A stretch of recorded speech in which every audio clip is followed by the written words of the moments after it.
Prayers up to everybody who lost somebody. We're gonna get into this show, man. We got a good show planned for you. Well, I have a good show planned for you, and should be a good one. Should be a damn good one. We're gonna talk about. Got to do the Meg Tory update. They did close on arguments today. I've been very interested in this case. Been following it as much as I can. Found some. I'm glad I've been doing it the way I'm doing it because I found some people who actually disagree and think like, hey, some people, sorry, this one side right here, they covering it like, yo, he's going to jail. It's over. The other side right here, I've been watching, they covering it like, nah, homie, if you convict this man, something's wrong. So it's good to have an objective perspective. And I've been trying to keep an open mind about it. So I've been watching other takes on it that has nothing to do with what I think and what I believe happened. Because I don't know. All I know is what we've been hearing.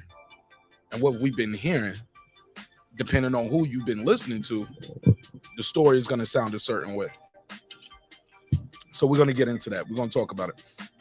Also, we're going to talk about Tank Davis and Ron Garcia. These dudes are on Twitter right now, still going at it. So I'm gonna put the Twitter feed on the screen, and we're gonna read along. And let me go on over there and get some screenshots real quick, because y'all know they be deleting these tweets, right? Y'all know they be deleting them damn tweets like a mug.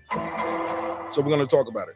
So with that said, give me 5 minutes. Let me run this intro. Actually, do I need 5 minutes? Am I gonna run the intro? Nah, I ain't even gonna run the long intro. Give me 30 seconds. Yeah. 30 seconds. I just need to get me a tissue or something. My nose is running. So give me 30 seconds and we're gonna start the show. Just 30 seconds. I ain't gonna do the long intro. It's a holiday week. Let's get this show done, man. Let's get this shit over with. I'm sorry. Let's get it started. Listen to me. I'm like, man, let's get this shit over with. Nah, let's get this show started. We're gonna have a good one. All right, 30 seconds. Let's do it. This that squad sound.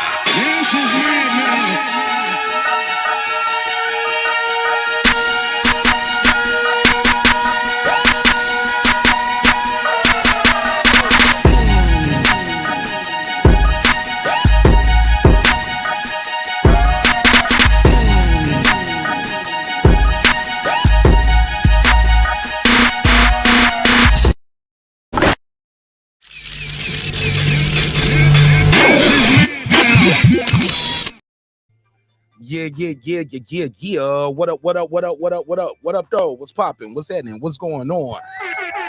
Welcome home to another great episode of Breaking Beats, where we break down business, entertainment, art, technology, sports, and anything else you and I feel like talking about. It's a hip-hop political sports show with a comedy twist.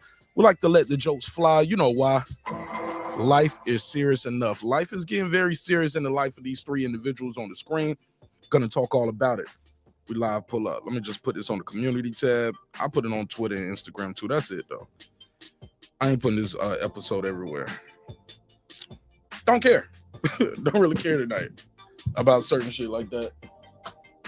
If they get it, they get it. If you watch it, you watch it. If not, because I'm probably gonna get a strike on this video. Not a strike, but like a content ID claim. They've been content ID claiming the hell out of me with everything I'm doing with this Meg the Stallion case right here. So I ain't even putting it everywhere.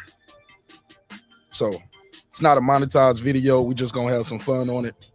And I'm gonna drop the link out there too. I got some clips. I got some good audio that we're gonna play from this damn story. Bro, what up, man? Hey, yo, Al Money, did you hit me up on IG? I think I followed you on IG. I think that was you. But shoot me a DM on IG. I think that was you that hit me up. But I went on and clicked the request, but I didn't send a message. So now I lost the IG. I can't even go back and find it. It's just so many. So I'm trying to go back and find it, but I can't. Yeah, it doesn't have like a history button like YouTube. So let's get right into this shit, man.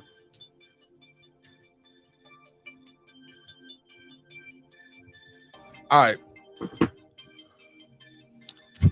Oh, Power 600, what up? Let me do this neighbors only roll call real quick. And then we'll start the show. Let me do that. Yeah, man, these last couple of days for your man Mark Nash, bro. I ain't gonna lie, man. I had to spend a whole day yesterday watching some Les Brown. motivational speeches had to, recenter myself. I was like, man, I was just feeling like the devil was just working on any and everything I've been trying to do on certain perspectives. And I was like, damn, man, the devil is beating me up this week right here. Then God said, nah, you still here, buddy. And laid a finger on you. So had to recenter myself, listen to some motivational speeches, work out, kicked it with the family.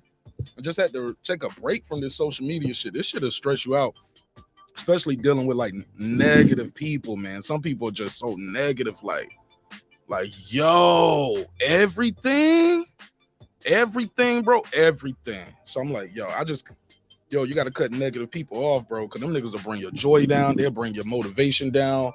You can't even talk to negative people about plans you got, because all they come across with is roadblocks that they just made up in their mind. As soon as you talk to them about the plans, like, hey, I'm about to start a food. I'm just throw something out there, just to give you an example. Like, hey, man, about to have a food truck. Oh man, they be robbing on food trucks. We're like, oh nigga, man, let me give you this slap right here. Hold up. Slap. Talk to him, be like, well, you got to get a work permit. You know what I'm saying? Like, and you got to have, you got to pick your food inspections and where you gonna have it at? You gonna sell liquor in there? Like, niggas be up there, bro. Slap. Negative ass out of here, homie. Everything is negative with some of these people. You know what I mean? That's why you got to keep the shit to yourself and let them find out when you open up your business and be like, hey, look, homie, I got the taco truck right here on blah, blah, blah. You know what I'm saying? On the corner of Flat Shows and Buffington or something. You got to just tell them where you at. Sidebar, that's the terrible place to put a food truck, Flat Shows in Buffington. But yeah, you just got to move how you move. You just can't tell everybody your plans. Some people are just so negative. They just want to bring you down because they're not risk takers. They're not dreamers. For them, life is over. For them, they accomplished all they gonna accomplish, and they're gonna just die one day. That's it. That's all they got left. But for some of y'all, man, you got big dreams, you got goals, you got plans, and yeah, it's not over for you. But all right, I'm just letting the room file in while we get into it. But Karma Serene, I got some new information, man. I don't know, they might have swayed me on your side, Karma. I think this nigga might be getting in trouble tomorrow. We're gonna talk about it. Let me do this neighbors only roll call, because without the neighbors, the show wouldn't be the show at this level. So let me give everybody a big old shout out for supporting the show. Kevin Brower. What up? Puro. What up? Wanda Villa. What up? DJ. What up? Tony Boswell. What up? Karma Serene with the Serene Saturdays. What up? Kansas City Matt. What up? Ill Status Boxing. What up? Ace Retro. What up? That guy Eclipse 330. What up? Tank the Sweet Science Examiner. What up? Beyond and Above Media. What up? Pittsburgh T. What up? Shannon Briggs. Excuse me, Shannon Briggs, aka Ben Adams. What up? Wani Poxy Magic. What up? SF City Slicker. What up? I Know Boxing. What up? Stephen Bateman all the way in Australia. What up? Gangsta. Deuce Times. What up? Boxing Lounge. What up? It's Mex. What up? Mike from Boston. What up? Rider of the Storm. What up? Here to There. What up? Miss Queen. Oh, she don't change the name again, girl. She don't change the name again, y'all. Let me see. What's her name now? What she don't change? Her name is Miss Queen Returns. Okay. She don't change it again. What up? Taylor Bell. What up? Maddie Yoel. What up? C. Jones 0224. What up? Cliff Bailey. What up? Con Shonery. What up? Lisa Bells. What up? Cooking with the Champ. What up? On the mic with Terrence Bailey Sr. What up? True Media Today, USA Boxer. That's my guy, Coach Malachi Williams. What up, gangsta? HLD. What up? Cooking with Sir Senior. What up? Brandon Washington. What up? Born Supreme. What up? Lady Shan Dundam season all the way in the UK. My London gal. What up, gangsta? Dub Right Side. What up? D Bevel the Champ. What up? Rob G Film. What up? And of course, that big fish himself, my good brother Derek Lincoln. What up, gangsta? Make some noise for everybody. This y'all show, man. This y'all show tonight. All right. So let me go into this Ryan Garcia stuff. I'm gonna drop the link out there early. I'm gonna pin it at the top, so you guys don't have to search for the link. Let me go and pin that at the top, so I don't have to keep dropping the link all night for anybody want to join the conversation. And we're gonna have a good old time up here, as only we can do it. Let me see. Make sure I got that pin. So let's jump right into it. I'm gonna get into this Tory Lanez Meg the Stallion shit, but before I do that, I gotta do this other topic real quick by Ryan Garcia and these guys, because they'll delete the tweets and the tweet will be gone. So let me go over there real quick and see if they deleted the tweet yet, because you know that's what the kids like to do nowadays. They'll just delete that damn tweet. They'll be like, you know what? I changed my mind. He's a swell guy. Yo. All right. Small hats. So let me see right here. Let me share the screen so y'all know what I mean when I say these things. I know some of the fellas like, no, keep the girls on the screen. He said, do I get a free month? This $4 is killing my budget. I think you got $2.99.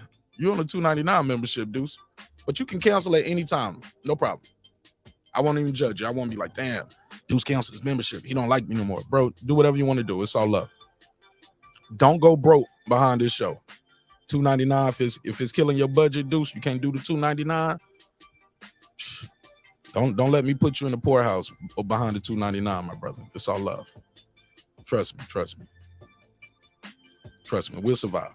We'll find a way. I don't know how I'm gonna do it, but we're gonna find a way. So let me share the screen so y'all know what I mean when I say these things. And we're going over here to Twitter, and I'm gonna take these young ladies off the screen momentarily, but I'm definitely gonna bring them back up because I need something to look at while I'm doing this show. And I'm gonna take Tory off. I don't even need to look at him. Just show me the ladies. All right. So let me take that off the screen. Bear with me. Let me blow my nose real quick. I'm sorry.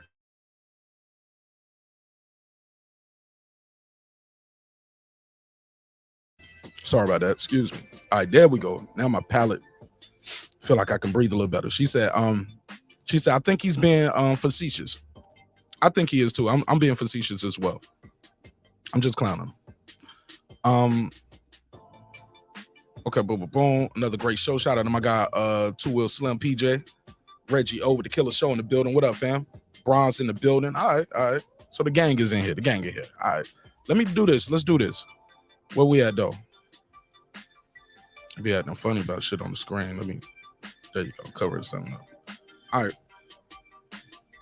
So let's go to these tweets and replies. Now, King Ryan and Tank been going at it for about 2-3 hours right now. Oh, the shit's gone? He don't deleted them? What's today? Oh, this nigga don't deleted it already?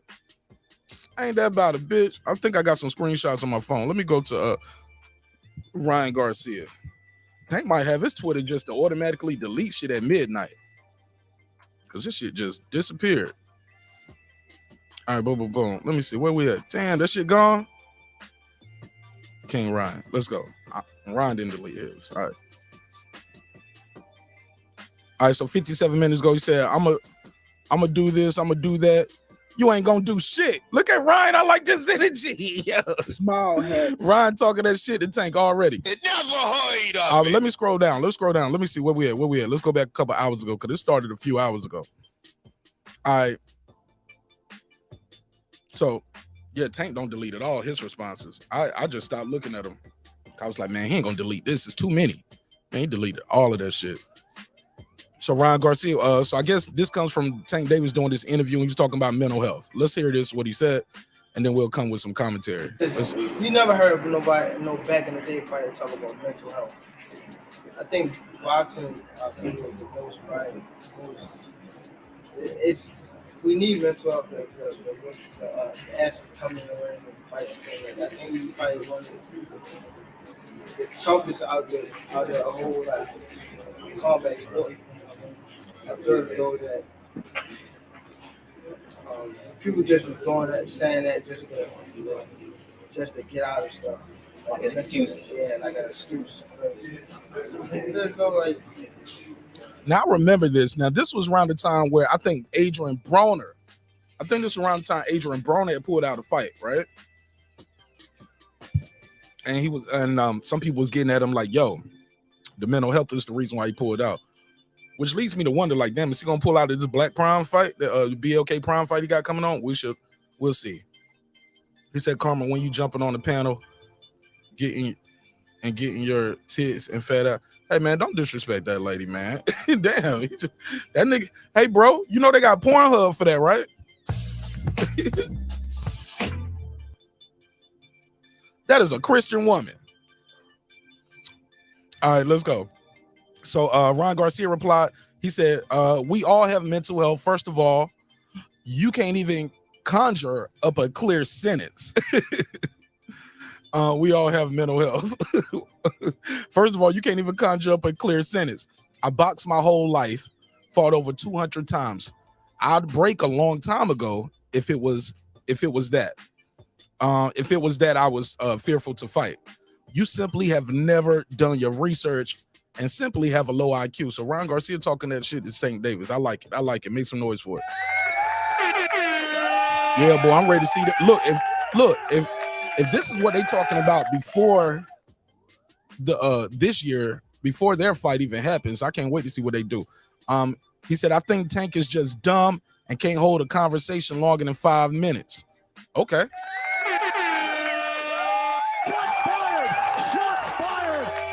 Ron Garcia replying to some people out here. They said, who do you think could read a one-page book faster, Tank or Floyd? Oh man, they in there clowning. He said, Ron Garcia, replying. This Ryan replying, he said, damn, there should be odds. He said there should be odds for over and under 4 pages without stuttering. Cat in the hat only. Oh man, let me click like on that. I'm sorry. It never heard of it. Yeah, Ron Garcia is a comedian up here. All right. So shout out to King Ryan. All right. Boom, boom, boom. Let's go back though. Let's go back. And he said, so Tank deleted his response. Is it still here? When you delete the tweet, it's still but basically Tank has said to make him say this, he was like, yo, if I find out you juicing, I'm gonna show you how dumb Baltimore niggas really get. Word up. It never heard of it. Ron Garcia said, never heard of it. Never heard of it. Small hat. He said, he said, I'm gonna do this, I'm gonna do that. You ain't gonna do shit. I like it. I ain't gonna hold you. I like the energy. Because at the end of the day, if Tank Davis was to find out,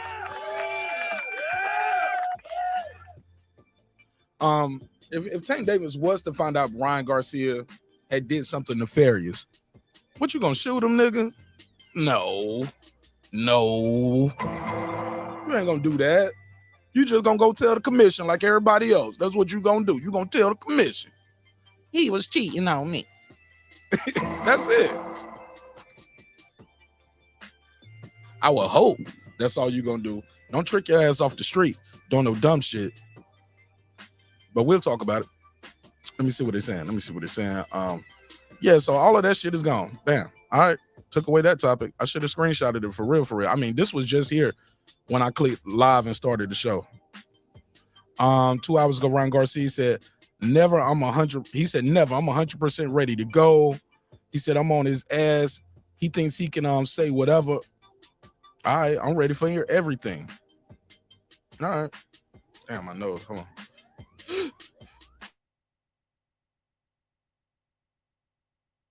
Sorry about that. I had to sneeze. All right. So that's where we at with it, man. I'm past this one already. Fuck it. Anybody got anything to say about this? Anybody? Let me see what they're saying. Anybody talking about other than shout outs? Let me see. Anybody got anything on this topic? So I'm gonna just jump to the next one. He said, I can't hear him clearly. Can you turn his audio up? Bro, I turned it all the way up. I'll play it one more time, but basically it goes back to that shit he was talking about with Adrian Brown. He was like, everybody has mental health. He said back in the days you didn't see the old school fighters complaining. Let me see if I can turn them up some more. I think boxing, for the most part,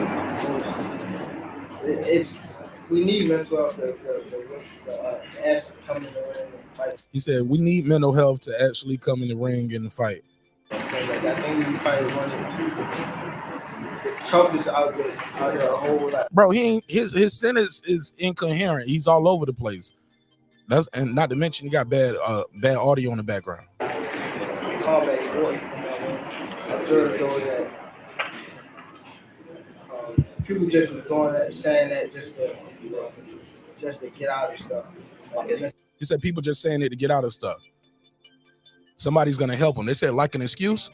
Yeah, like an excuse. Yeah, like an excuse. Because though, like we all, to be honest, we all have like mental health, but we all have mental health. That's what Ryan is picking on about. I think boxing and control it. You know how to you know what I mean? All right, that's it. But that's what he said. That's what he said when he said what he said. You heard what he said. He said, let's talk about the boy, stop. Hit him with the big boy from Outkast. I wish I would talk about some damn Dallas Cowboys up here. Damn, they got 6 Pro Bowl selections. Congratulations. He said, including a rookie kick of returner, and a Tony Pollard. This is outstanding. Congratulations to the Cowboys. There you go. Congratulations. Cowboys used to be my team a long time ago when I was a little boy. But all right. He said, I'm out the way. Clips. He said, trying to get ready for Christmas. Happy holidays to everyone, too. Happy holidays. Happy holidays. Happy holidays. Anybody going out of town for Christmas? Anybody doing anything special? Let me know. All right. Let me go on to this next topic, man. I'm gonna go on to the next topic. I ain't gonna bury the lead any further. Let's get into it. I'm gonna plug up my phone because they was tripping about me showing that damn video, and even when I showed the audio, they was tripping about that. Even once I transformed the video, they still been trying to get at me. So let me see. Let me cue this up.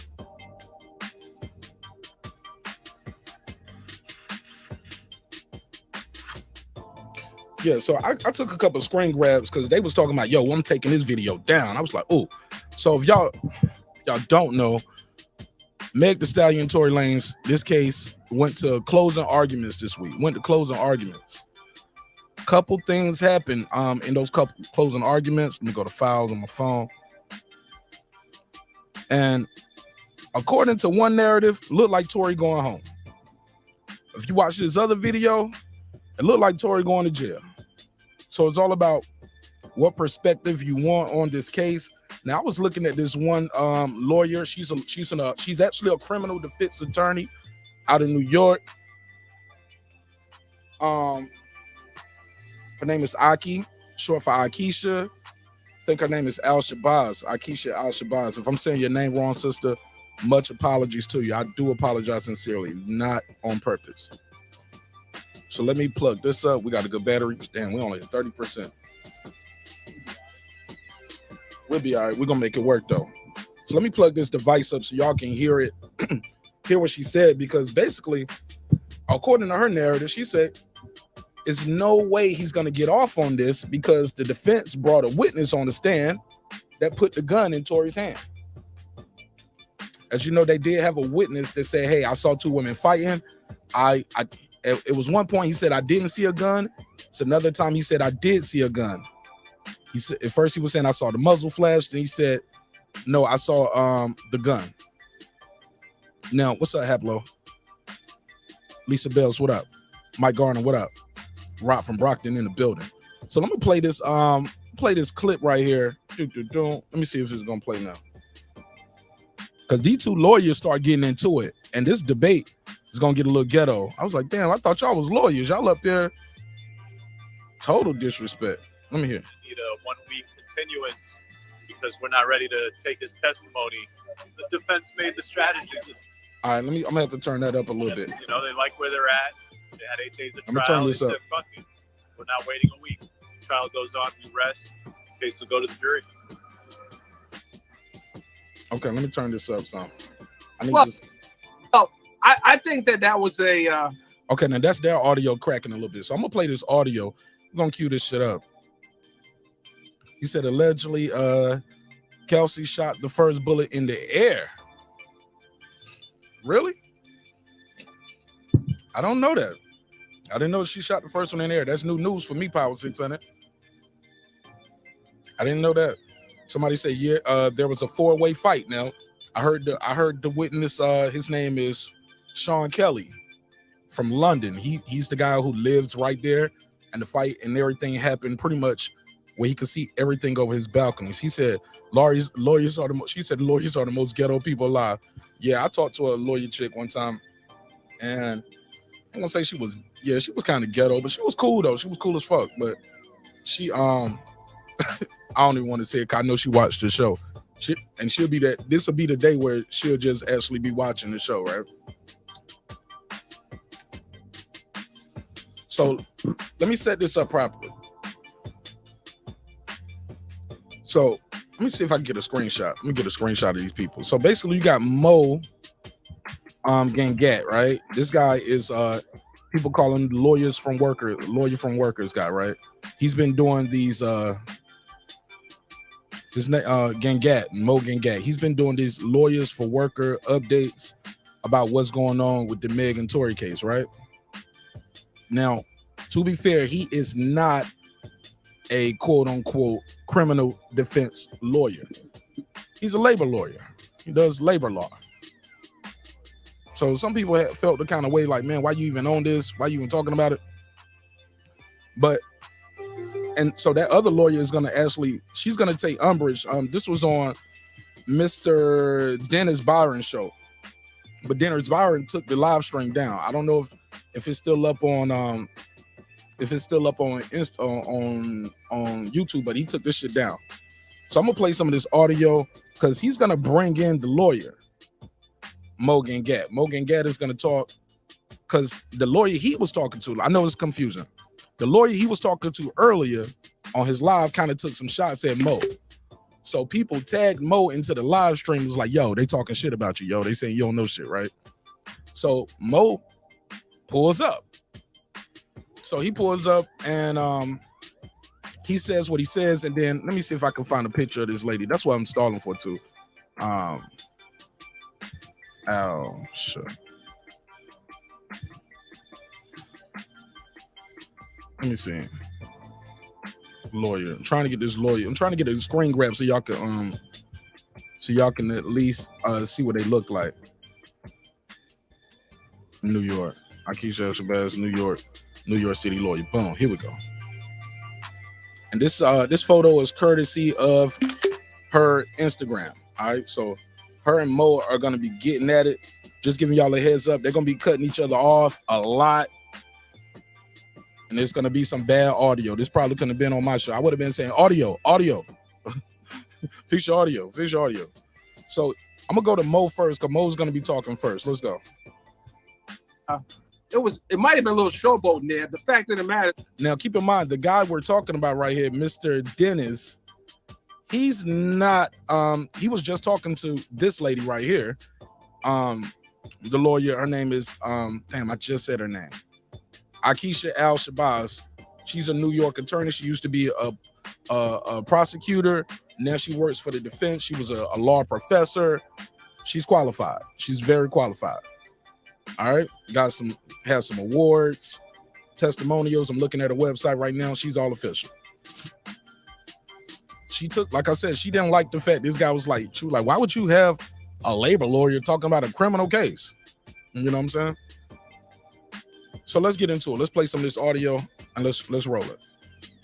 No one's letting the this juror go home for a whole week to decide what, jurors can get tainted a week of a delay. They could get tainted. And I agree with that too. So real quick, I'm bringing this in the middle of this argument right here before this lady jumps on, because they're talking about, hey, the bodyguard that was missing, the driver who was missing for Tory, appeared the final day in court today. His name is Quan. Been missing the whole time. He's here now, and basically was here to testify. And people was like, basically, is he gonna testify? Should he testify? And it came down to Tory's defense, and I guess everybody agreeing, nah, we good on you, because the prosecution was saying, hey, we need an extra week. We need an extra week if we're gonna do this case. I mean, because this witness wasn't here, but we need an extra week. And Tory's team was like, a week? Shit, that's gonna push this case back to damn New Year's, right? It's a lot of time for people to get tainted. You know what I'm saying? But let's be clear. Y'all don't think these people are gonna be talking about this case while they on Thanksgiving? I'm not saying Thanksgiving break. While they on Christmas break? Yeah, of course they're gonna talk about it while they on Christmas break. Of course they're gonna talk about it over the weekend, over New Year's, right? Yeah, so probably I get it. So that's where they at with it. It was like, nah, we're not gonna extend this case. We good without your testimony. We're gonna roll the dice with what we got. So that's what they're talking about. And then Mo's gonna go on this rant about like, yo, This shit is fucked up. This judicial system is ass the way they treating this guy Tory Lanez. Let's play it. Why would you let these jurors home for a week until they do what they need to do with this witness? I'm not going to speculate. I think, I don't know.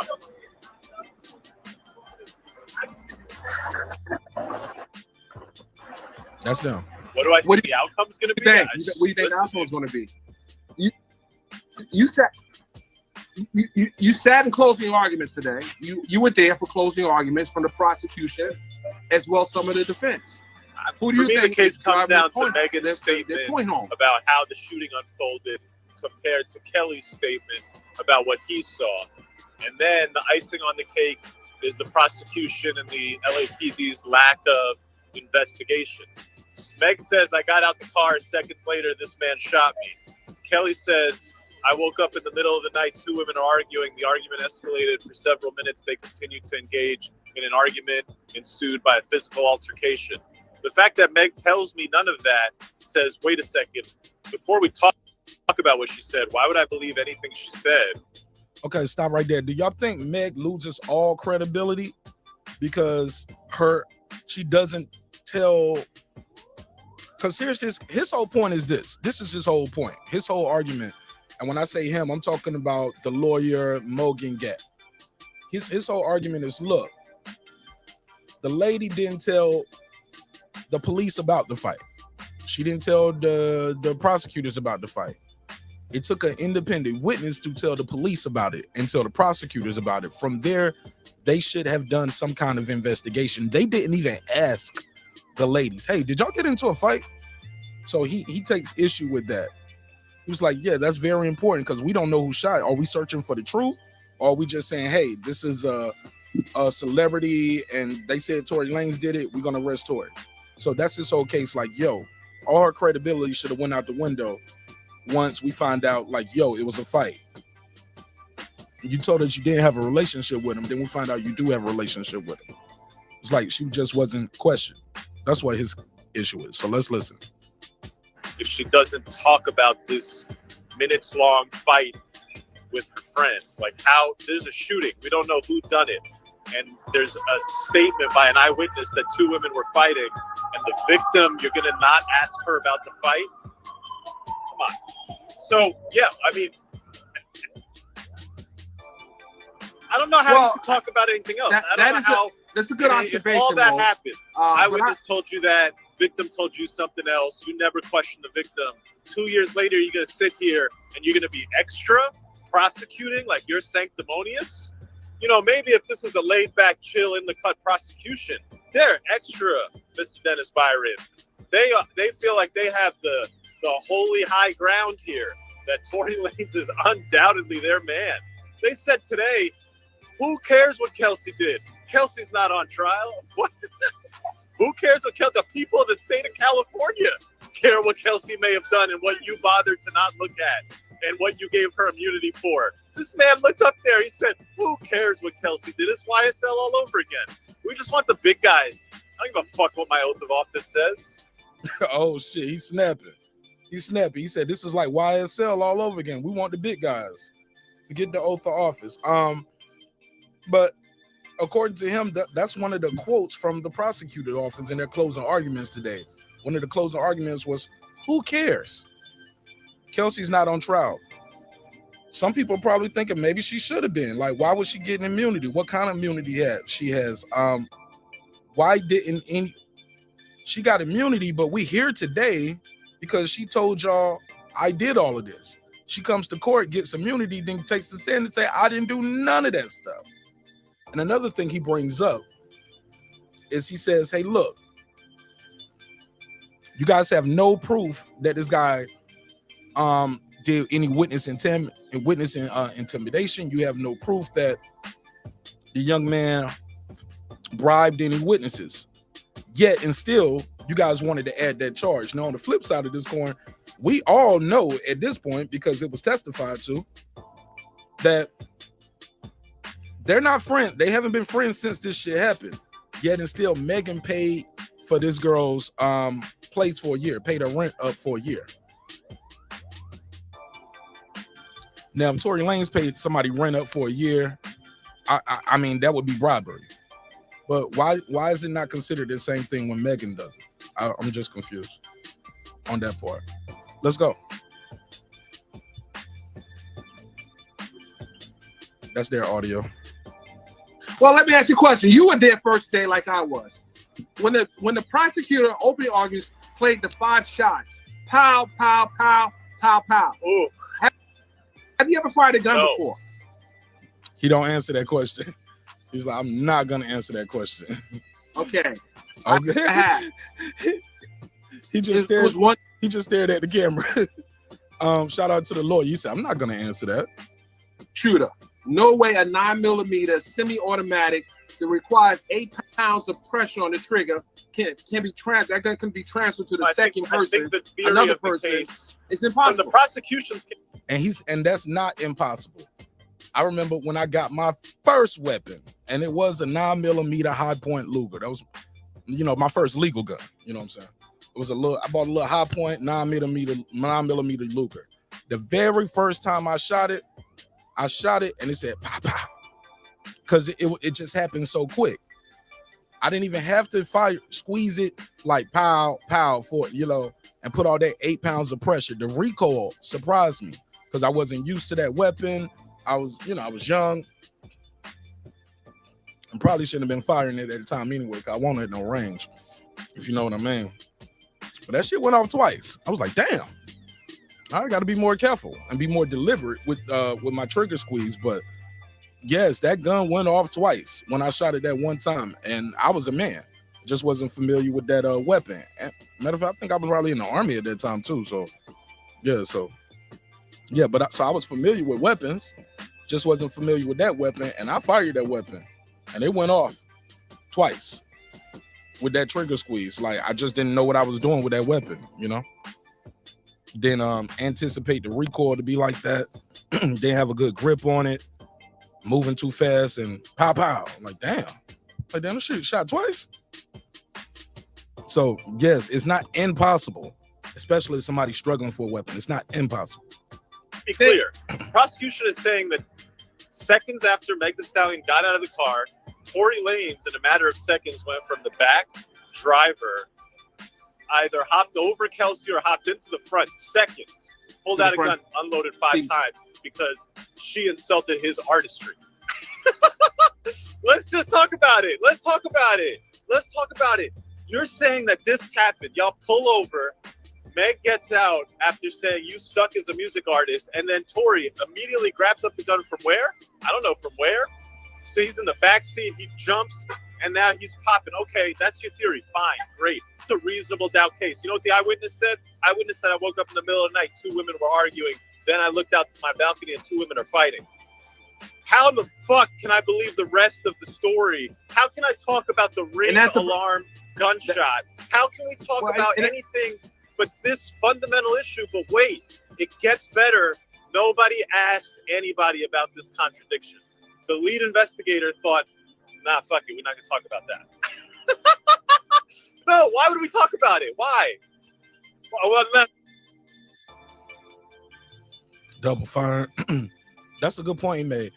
He said, high points are notorious for jamming and double firing. Yo, it is extremely common, bro. I ain't had one since, because that shit did used to jam. Definitely used to jam. And yeah,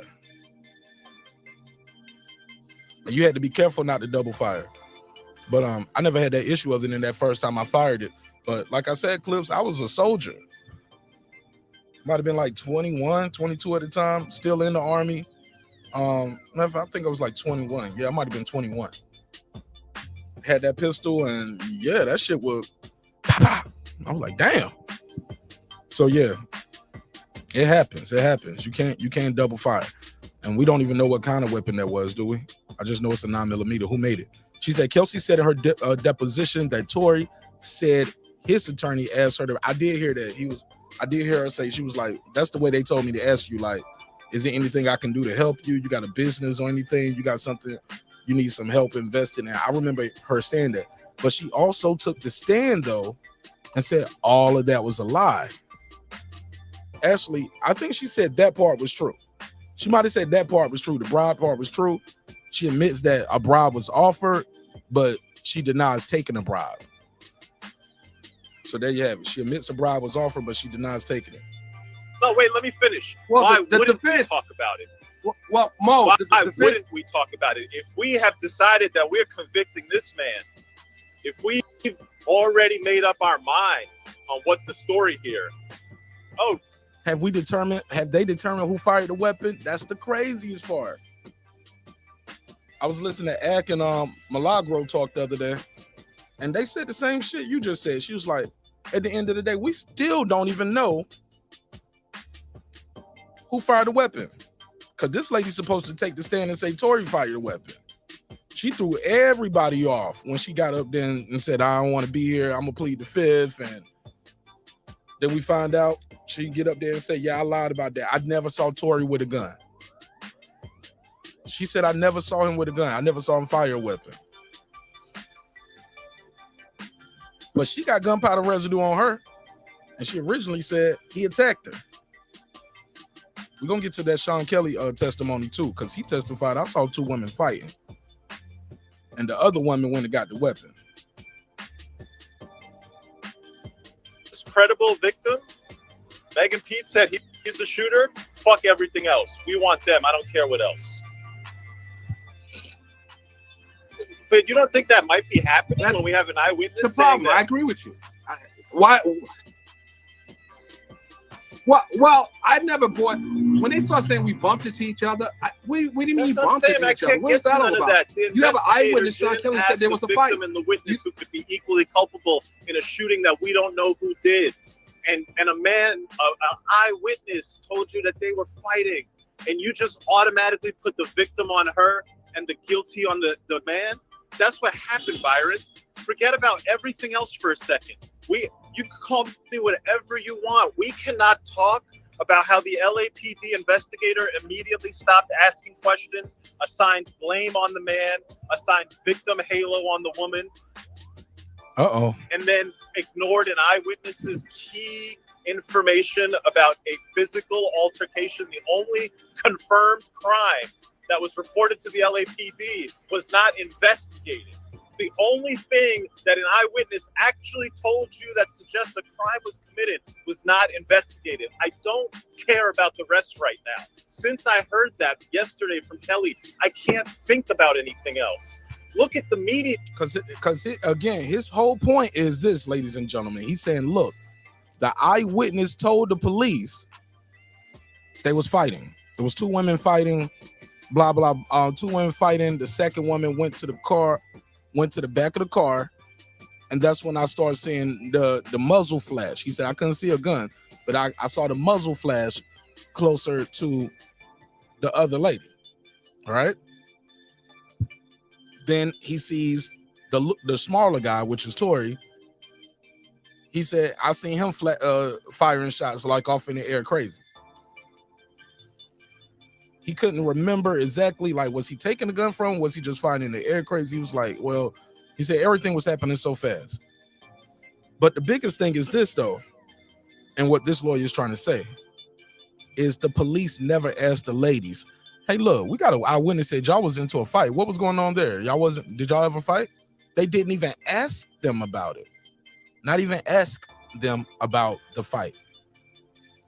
Like, what was y'all fighting about? Y'all was fighting and you got shot. Like, you get what I'm saying? Why were y'all even fighting? That's what he's saying. He said the police didn't even ask him. He said it was a lot, from all accounts, it was a lot of drinking going on.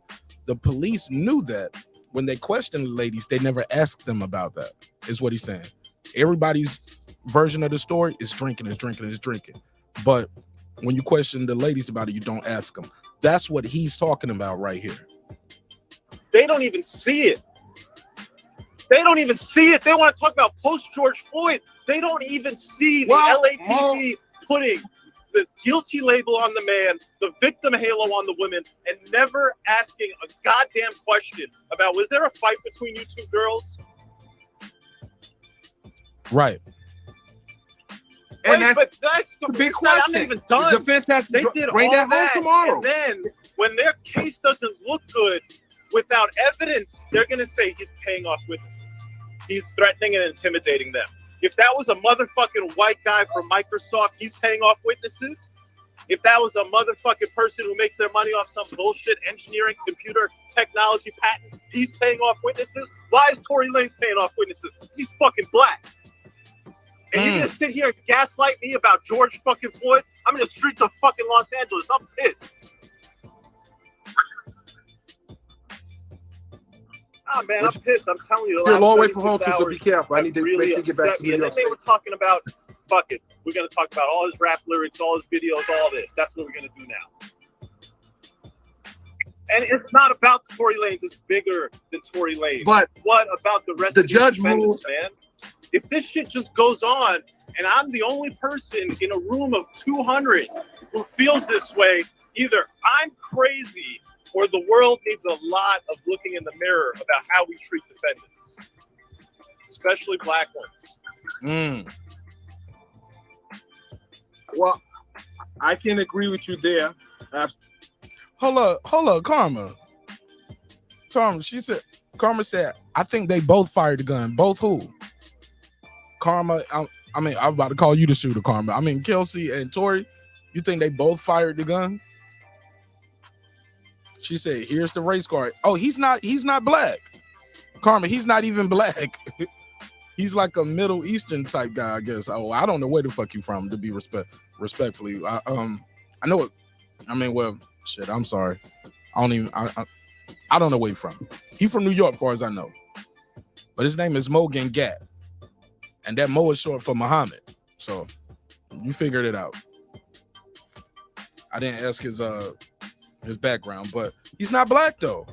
But Karma, if you can't say they both fired the gun, and Tory black ass shot her, and he should be guilty. If they both fired the gun, that right there is reasonable doubt. Because you got a whole nother theory other than what the prosecutor didn't even say that. If you think they both shot the gun, you got to find Tory not guilty. Because you have reasonable doubt. You have created a whole different scenario than the prosecutors have. So that's reasonable doubt, Karma. You got reasonable doubt. You got reasonable doubt, Karma. But I'm just saying, you got reasonable doubt. You got a whole different theory than the prosecutor. Prosecution ain't even said they both fired. The prosecution said she insulted his music. They stopped the car. He kicked him out. Hopped from the back seat to the front seat. By the time she gets in front of the car, he's standing over the door, over the window, shooting at her. And he screams, "Dance, bitch." Fires 5 shots.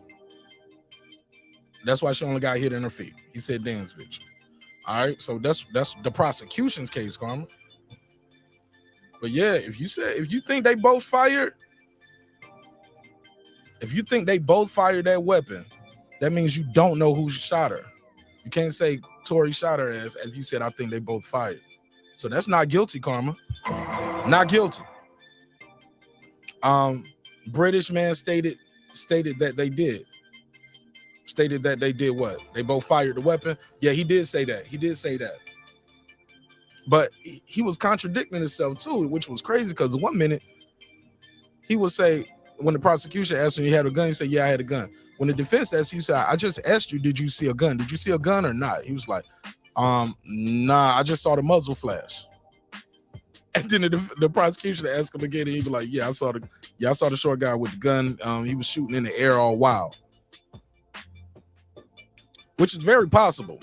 That nigga think he in a movie or something. Like he takes gets the gun, and then he's shooting in the air, but that doesn't account for all the shots. They only got 5 shots.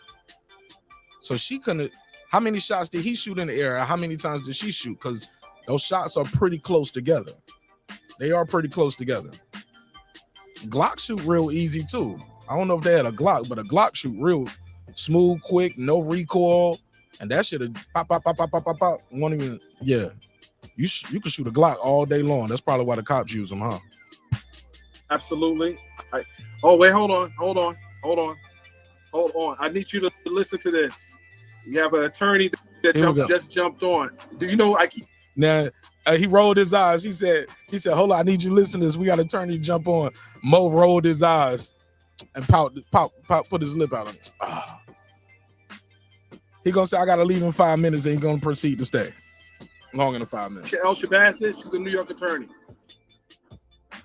I'm gonna have to get off here in about 5 minutes. I got on here. He said, "I got to get off in 5 minutes. I got shit to do." But they about to get into it. Let's get into the smoke. I get it. Ike, come on. What do you got to say, Ike? I brought you up. But she ain't gonna pull up right now. She ain't gonna be there. Let me fast forward. Let me bring. They're not even charging. Oh wait, hold on. Here we go. Hold on. I need you to listen to this. You have an attorney that just jumped on. He said, "Do you know who Akeisha El Shabazz is? She's a New York attorney." I'm gonna have to get off here in about 5 minutes. I got on here. Go ahead, Ike. I get it. Ike, come on. What do you got to say, Ike? I brought you up. Ike, get on Instagram. He's on Instagram. Go on Instagram. That's the only thing I want to talk about. Okay, I can't talk about the rest of it. I'm Karma. Let me ask you this. Let me ask you this, Karma. Do you believe he shot her because he insulted her music? I would love to have a conversation with you about this. I would love to have a conversation. Karma, can I call you on Instagram? Can I call you on Instagram? You don't have to be cammed up or nothing. I just want to know. I'm just confused. She said Tory's DNA wasn't on the magazine, meaning he didn't load the gun.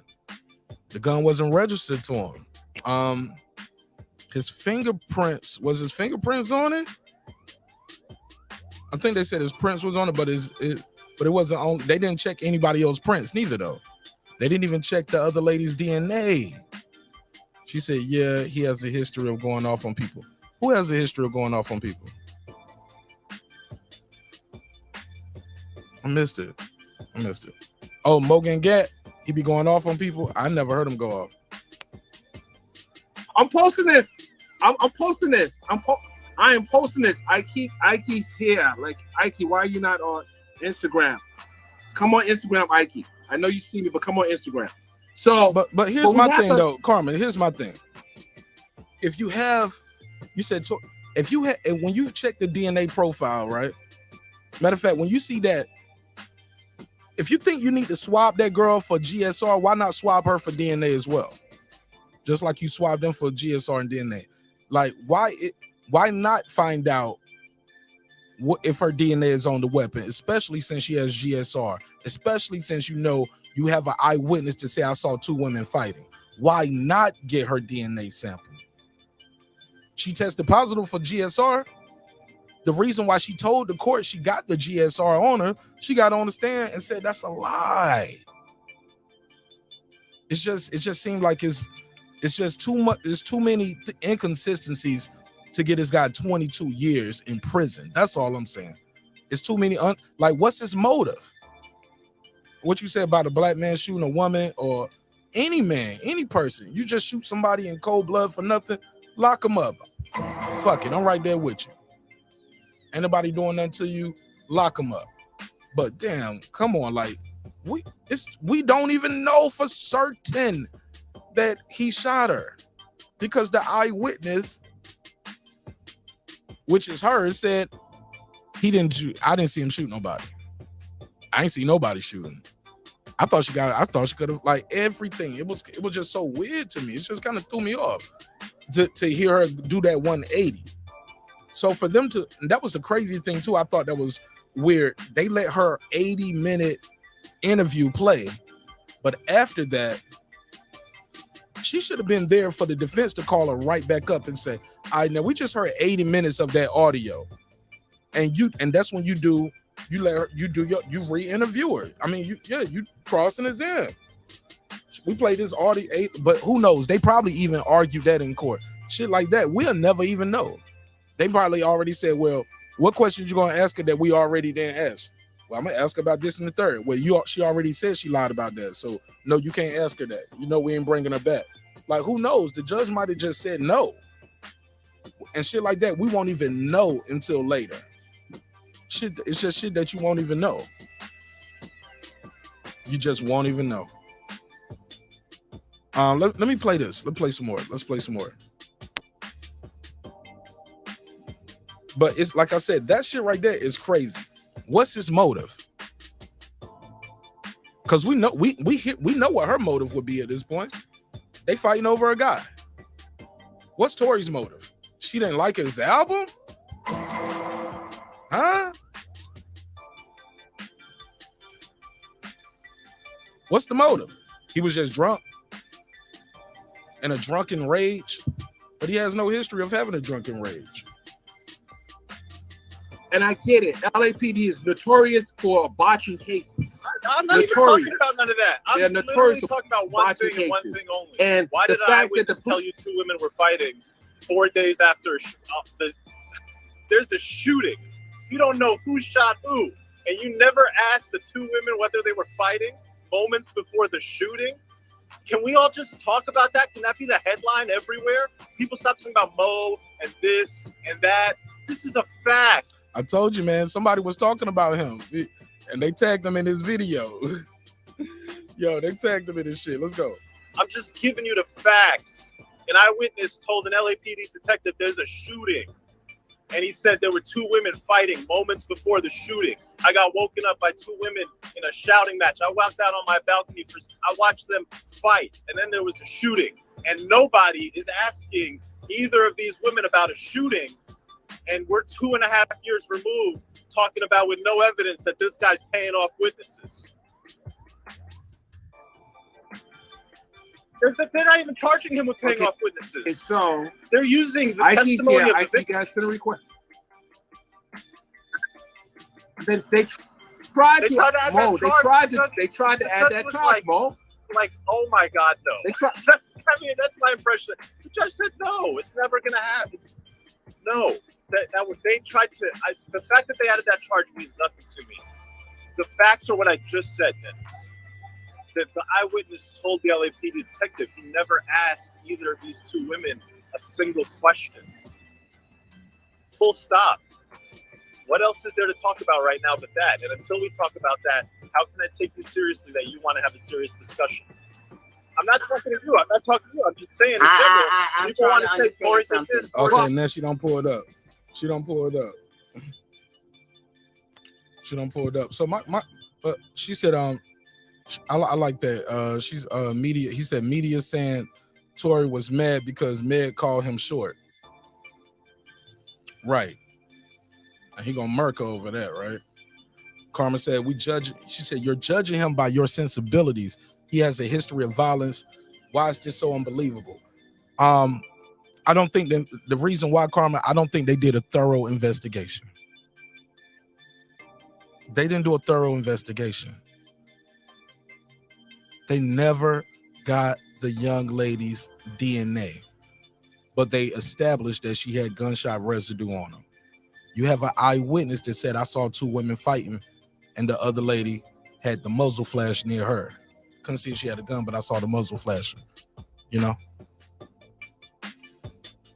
That's why it's so unbelievable, because the police failed.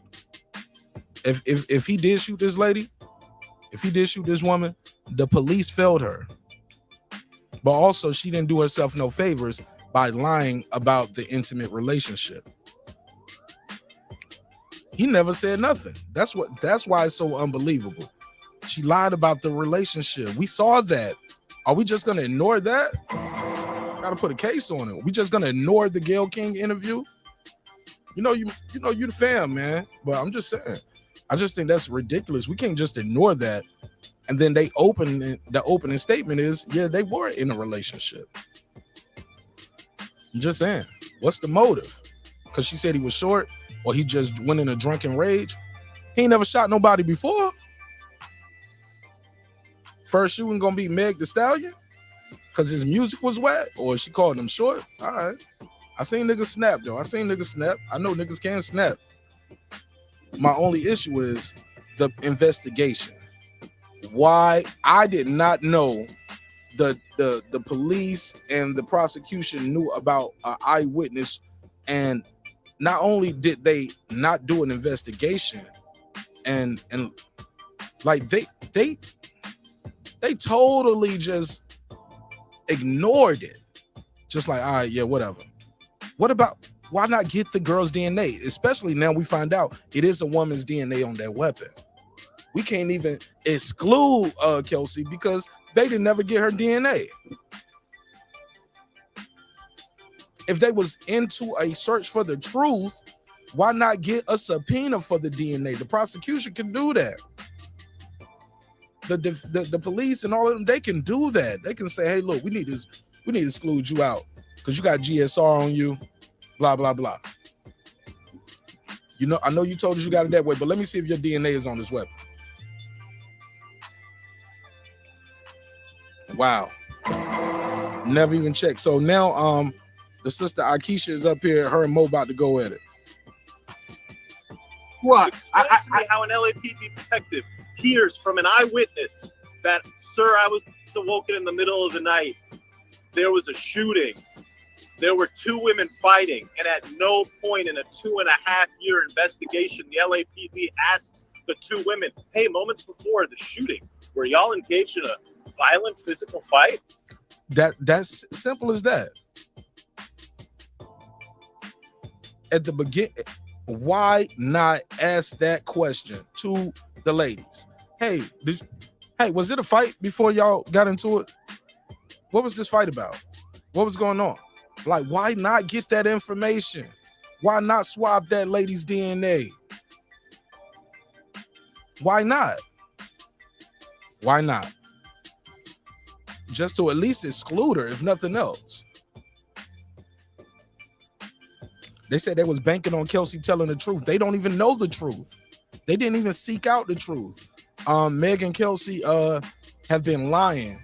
Hate men, all you. Okay, that's something else. And Kelsey had injuries.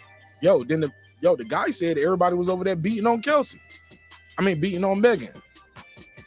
But somebody else, the way they phrased, somebody else pulls up with a theory. They said, no, everybody was beating on Kelsey for shooting Meg. I was like, I don't know about that one. But I can't wait for this whole case to be done so we can really get. I want all the transcripts at one time. I gotta look over this shit. You're deflecting. Oh, why would I ask You're that? deflecting. You're deflecting. You're deflecting. You are. Mo, You're absolutely hold on. deflecting. But far as Kelsey having injuries, the man said it was a fight. He said they was fighting, so that would explain some injuries if she got in a fight. She had a hair plug missing, chain snatch. Yeah. Explain to me why the defense's own witness put a gun in Tory's hand. How you beat that? So let's talk about how you accused me of deflecting and literally talked about something other than what I'm talking about. Right, because what you're talking about is not important. So, ma'am, what you're talking about is not evidence. Ma'am, what you're talking about is not evidence. Let's talk about what the jury is going to consider. Because what you're doing is making people, you're misleading the public. I have no idea what that means. What I heard have no idea what misleading the public means? No, I have no idea what it means that what I'm talking about is not evidence. I'll give you the evidence in the record. There is evidence in the record, ma'am, that Megan the Stallion, ma'am, was fighting with Kelsey Harris for several minutes outside of the home of Mr. Kelly. Accept that. Let's accept that that's true. And there's evidence in the record, ma'am. Hang on. How does there's that evidence in the record.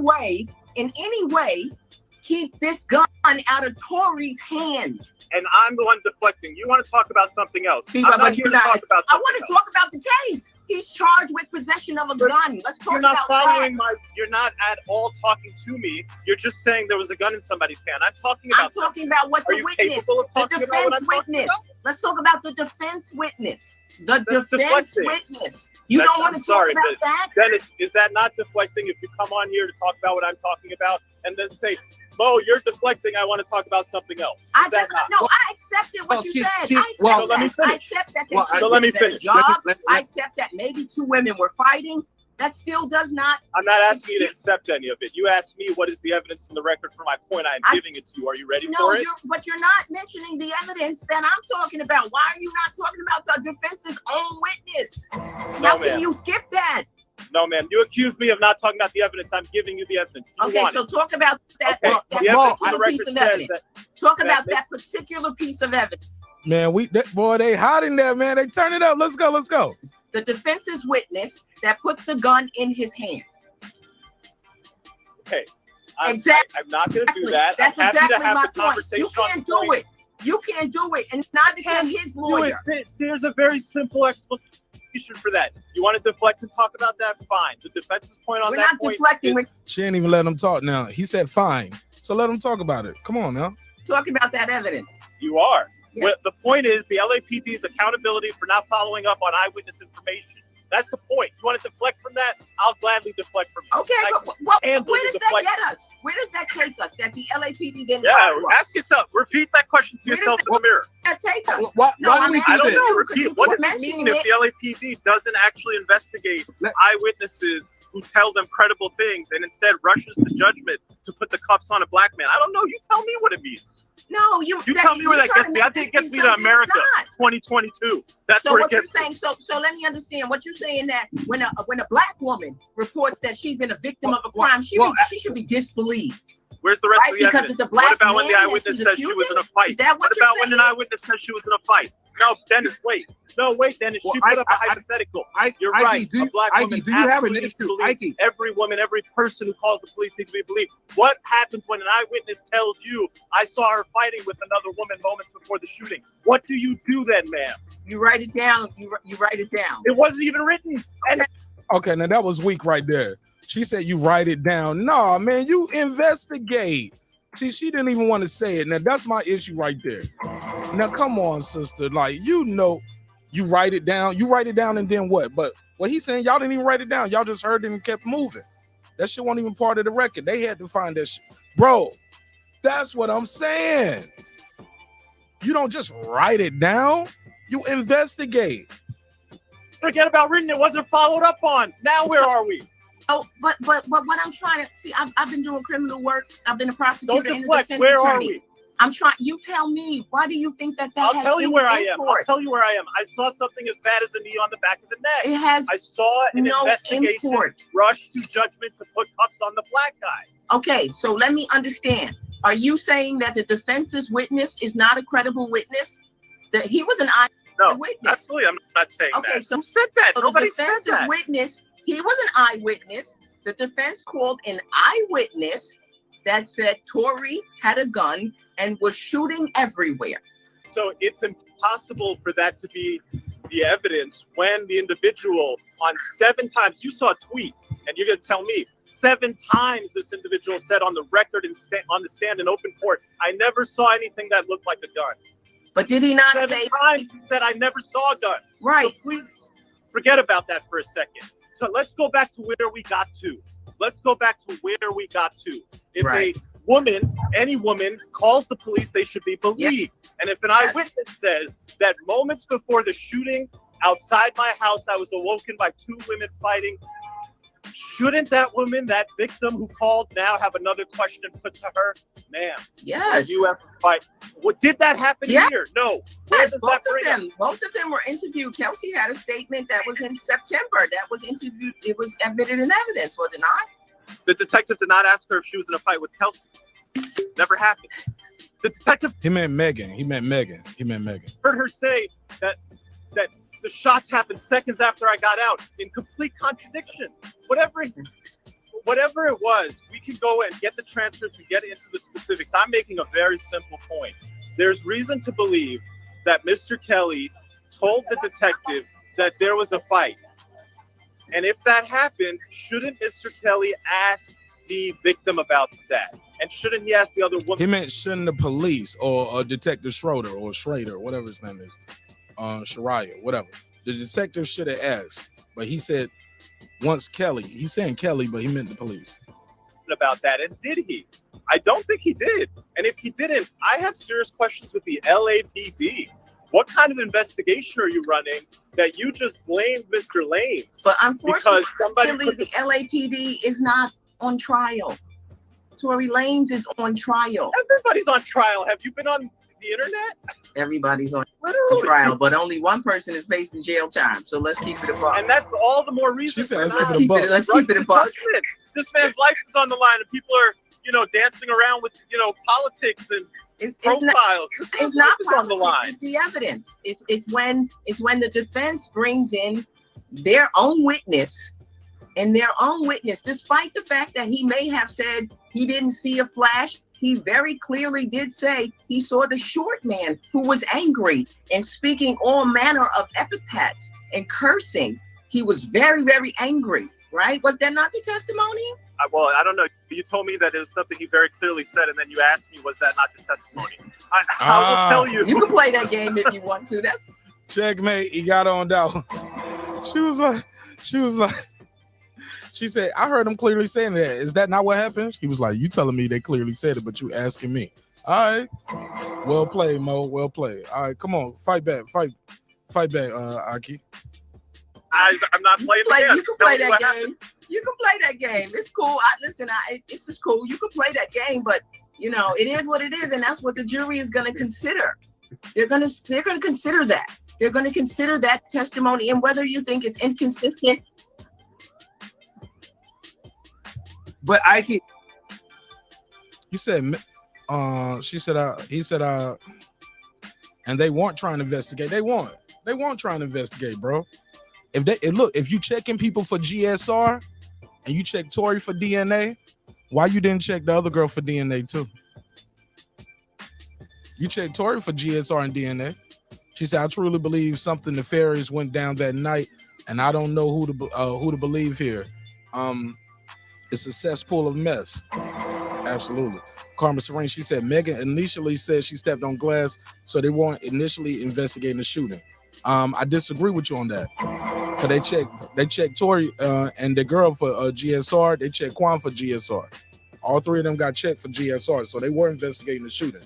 You don't just swab people for GSR for nothing. And Tory was the only one they swabbed for DNA. So yeah. And that GSR would have been gone if they would have investigated weeks and days later and months later. Nah, they was investigating that shooting, and they swabbed that guy for GSR. So I don't know how true that is, because that's how we know GSR is on him and Kelsey, because of they were investigating the shooting as well. So he said, now Mo is attacking black women. Get the fuck out of it. I don't even know what you're talking about. It's problematic for me, as I'm sure a lot of people, that the LAPD didn't ask about a fight, because that's not a thorough investigation. Oftentimes, police investigations, there is going to be some wanting or some lacking, right? We want them to do more all the time. Right, that's great. Well, that's but important. That does not necessarily translate into this case having reasonable doubt, because one, there is evidence. Listen, I don't think they proved intent. I've said that 1,000 times. But once right, what's the intent? What's the motive? What's the reason? Shout out to the lawyer Al Shabazz. What's the motive? What's the intent? Like, where's the criminal intent? For what? They got. There's no proof of the dance bitch. Nobody heard dance bitch, but Megan. Y'all brought Kelsey up. She said she fired. They saw the gun on him. She never saw a gun on him. Brought in that defense witness. He corroborated the very thing that was up. Now this is what she's about to start cooking at right here, because she said the illest shit. She was like, the very thing we trying to fight is we didn't have no gun. If you're the defense. And she's like, your own witness said, I saw this guy shooting. In the air, and that was whether or not Tory had a gun in his hand at any point, and he discharged it. That then he closed the door. The jury doesn't have to wonder anymore Whether or not, wait a minute, the jury doesn't have to wonder. They're not relying only on prosecution evidence. They can rely on the defense evidence and simply say he had a gun, he shot it, she got shot. Even if they think that he didn't shoot at her, right? He didn't intend to shoot at her. He wanted to shoot at the ground. That's why they added the negligence charge at the end. They knew they were going to have a problem with the intent element. They knew that. Again, this sister is a former prosecutor and she's a defense attorney. She's a law professor. She said they knew they was going to have a problem with the intent. That's why they added the negligence charge at the end, because we can at least get them for that. We're not even going to call this witness up. Going to let you call him because we already know what his statement is. So, it sounds like at this point, we know we don't know if he shot her. We can't prove that, but we got a witness on both sides that says he shot in the air. Oh, a different conversation. You're having it ain't no different conversation about the entire case. I would say respectfully, I don't think you can have that conversation with me if you did not watch the testimonies, especially if he hit her with that "you wasn't there" shit. That's what you do, Mo. That's what you do, Mo. I ain't mad at Mo. I ain't mad at him. Shit. Get it how you live, homie. Caught you slipping right there. Mr. Kelly, I would say all of these testimonies are extremely hard to understand live. They are as a physical impact. She probably thinking like, hard for you, ain't hard for me. I was a prosecutor. It ain't hard for me to understand live. Ability to understand through a live tweet. If you're reading a series of tweets about that testimony, you don't have fuck idea of what was said. What I will say is that anything that I'm saying about the testimony is just my interpretation. I was based on my interpretation. Your coverage, so if you didn't, no, I'm not telling you I'm doing a reporting good job people, covering it. I'm not. You aren't the only one, but I'm just saying. You want to interrupt me? I'm making very cogent, simple points. You cannot live tweet testimony and get anywhere near the flavor from broadcasting it. For people to read a series of tweets and think they saw the testimony is silly. You should know, obviously, that anybody who hears testimony is going to sum it up however they want, interpret it however they want. Yeah, I agree. So she's like, that's what you're doing. The conversation that brought you here, counselor, is very simple. Did the LAPD do a thorough investigation, or did they rush to judgment to put the cuffs on a black man? And I will submit that there are large questions looming over that question. But here's the bigger issue under that. There's no conversation about it. It's almost taboo. I'm almost out here. I have to go out on a fucking limb. I have to risk like I'm some sort of literal maniac. I have to be the only person to sit there and say, wait a second. Did the LAPD not investigate anything and just arrest Tory Lanez? I have to be that person because everyone is so tuned out. Everyone is just so like, I don't know. Maybe it's me. Maybe I'm crazy.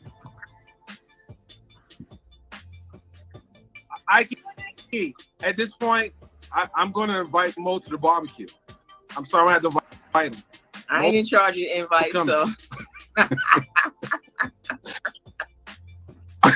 That was fucked up.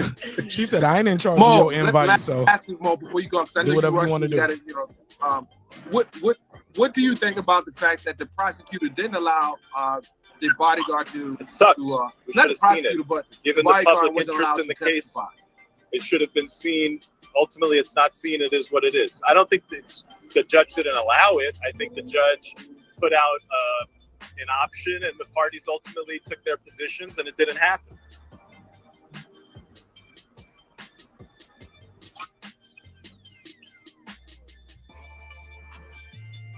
Well, okay, everyone's cooled down. Yo, I'm sitting there. I need popcorn. I got no popcorn over here. Interest. But I got another celebrity. Somebody from Tory's team might see me and be like, yo, I fucking love you, bro. You're awesome. I have no interest in this outcome. I don't get paid on what fucking happens here. But I thought none of us do. Post George Floyd America. I thought there was a moment there, man. I thought we were gonna like get serious about how people are treated under the rule of law. I really thought like, all right, this is different now. We've had a series of moments, and this was the latest one. And it got everybody to say before George Floyd how everything's cool, to stop and say, wait, everything's not cool. Do you people get systematically practice criminal law? Because I tell you. No, but hang on. And so, as somebody who nothing just changed. lived that, that's very recent, everybody. We just had that moment. And what that moment was, if you have forgotten, just like we forgot after Obama got elected, people immediately forgot what was supposed to happen. And we just tuned out and we let it fucking be nothing instead of the watershed moment that it should have been. She laughing like this nigga done brought up Obama. Before the man That's put the a whole knee- nother conversation. No, before, Right. before the She man right. put the knee on George Floyd's neck, there was a feeling. You had a baseline feeling of how okay everything is, of how, that there's a certain You level did, of nigga. fairness. After, that baseline is forever adjusted lower, and we all felt like, wait a minute, things That are not. baseline has never shifted. It's always been low, Talk bro. to him, It's sis. always No, been the low. general. Listen, I've been doing that's your this reality. for 20 years. It's always been low. Shout out to Sister Shabazz. Shout out to Sister Shabazz. She preaching right now. She said, "Oh, that baseline been low." Y'all just now seeing it with George Floyd. That we been knew that shit happened. That's your Where you get missing. Police pick you up and you don't come home the same ever again. reality. You know what reality I'm talking about? I'm talking about the collective consciousness, that little. Nigga, you can't speak for the collective consciousness of black people because we know. But I like Mo, but he's wrong right here. He's totally wrong. Small space, that extremely small sliver where we actually come together and say, Well, if it's that small space, small slither, like, nigga, motherfuckers would have went to jail for Emmett Till. Come on now. This shit been going on, bro. Where police fucking people up. It just didn't start with George Floyd. The fuck is up with Mo? Shit didn't happen with Rodney King neither. You know what I mean? Like, niggas saw that shit on tape. oh yeah, we're all one. When it comes to at what point This can a nigga cop Mo, I like Mo, but he physically might hold be you, reaching a little bit. we get together. We got on the same page. I saw that shit. Yeah, there was some fringes that will not get on that page. We did not get on the same page. It was a lot of people that was like, Derek Chauvin did nothing wrong. He did what he was trained to do. But everybody got on the page and said, collectively, we draw the line here. Look at the video. Look at how long This nigga he's all on over his the neck through place, the bro. line. And I'm just saying, This like, nigga sound my like Ben Israel. perspective, Shout the out way to Ben I Israel. interpret it is largely That's their background. That's her background. Hey, look, this nigga sound like Ben Israel. He all over the place. Shout out to my boy Ben Israel. influenced by that. Hey, yo, watch my boy Mo in a second. He gonna be like, and Bud is a duck. He ducks, arrow spins. He's scared, Ma. Why you protecting him, Ma? Ma, I got kids. I got kids. Shout out to Ben Israel. And when you see the prosecution gaslight the jury that this guy is so clearly paying off witnesses, that this guy is so clearly physically intimidating witnesses, and you see the prosecutor who does it and how he does it, he asks himself, why in the world would Meg ever lie? That's ridiculous.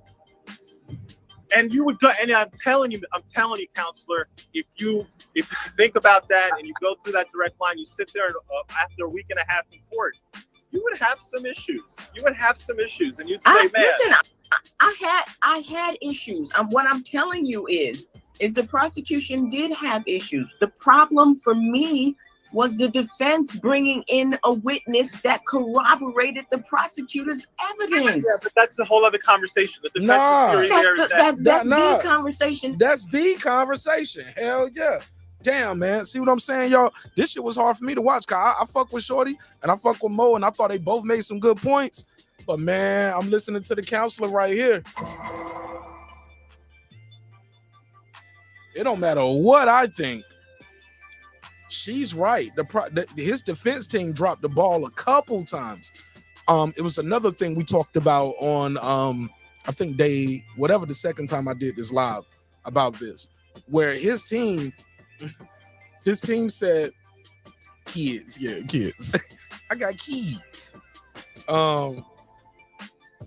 His defense team asked the gun expert or the gunshot residue expert, can you people in your team can tell you who had the most GSR on them, right? And that's usually who fired a gun. It was like, yes. Well, who had the most GSR between Tory and Kelsey? She was like, I don't know. I have to check my notes. He never asked her again, never recalled her. Like, oh my God. I thought he was going to recall her. He never recalled her. He just left that there. You don't ask that question. Let her say, I don't know, I got to check my notes. And then do you already know? Because you're supposed to know if you know the answer if you asking it this. You don't bring that up. Or are you just going to say that just to say what? Like in your closing, like, because as far as I know, he didn't mention it in his closing at all. Like, damn, man, y'all fell asleep at the wheel with that one. That was important. We all know that from watching Law and Order. Come on, man. We know who got the most GSR on them, probably shot the weapon. I think that simple shit like that connects with the jury more than talking about somebody's lyrics and fucking tattoos. People aren't as dumb as y'all think. And I think they want to just, I think a lot of times we get into character assassination. And I think what I truly believe in my heart of heart, the way the system is set up, it ain't even about getting the truth and getting justice. This shit is more about a win. We want to win the case. We're not seeking justice. We're not seeking the truth. We want to win the case. I can't run for Senate as a DA to keep losing cases. You get what I'm saying? I can't run for governor or I can't run for mayor, or like your next level that you're trying to reach in whatever field you're trying to go. Whether you want to stay, whether you want to be attorney general or state, going from being the local prosecutor to being a local prosecutor to being a state's attorney, or might want to be a judge. So you got to win. You got to win. You want to have an undefeated record. Everybody trying to be Mayweather of the legal side. Instead of just saying, hey, we need to drop these charges. Like, no. Because you know what happens then? You might get sued. Well, you put me through all that only to drop the charges. It's like once we don't got this ball rolling, shit, man, people might start doing anything to keep the ball rolling. He's going to be back tomorrow or Friday with a verdict. Yeah, but Kelly testifies that the muzzle flash goes off after the girl goes back towards the car. So they gonna do their final arguments tomorrow. Oh, we gonna do this prediction too. We're gonna do I don't even know what I said. She said facts about what I say. I be talking, man. I just be talking sometimes, but I just be in the zone. I be in the flow. I don't write this shit down. Fighting, she goes back to the car, muzzle flash goes off, and the defense argued that there was a struggle. First 2 shots could have been let off by Kelsey. Next 3 shots could have been let off by Tory. The idea that that's ridiculous. Hang on. There's 5 shots. There's a pause between shots 2 and 3. And most importantly, but Mo, we talking Mo, listen, Mo. You and I sat in that courtroom. We heard the shots. No, but I just want to respond to the counsel's point. She asked, well, what do you do with the fact that there's a witness who let me tell you what he testified. I'll tell you what I remember. She said, where the bodyguard? They found him yet? Who hit him? Where did he go? They found him today. He pulled up today, and he did not testify because the prosecution said we would need a week delay just to prep. And basically, Tory team had a decision to make. Like, y'all want to bring him up? Y'all got it. They only getting a week to prep. We'll let them y'all talk, but y'all got to give them a week. Week is a long fucking time for one witness, yo. The whole trial was only 8 days. Why you need 1 week for this one guy? You got a statement already. A week? A week. Knowing Christmas is on Saturday and New Year's is next week. Come on, man. That's what I hate about this shit, too. I was putting this in the comments on the live. I was like, yo, you shouldn't even be able to put somebody through trial like on the week of or the week after Christmas. Like, if so, it should be their choice. It shouldn't be the judge or nobody forcing them to do it. They should be like, yo, you understand this a holiday weekend, right? You know what I'm saying? Back to back, the biggest holiday ever. Like, are you sure you want your trial to be right here? Yeah, I want my speedy trial. Speedy trial, bitch. All right, cool. Let's go there. But if you're not trying to do that, you're like, nah. We can wait after Christmas, Thanksgiving, you know what I'm saying? Hell yeah, because people going to be in a rush. Whether for better or for worse, they're going to be in a rush when they get this damn jury shit tomorrow. Today? First off, he was constant. I never saw a gun I think they're gonna have a verdict no later than Friday. What I was looking at, I might have it by 5 o'clock tomorrow. If they get that jury instructions right before lunch, because they said everybody did their closing arguments today, which I hate they doing this. The defense, this is how the judicial system works and how it's fucked up. Since the prosecution is bringing the case, the burden of proof lies with them. So they do their closing arguments. The defense does their closing arguments. But then the prosecution gets the rebuttal. Nah. Well, no, it ain't no more rebuttal. You said what you had to say. I said what I had to say. And now that's it. Why you get to go again? You get what I'm saying? Well, because I accused you. Well, shit, you should have say everything you got to say first. And then I go. But even worse, the jury get to sleep on this shit tonight. And tomorrow, all they get to hear is the prosecution. You get what I'm saying? So the prosecution gets to pretty much do another closing argument tomorrow. And the defense don't get to say shit. They just got to sit there. And then the jury get their instructions and they're going to take their lunch and they're going to deliberate probably about 1 o'clock. East Coast time. That's fucked up. That's terrible. Whenever we doing this, I need to be, you do your closing, I do my closing, you do your closing same day, and then we send them off to deliberate. We can't let you do your closing, I do my closing, the day is over. We come back tomorrow, and all they hear is you reiterate saying I'm a monster and saying whatever other. Nah, man. The shit is set up.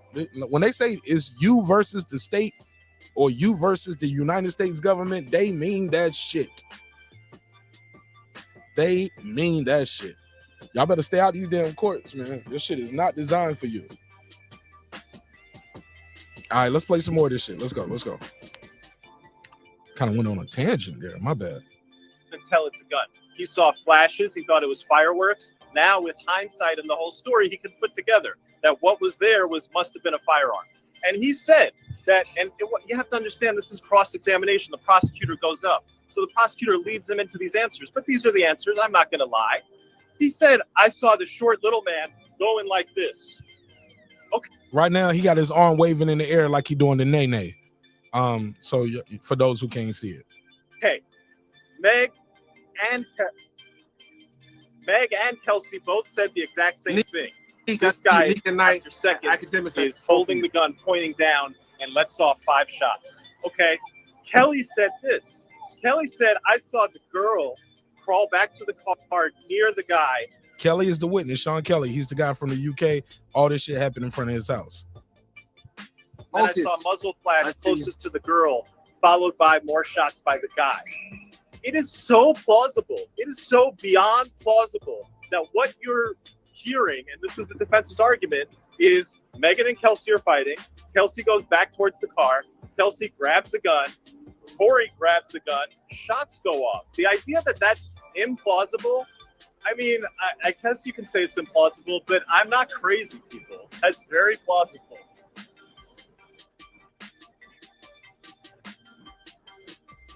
But Mo, you sat and heard the gunshots.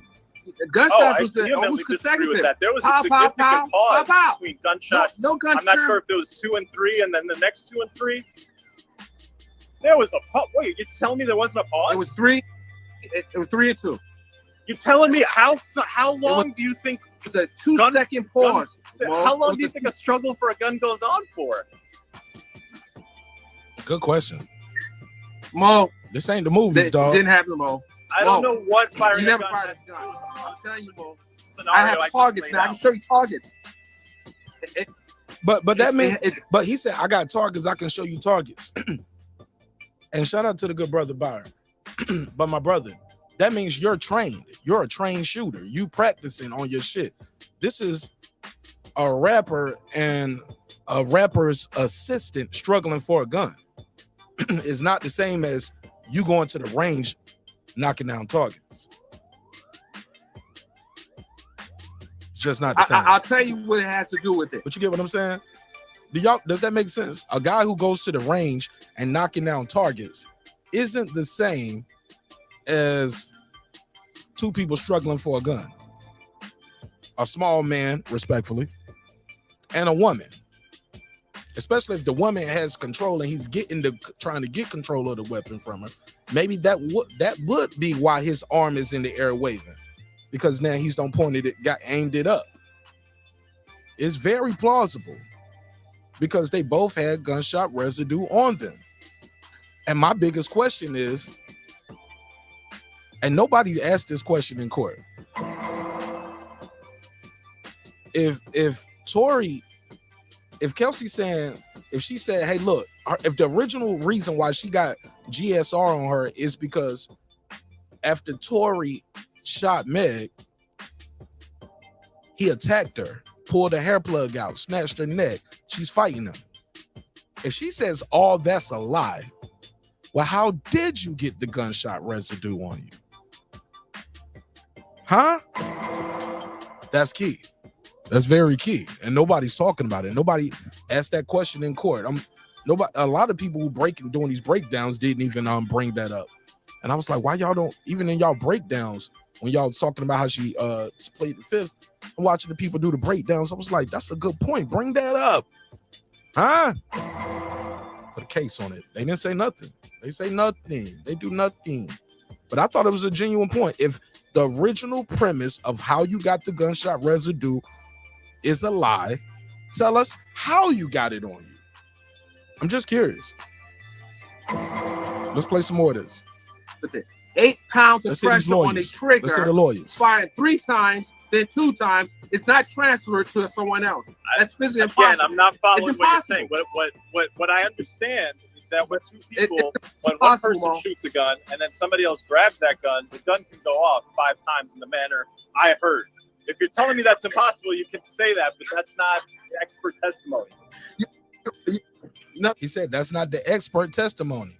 Like, so what the expert is saying is, and what he's relating, because he's been there every day, when she grabs the weapon, it's very possible in the struggle of getting the weapon from her, it could have went out 5 times, as her and Tory argument or of struggling for it, according to the experts. Mo, we also saw where the shell casings were. You saw it as well as I saw the shell casing. 4 shell casings on the ground. This is wild. I Very don't close to engage each in other. Not too far. This is maybe all very speculative. He said, and which means more of what Mo could be saying is true. 4 of those shell casings were all together right there. I don't. I'm just telling you a plausible scenario. We talking about what we saw. As I've heard it from the defense. No, but the way you're saying it, you're saying things like, "Oh, look at the gun casing." That never happened. I don't engage in that. I'm sorry. Yeah, it could have happened that same way with the gun casing. No. That girl could have came back to that truck. That could have got in that fight. That girl went to the back. Because even still, we still don't even have an explanation of. EJ say he put the bags in the back. How did the bag get in the middle? Like, they weren't changing clothes. They weren't in the car that long. Was that bag moved for the pistol? Who does the gun belong to? That's another thing. Y'all ain't traced the serial numbers. Y'all charge him for unregistered gun. How do y'all know it's his gun? We still don't even know if this is Tory's gun, but he's been charged for possession of an unregistered weapon. We don't even know that. Alonzo Amazing. What up, family? What's poppin'? What up, though? Welcome home. Welcome to the show. We don't know. And able to see the evidence like I have never engaged in what you just said, which is that it is physically impossible for those shots to be anything other than what you think. Yeah, it's not. Yeah, it's not. It's not impossible. Homie is saying it's impossible for them to be fired. Because what he's thinking, the way I get it too, Byron. Now I don't know what he's thinking, but the way he's regurgitating the information, it sounds as if he's saying it's not possible in that time frame for her to pop, Tory to struggle, get the gun from her, and it goes off 2 more times. But it's very possible, as soon as she grabbed that gun, he's already struggling with her. Pop, by the time you get away from her. But pop, by the time you get away from her, pop. As the gun is getting raised in the air. Because according to the eyewitness, the muzzle flash did go up in the air with the final shots. Mo. We got to talk about. Okay, I'm gonna bring someone else on. Right. I appreciate All right, so you. Mo got to go. I appreciate you, Ike. We're gonna talk soon, both of us. Thank you. Deuces. Okay, Ike. I gotta bring on. I gotta bring on Neek. She was. Nick Rich said the defense closing argument doesn't really need to go beyond stating that the state's two witnesses, Meg and Kelsey, can't be trusted. But this sister right here, she said, shout out to attorney Al Shabazz, Akeisha Al Shabazz. She said, well, the defense fucked up basically by putting a witness on the stand that put the gun in Tory's hands. That's how we got here. You shouldn't have brought no witness that got the gun, even though now some would say, hey, that causes even more reasonable doubt. Perfect. But he does say Tory had the gun in his hand at one point. But he said it was two women fighting, and I saw the flash come from a woman. Then you got Kelsey up there. She said, we didn't get in no fight. We kind of bumped each other. And then you get Meg on the stand and says, we never got into a fight at all. I heard Dan's bitch and Tory shot me. The three witnesses, 3 out of the 5 witnesses who testified, because Tory was a witness and also the driver Quan is a witness. Those two didn't testify. So when you're in this situation right here where you have Meg says one thing, Kelsey says another, the eyewitness, a guy from London, says something totally different from all. That's reasonable doubt, right? A reasonable person should have some doubt on what really happened. Is all I'm saying. If you going into this shit 1,000%, Tory shot this lady, closed case. I don't know. It's hard. I'm sorry, wrong button. Yeah, it's difficult for me to just throw this guy in prison for 22 years. This ain't no open and shut case. It's not that simple. I just don't see how some people are just so easy to say he did it, so easy to say he didn't do it. We don't know. We walk out of this shit knowing a couple things. The LAPD didn't do a full investigation. That's what we do know. They checked her for GSR. Once she came back positive for GSR, y'all should have tested her DNA. Especially once you find out it's 4 different people's DNA on this weapon. 3 guys and a lady. And you got to exclude him because this shit is inconclusive. Well, he's not excluded, but he's not included neither. Let's be fair. It's inconclusive. But what about the young lady? Is her DNA on it? Maybe Tory never gave a statement. And nobody ever implicated her. She probably didn't know she was implicated, and the police didn't know she was implicated until they doing it. Because according to Kelsey, she was like, by the time y'all came to talk to me, and I had to talk to y'all, that's when I'm finding out, oh, Tory's team is trying to say I'm possibly the shooter. They're using me as a, okay.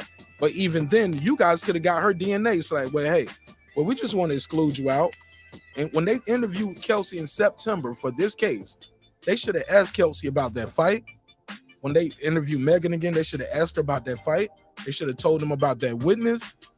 They like, yo, witness said they saw your fight. They should have did a DNA swab for Kelsey. Say, hey, look, we got a subpoena for your DNA because it is a woman's DNA on this weapon. We just want to exclude you. Megan, we just want to exclude you too. We try to make sure y'all two, you know, you two, your DNA is not on the weapon. And if it is, we can explain why it's up there. Never happened.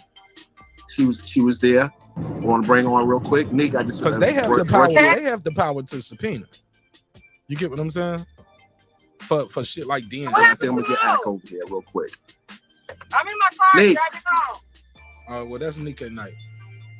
All right, well, that's it, man. Let me see what they're saying. Anybody got anything else on this? Let me see what they're saying in the chat.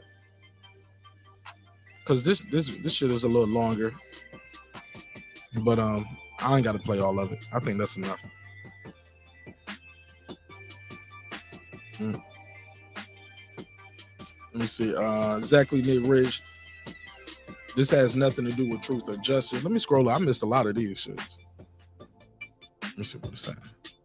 Okay, I read that one. Read these. Boom. So where the bodyguard go? We read that one. Nah, he wasn't part of no fatal four-way. That nigga showed up today on Power 600. I don't know where you got your news from. That nigga was in court today, live in the flesh, ready to testify. They was like, nope. Too little, too late. But he ain't dead. Not that guy. Tory's on trial and facing prison time while most of the country wants to make this thing about protecting women. Can we just have a fair, impartial investigation and get to the truth? Yeah, I couldn't agree more, Clips. Like, some of those questions, I don't care how much you like Meg the Stallion. I don't care how much you like Kelsey. I don't care how much you dislike Tory. Some of this shit is indefensible. Indefensible. It's no way you can explain. Like I said, man, we watch enough court TV. We watch enough Law and Order, crime, celebrity sleuths, Ben Matlock. We see enough of this shit to know. And we know enough about CSI. We watch CSI. We know enough about this shit, man. Almost Got Away with It. All these ID movie crime DNA type shows, man. They got whole shows. It's like a lot of them. Just talking about how they catch people with DNA and forensic files and shit like that. Come on, man. I watch all of that shit. I'm still trying to figure out how to get rid of one of y'all niggas and get away with it. You know what I mean?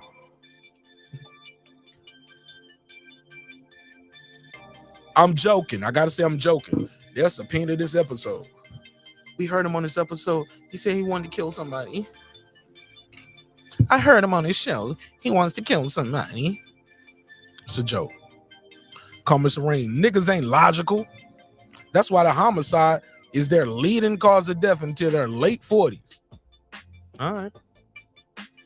What's wrong with saying all of them were acting a damn fool? Why is it so hard to believe that this case was driven by an overzealous prosecution that was obsessed with blaming Tory? Shout out to the girl behind the mic. She in the building. She said because a bullet ended up in someone. Bullet fragments. We did not pull a full bullet out. Nah, they did not get a full bullet out. A lot, and the fragments are missing. The fragments are gone. They said it was bullet fragments, but the fragments are gone. So it wasn't a bullet. Fragments, and the fragments are missing. Come on, fam. Just so much evidence that's missing that should not be missing from the prosecution. Clips said, moral of the story, if you are directly or indirectly, what do you say? If you are directly or indirectly involved with anything where women are also involved, the general consensus is to blame the man. I'm not going to say that, but some people probably feel like that. I get it.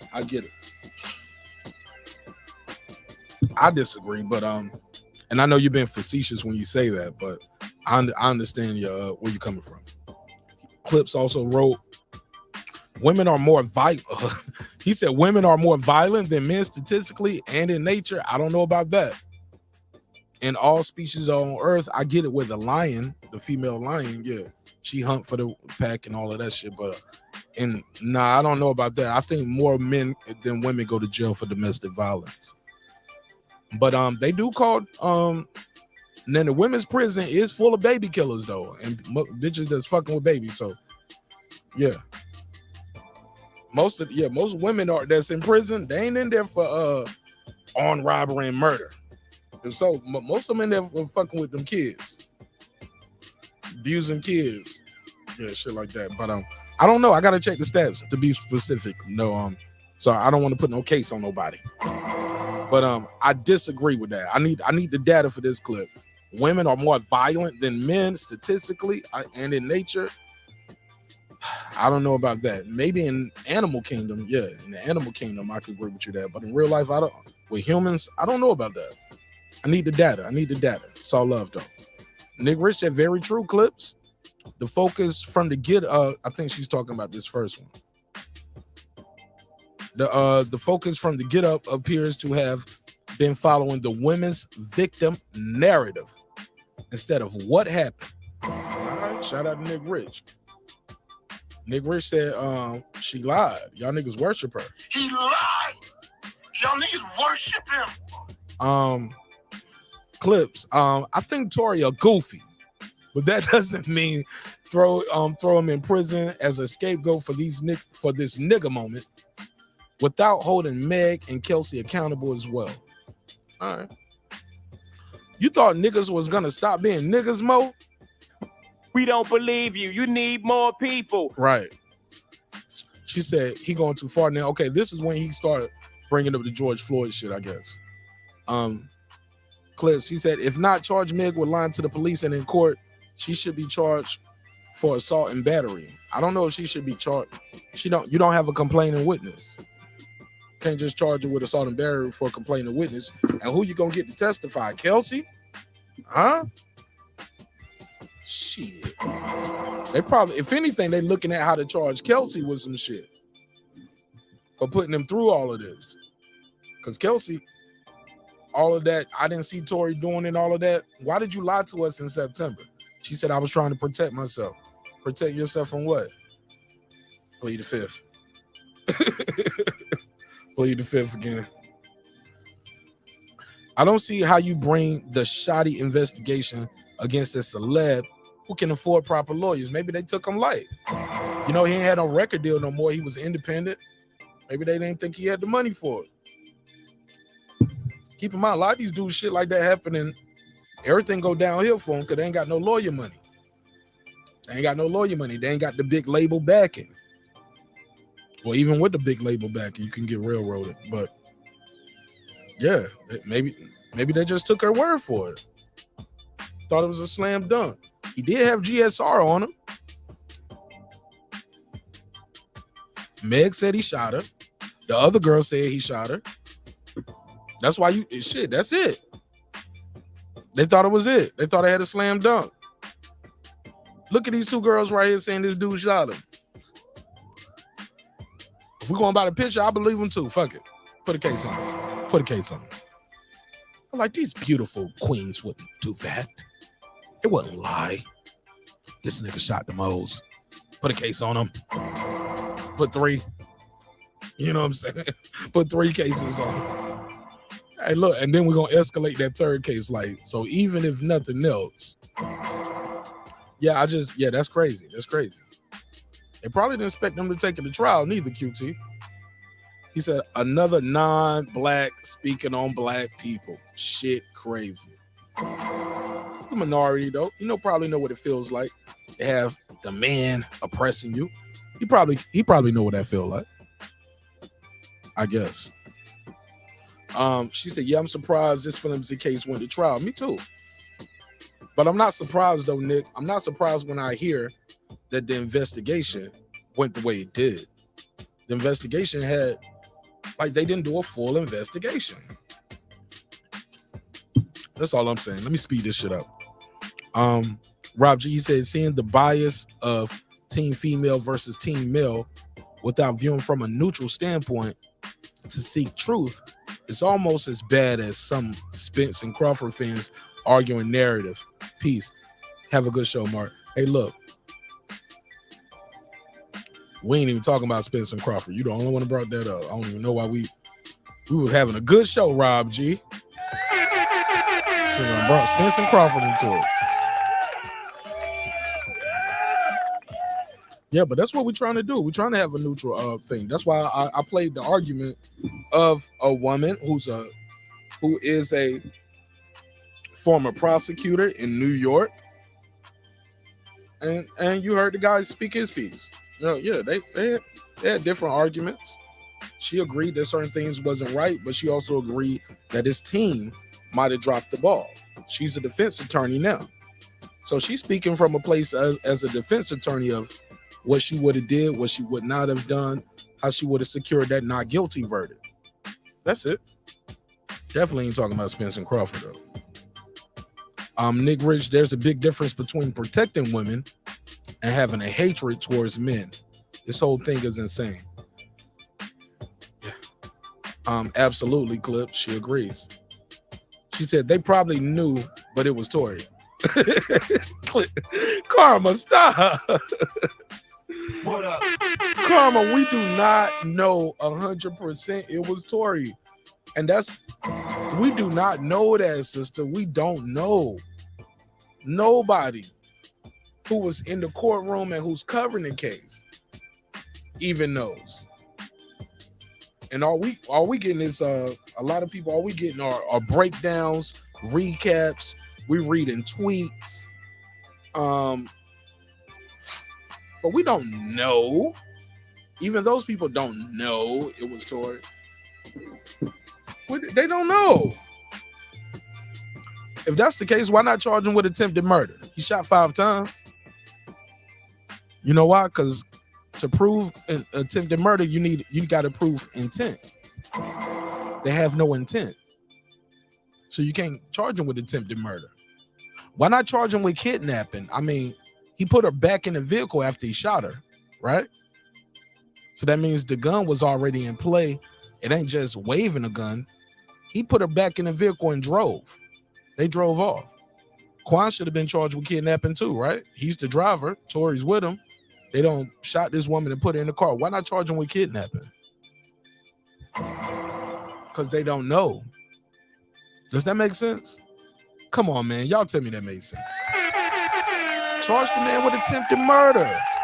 Charge him with kidnapping. This it's California, baby. Y'all know how y'all do in Cali, right? They throw the book at you. Charge you with all kind of shit off of one crime. You'll get like 8 charges off of one crime. One crime, you get about 5, 6 charges. He got 3 off of this shit. Why not? Hey, look, they tried to add the bribery to it, but if you're going to try add bribery, why not add kidnapping? Your case is he shot the lady, put her back in the car, and the police saved her. Somebody called the police and saved her. I'm just saying, some of this shit looking kind of funny in the light, homie. What up? Clips, he said, remember in cases like this, a man legally cannot say she's lying. Or aggressively question the woman because the courts deemed that as intimidating her. This procedural precedent in federal law. I didn't know that. What's the law? I didn't even know that. I didn't know you couldn't say, I didn't know legally he couldn't say she's lying. I didn't know that. Let me know what law that is. I did not know that. Legally, he cannot say she's lying? Well, we just got to imply and infer it throughout the whole trial. What we call it if she's not being truthful? What are you, less than truthful? What's the words? I don't think it's team male or team female thing. I think they did a shitty job. If you're a celeb and this, he said, if you're a celeb and this the investigation you get, then I feel sorry for the normal people in LA. What up? Yeah, shit like that. Right. They didn't even check this. The lady got GSR on her. Why not check her DNA to exclude her? Especially once you know, hey, look, it's 3 ladies and a woman. There's 3 males and a female DNA on this weapon. This guy, you can't say his DNA imprints ain't on the bullet or on the magazine. It's on the outside of the gun. Who are these other people? Because let's say you find her DNA on it. His DNA is not on it. What if you cross-reference that and her DNA is on the magazine? You wouldn't even know. You check one of the rounds, like, oh, her DNA is on the 8th bullet from the clip. In the bottom of the clip. You're like, oh, shit. You just don't know.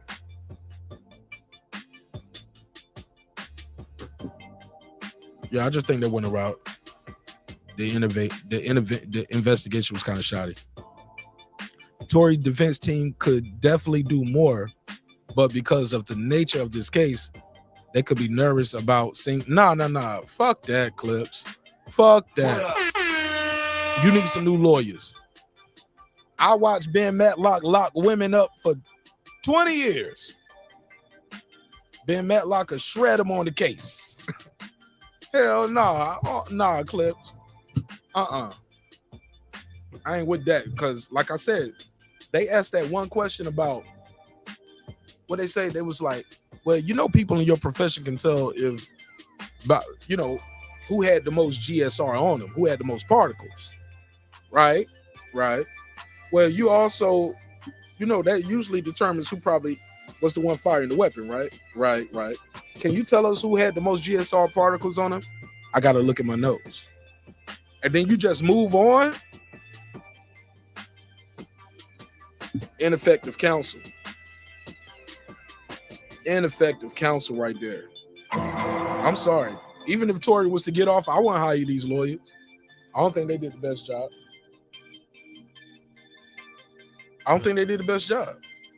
They left too many questions out there. Oh, that's what Karma meant. She was like, okay, they probably knew Tory did it.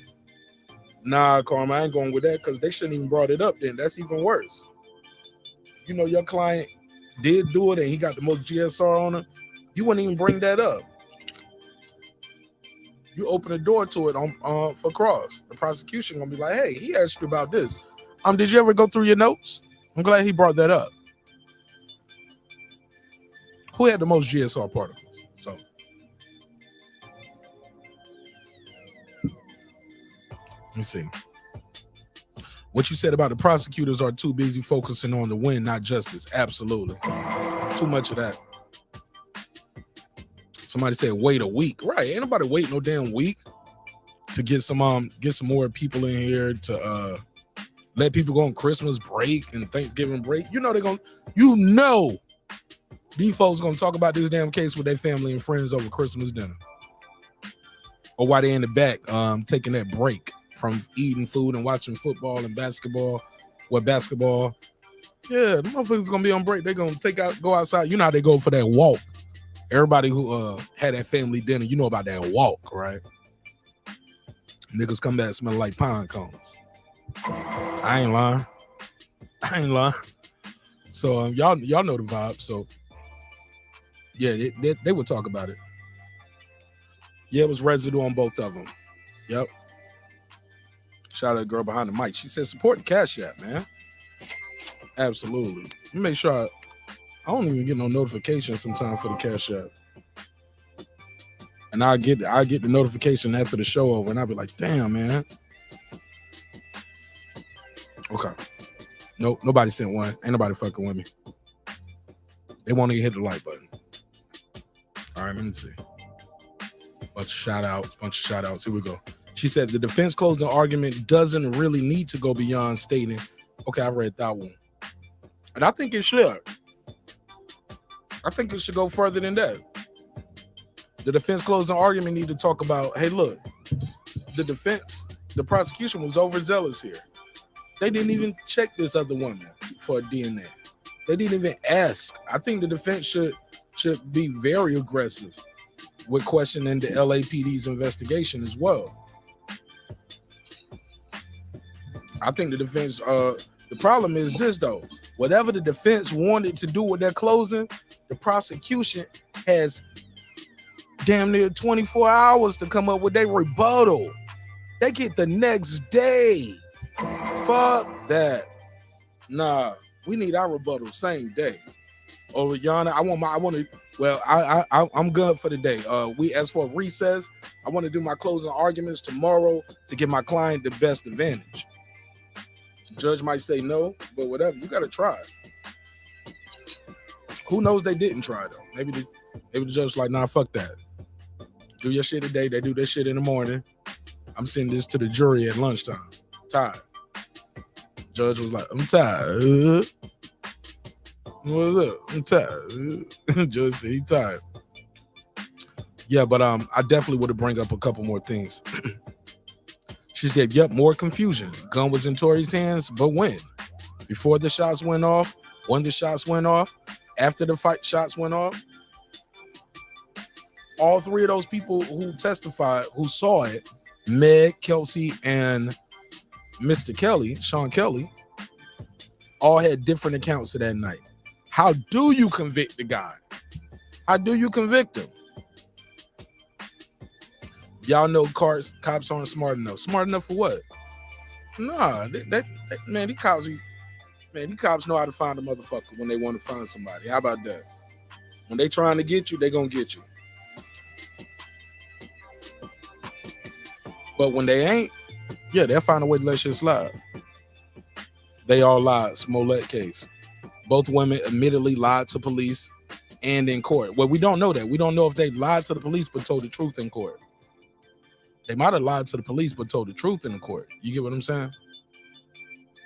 Like, she might have lied to police with, I saw Tory with the gun, but told the truth in court, where she said, yeah, I didn't see him. We don't know. And maybe she needed the fifth because she didn't want to get in trouble for lying to the police, for giving a false statement to the police, because she could get charged with that. Like, if she wanted, let's say she didn't plead the fifth and she just took the stand, they could have charged her with making a false statement to police. Right. So that's key.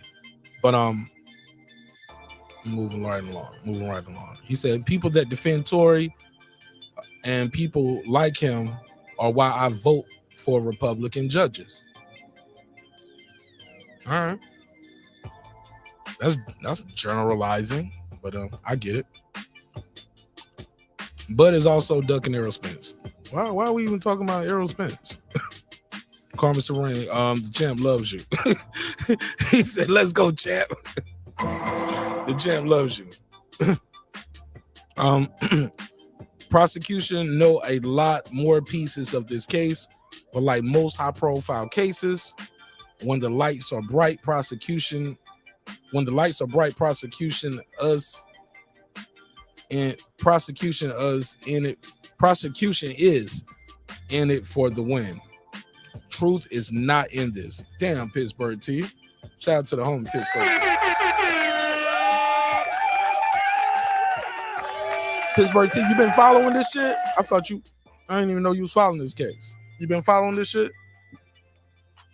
He says some people only have their narrative and are unable to operate past their pain, past and biases. This is where we at with it. Kenny Porter voice. Shit, let's cue it. Cue the Kenny Porter voice. This is where we at with it.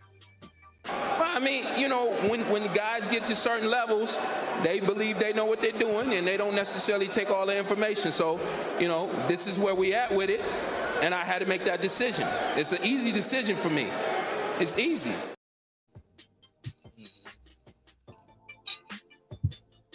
People still pulling up in the chat talking about Bud Crawford, but they want me to delete my damn Bud Crawford, my Errol Spence videos. Y'all can't have it both ways now. If so, you Tory Lanez. Two bitches going both ways like some nunchucks. I got two chicks going both ways like some nunchucks.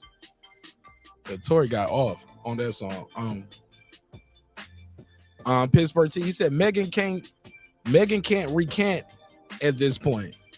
He said Megan can't repent at this point. Either went too far down the road. It has went too far down the road. He said it has went too far down the road. I told y'all, man, y'all be saying I be reading y'all shit kind of funny, but I'm telling y'all be typing funny. I be reading it how y'all type this shit. With all due respect. Let me see what else they're saying. Let me go to the chat, see what they're saying in the chatty.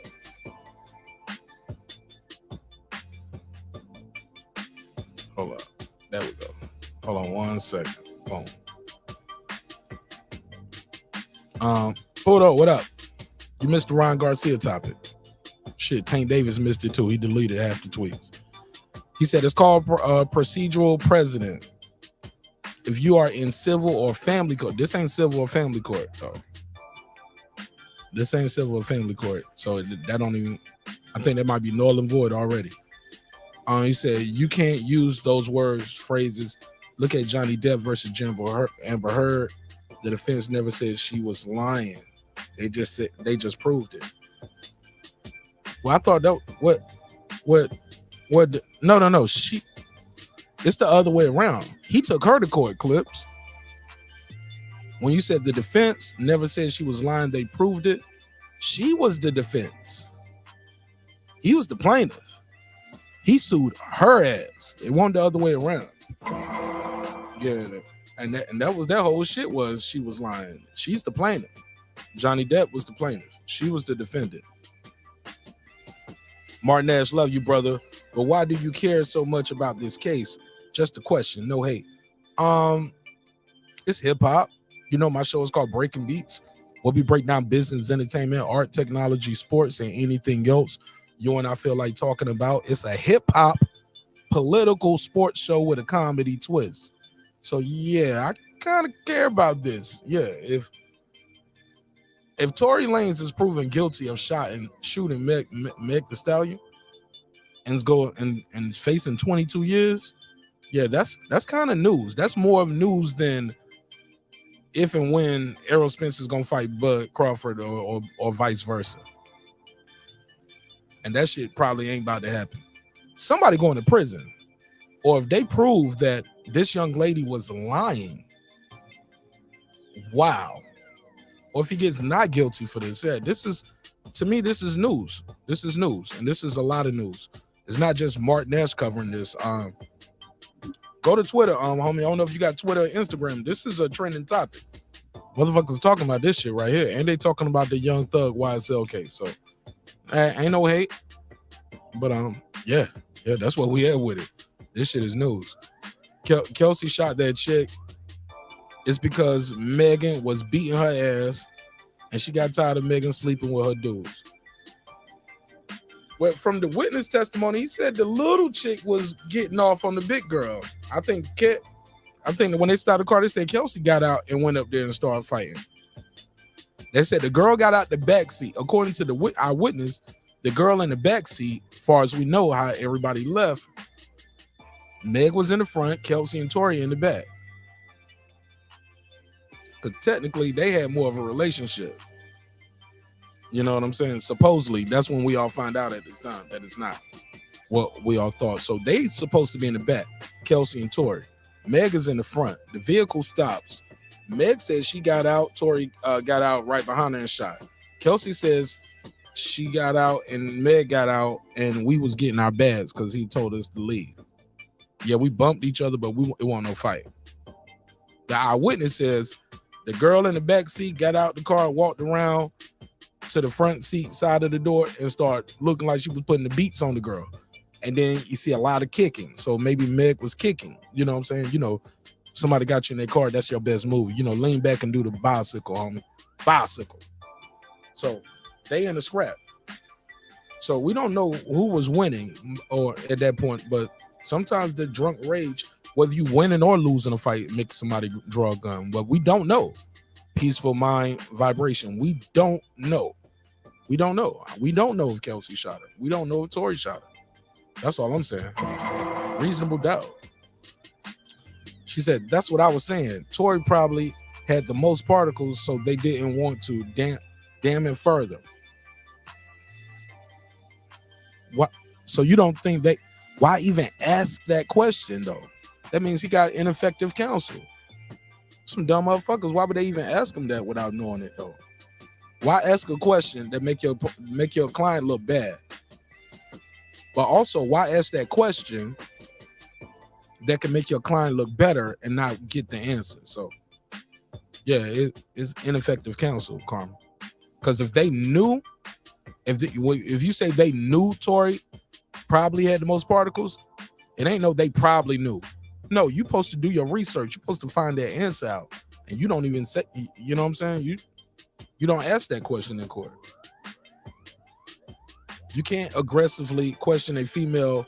The judge will direct the attorney to rephrase the question or strike the statements altogether. Well, you can ask for permission to treat them like a hostile witness, right? And that's when you can ask leading questions. Definitely should have asked permission to treat any of these ladies like a hostile witness. Once they're up there saying, I don't want to be here, and like, I don't know. I I don't recall. You recall all of this, but you don't recall that? Yeah, but I don't know. You might be right, though. Who knows? He said, why cops always do crappy investigations that's highlighted in these type of cases? Maybe they do it all the time, Pittsburgh T, but it's only highlighted in these type of cases. I paid for 2 personal custody cases and 3 others. Artists on my label. Not to mention many criminal and civil procedures. Any lawyer worth their fees would never chance appearing to attack the woman. Personal custody cases. This is a criminal case, though, bro. This is a criminal case. The dude facing 22 years. The witness said Kelsey fired from the car and Tory shot in the air. Yeah, we talked about that. Yeah, we did talk about that. Definitely. And that's what that attorney was talking about. Why put a witness on the stand that puts the gun in your client's hand? Moses Jackson, what up, though? He said, is anybody giving a little bitty 4'9" Tory props for stroking down these 2 Amazons at the same damn time? Salute to Tory.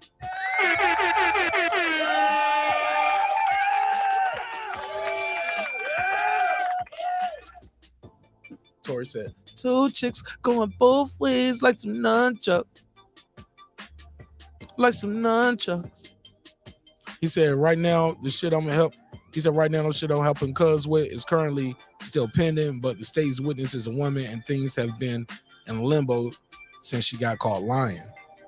I'm not victim blaming, but why was Megan even involved with him? Cause see, that nigga, Tory was hot. Tory had that damn quarantine radio shit going. He had just got his independence from the label. Rock Nation was pursuing them. Remember they said they met at the Rock Nation brunch? Like, yeah, man, Tory, that. You might not think so, Carmen Saran. But shit, that nigga a foreigner too.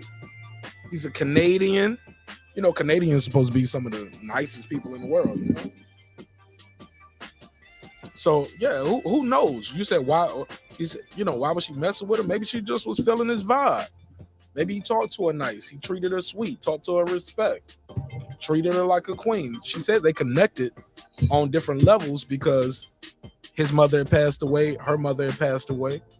You know, so they was connecting. They had a common connection right there. So we're not victim blaming.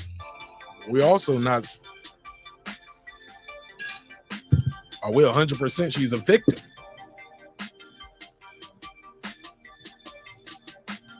Like, she didn't even admit it. It took us to court to find out, oh, she was messing with Tory. Even though we saw him bouncing his cheeks off her cheeks. Dancing and twerking and having a good time. I'm telling you, man, I ain't got my face all on somebody's ass while they dancing. Just for show. We either smashed before or we smashed after. You heard me? We either smash afterwards or before. If I'm sitting there just doing all that booty play. That guy Clips, he said, they don't want to throw out Cuz's case or charge her with perjury. But you got to prove that perjury. She's the victim. Things could be you know, blurry for her, you know. She could say, hey, I don't remember that. So Lil Cuz is still dealing with the case. Oh, you talking about this case? I thought you talking about this case. I thought you were talking about this case. Carmen Serene, salute. Megan is definitely regretting letting this little dude hit. I bet you that. Damn, Champion Heart, you going hard. Champion Heart going hard in the paint. Phone lines open too, 470-705-9507. Said people are judging this case based on their custody case experience. This is criminal court. Yeah, I said that too. Mark, procedural precedent applies to criminal, civil, and family court. Johnny Depp's team never said she's lying. They knew better. They know better. They chose to prove their case Yeah, it's always better not to say quote unquote somebody lying too, because you don't want to get sued. I remember watching Bill Cosby's attorney when she was talking. Every time she talked about the Cosby case, they was trying to on Fox News everywhere. They was like, so are you saying these women are lying? She was like, I'm not calling anybody a liar because I don't want to get sued. What I'm trying to say is the evidence will show blah, blah, blah, or the evidence will show something different. Like legally, you don't want to get in trouble by calling somebody quote unquote a liar. So I do agree with you that on that clip. But when we got you lying, I'm glad you said that. I saw this report going around that Meg the Stallion's team are going after some bloggers, YouTubers, people like me, people like you. Yeah. They said they gonna get y'all motherfuckers for calling her a liar. He lied. Y'all niggas worship him. That's what she said. You know what I'm saying? That's what they said. They said they gonna get y'all niggas for calling her a liar. But one thing they can't get you about is this. If she was on Gayle King saying, I didn't have a sexual relationship with Tory, and then in a court of law, we found out she had a sexual relationship with Tory, you can't call me no liar. Because the thing with that liable is when you tell a lie knowing it's a lie. When you knowingly spread lies about people, yeah, you can get held liable. But if you on camera saying you didn't have a sexual relationship and the prosecution in your shooting trial says you had a sexual relationship, yeah, I think I can say you lied. Yeah, I think I can say you lied. Put a case on. Simple as that. Yeah, she did lie when she said I didn't have a sexual relationship with Tory. And to be fair, she wasn't under oath at that time neither. She was just talking to Gayle King. He said, Martin Ash, let that shit go, bro. That fight not happen. Bro, I ain't talked about it. All these, look, somebody in the chat talked about, Rob G brought it up and Karma brought it up. Promise you, bro. I've been let that, bro. You a neighbor. I put a post up about it in the neighborhood. I'm good, bro. I'm on to the next, bro. I'm on to the next, Champion Art. Karma, blame Karma Serene and Rob G Films. Blame your neighbors. Your neighbors brought that shit up tonight. He said, I'm not basing this on custody court. I'm saying through custody court and past civil cases, I learned about federal laws, procedural precedents. Both defense and prosecutions are doing shitty jobs. I can agree with that. Good morning, listening while I cook. I felt like cooking early. I ain't mad at you. What you cooking? It's Friday for you. No. It's Thursday for you. It's like 7:30. What you cooking? Clips. He said, certain things are viewed as being in bad taste and would not be allowed in court. A good lawyer would make a case that she's not a reliable witness instead. Yeah, Clips, we passed that one, bro. You still talking about that. Or maybe I'm just reading these late. Yeah, I'm past that one. I take your word for it, big dog. Take your word for it. Tory Lanez lawyers need to binge watch Suits TV show and try it again. Oh shit. Pittsburgh T, you think you're going to jail? Click the link, Pittsburgh.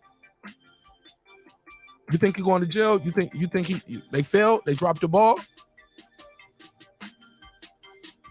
He said, shout out Shannon Briggs. He said, I don't know what's going on, champ, but I agree with Karma Serene. Let's go, champ.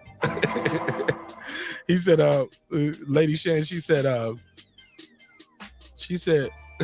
I said that Tory Dick Gang has to be on point for these two women putting their lives on the line for it. Shit. Sometimes it don't even be about that. Sometimes it's about respect. A lot of times it's about the respect, the deceit. A lot of times dudes, when these dudes get into it over a chick, it ain't because she the finest woman in the world. It ain't because she got the best box in the world. It's the respect. It's feeling betrayed. It's feeling insulted, desolate. I can't believe you. Who the fuck you think you playing with? It's more of that than, oh, the sex is just so amazing sometimes. But that's my opinion. Lady Shan Dunham season. Hello, Queen. Let's go, champ. My boy E said, he said, my money is on Kelsey shot Megan. Damn. You don't put a case on the chick. He said, my money is on Kelsey shot Megan, which goes back to, damn, this little dude had these women fighting over him. I got to pop my collar. Salute, Tory Lanez. Let me give him the drop.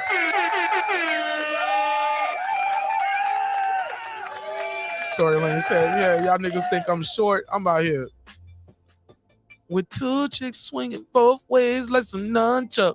Yes! Yes! Fuck you too! Yeah, Tory Lanez living his best life. Yo, by the way, Tory Lanez dropped some good ass music in 2021. Like, Tory Lanez been dropping some good ass music. Man, I like that Y'all Don't Look Right Together song, YDLR. Y'all Don't Look Right Together. I like that song. Yeah, he dropped 2 albums, man. Prom, something like Alone at the Prom, and the other shit is called Playboy. Shit's fire, bro. A lot of singing on it. One of them sounds like that Prom joint. I think that shit sounds like a lot of 80s pop, 80s R&B. That shit good though. I liked it. She said, I wouldn't admit to sleeping with him except under oath, like I said before. Fuck that. Fuck that. So nah, man. All right, Karma. Karma, I got to give you the side eye on this one, sis. Don't ever fuck nobody that you can't, that you're gonna be ashamed to say later I fucked them. That's a message to everybody. I ain't just fucking with Karma. I'm just telling y'all all of that. Yeah, don't do that. Have your story together, at least. At least have your story together. Be like, well, you know, I was going through a lot at the time. It's alone. It's Christmas. Motherfucker took me to Red Lobster. Yeah, I fucked her ass. Yeah.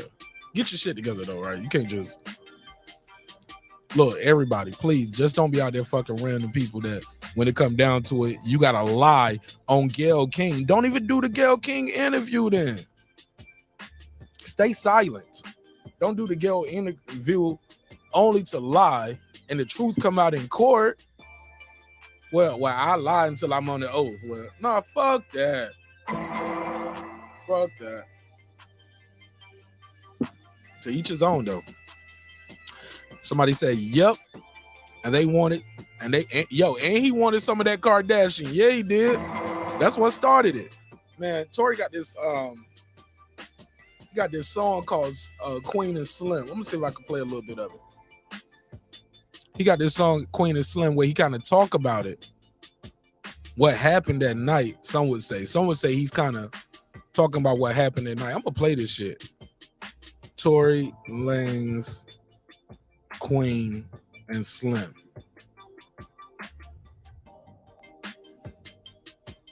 Let me put the lyrics on the screen. And it starts around 2:37. Around 2:37, let me share the screen. Around 2:37, he started talking about kind of, some people are saying he's describing what happened that night. President Jafar, what up? She said, lying to Gayle isn't a crime. Tory has no hair. She was embarrassed. She wasn't embarrassed letting that nigga eat that pussy from the back, though. She wasn't embarrassed on that quarantine radio. Fuck that. Karma, you trolling now. Karma, I think you just trolling now. I think you just trolling. Let me see, where am I at? I'm going to put a star right here so I don't lose my spot.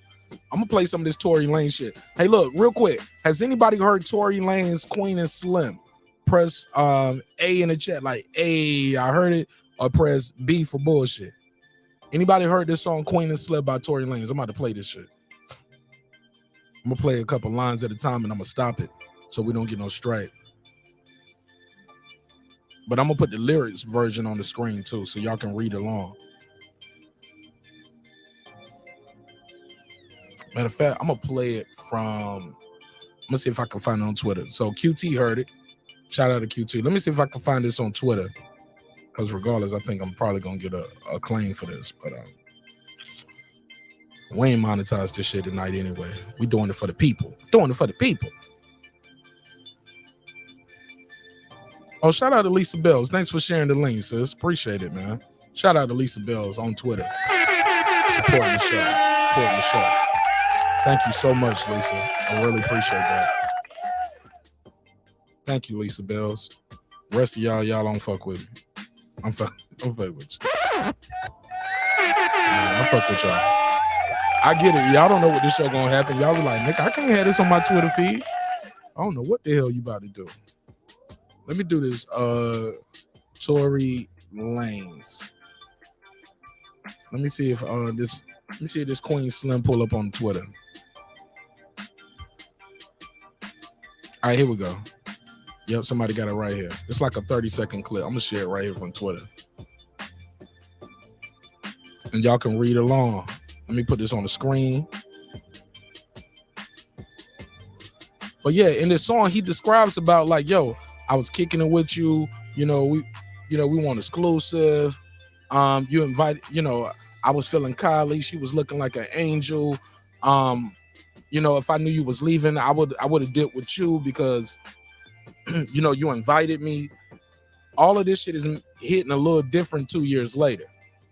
Let me see. Tory music is fire though. Yeah, Tory dope. She said you're welcome, right? No, I love you, sis. I love you for that. I love you for that. That's major. Lisa, I don't take that shit for granted. I don't take it for granted at all. I love you for that. For real, for real. She said, I'm fine. Thank you, Eclipse. Thank you for asking. Okay, I lost my spot. I don't skip a lot of them. Let me scroll back up. My last comment started. So I'm right here.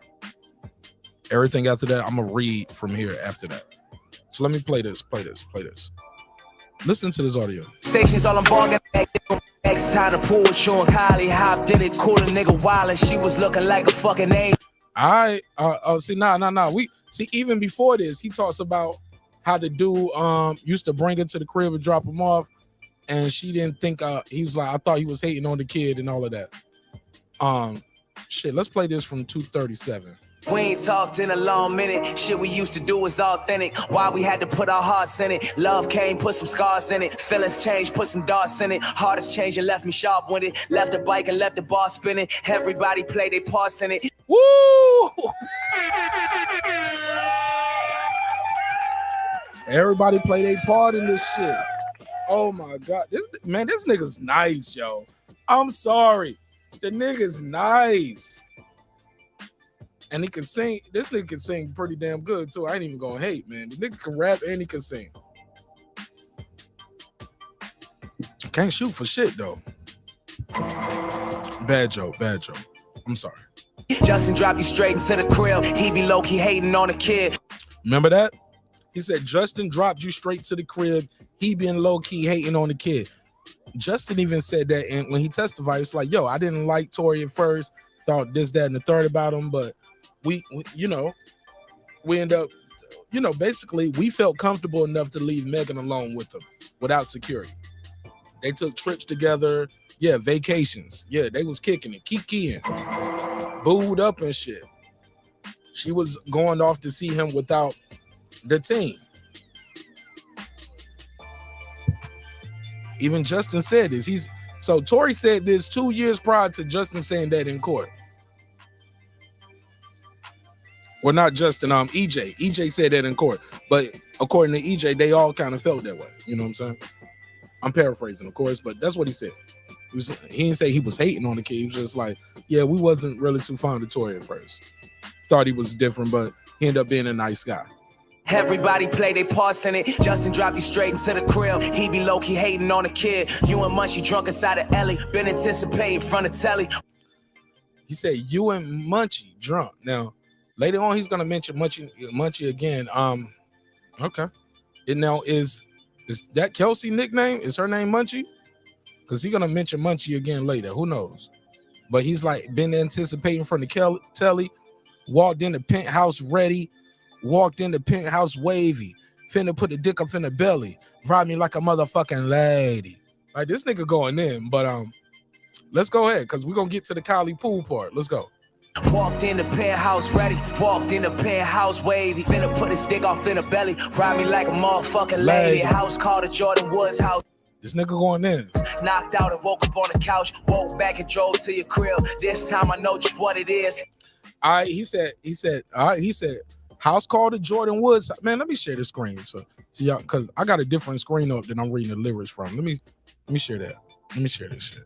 Let me share this shit. Boom. Wow. All right, so y'all can see this, right? Where we at? I don't want to lose my spot where last thing I read in the chat. Sounds good. I like it. Tory from the diaspora. All right.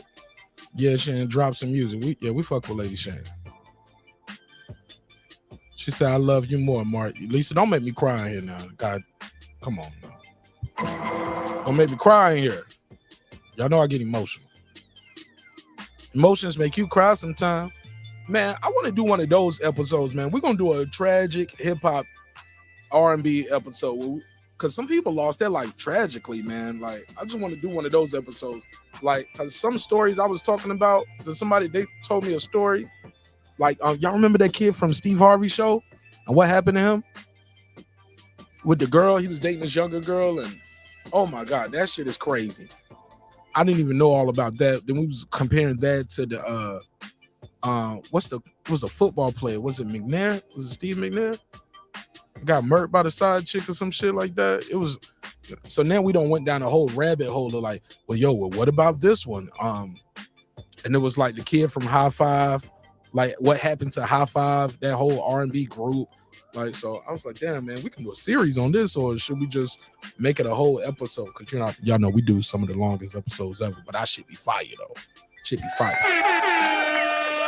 So yeah, we gotta do that episode. Like that shit was crazy. Romeo.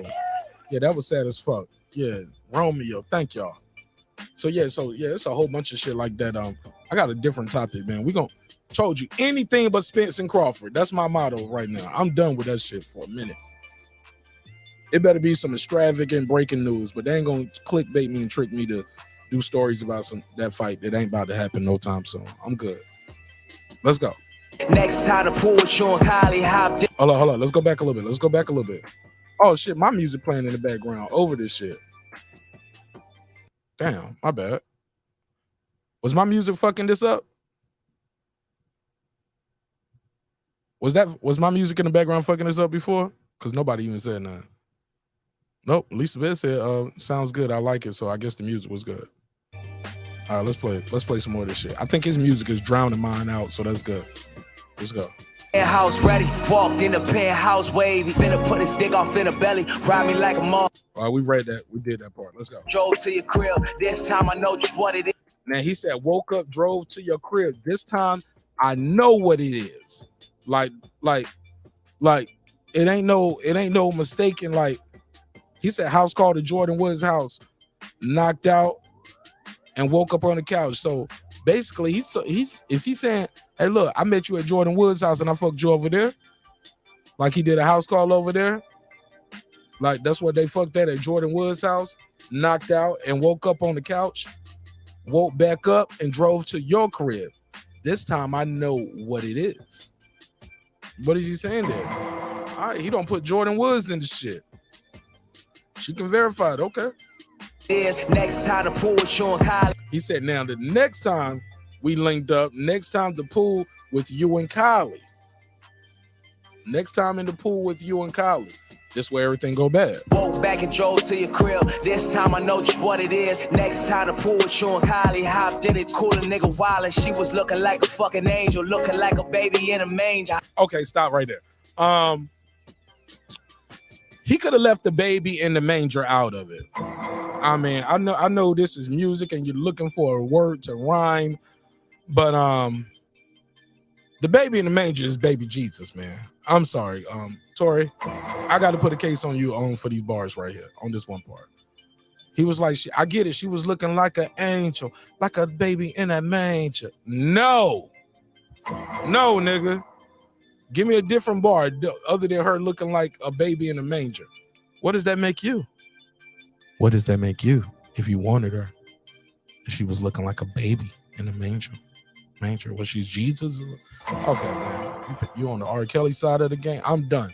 I'm done with that. I'm done with it. Let's move forward. Leave him alone. He just needed a word to rhyme. Okay. A hot step went to the car. Now this is where goes to kind of what they saying happened that night. He said, hopped in a cooler nigga wildin'. She was looking like a fucking angel, like a baby in a manger.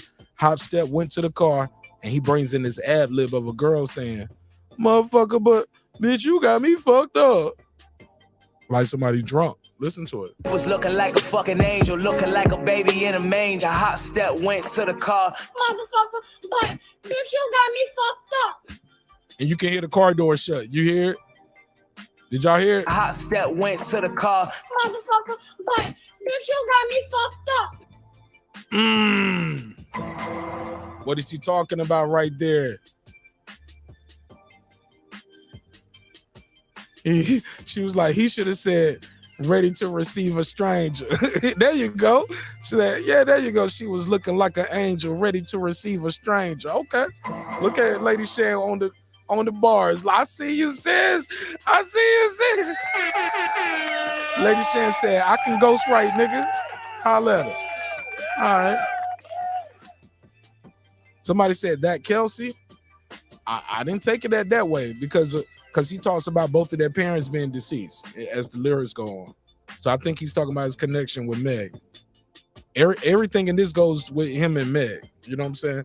Talking about Justin dropping her off at the crib. Justin on work for Kelsey. Kelsey is respectfully, she's an assistant. She's the help too. Even EJ said, no, I don't pack her bags and I don't fuck with her stuff because she's an assistant. I deal with Meg. I work for Meg. Nobody's working for this don't fit Kelsey. Me and Kylie still off in the pool. We just chill. He said me and Kylie still in the pool. And kicking shit was cool. He said we was just chilling. Kicking shit was cool. But then he talks about, remember they always said they left and then they came back. Both of us ain't know that you was tripping. Even though I got a crush on Kylie, I would have left with you if I know you was dipping. He said, even though I got a crush on Kylie, I would have left with you if I knew you was dipping. For some reason, you invited me, but I can't act like Shawty didn't incite me. All of this shit 2 years prior to this case kind of go to some shit that we were saying. DJ, what up, my brother? All right, let's go. Let's play some more of this shit. For the simple reason you were... Hold on, let's go back. She was tripping. Even though I got a crush on Kylie, I would have left with you if I know you was dipping. For the simple reason you invited me, but I can't act like Shorty didn't excite me. That's what we heard. He was flirting. He was all on Kylie. We heard this back when it first happened. We heard all of this shit back when it first happened. It was leaking out. That's why Meg said all of this shit makes sense now. When Meg was like, Tory team is out here trying to do blah, blah, blah.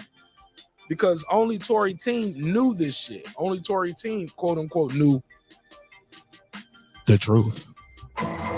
If you want to call it the truth, depending on who you believe. But this shit right here about being in the pool, being at Kylie's house, Meg was tripping, said she got her shoe. She left, talking about she forgot her shoe, came back, started tripping. Kylie threw them niggas out her crib. You know what I'm saying? Like, yeah.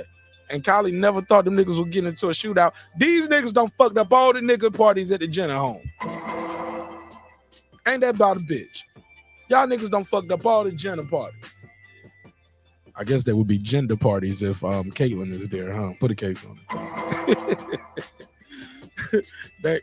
The Jenner gender parties. All right, whatever. Let's play some more of this shit. I had took a wrong turn that night, but not a turn that everybody think. I wasn't the wrong one that night. You was just too drunk to even see it. You was just too drunk to even see it.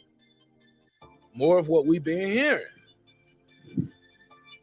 Even in the case, they asked EJ how many bottles it was.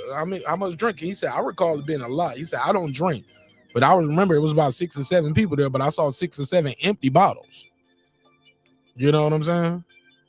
The prosecution was like, well, Odell Beckham Jr. was there. He's a big guy. He said, Odell don't drink, just like I didn't drink that night. We was actually talking about all these drunk motherfuckers together.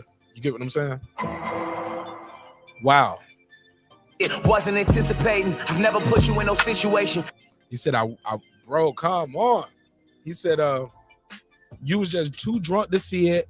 I wasn't anticipating. I never put you in. He said, I'll never put you in no situation. I never had an argument with you. A conversation is all I'm bargaining with you. He just want to talk to him like, what the fuck is going on? This shit is going too far.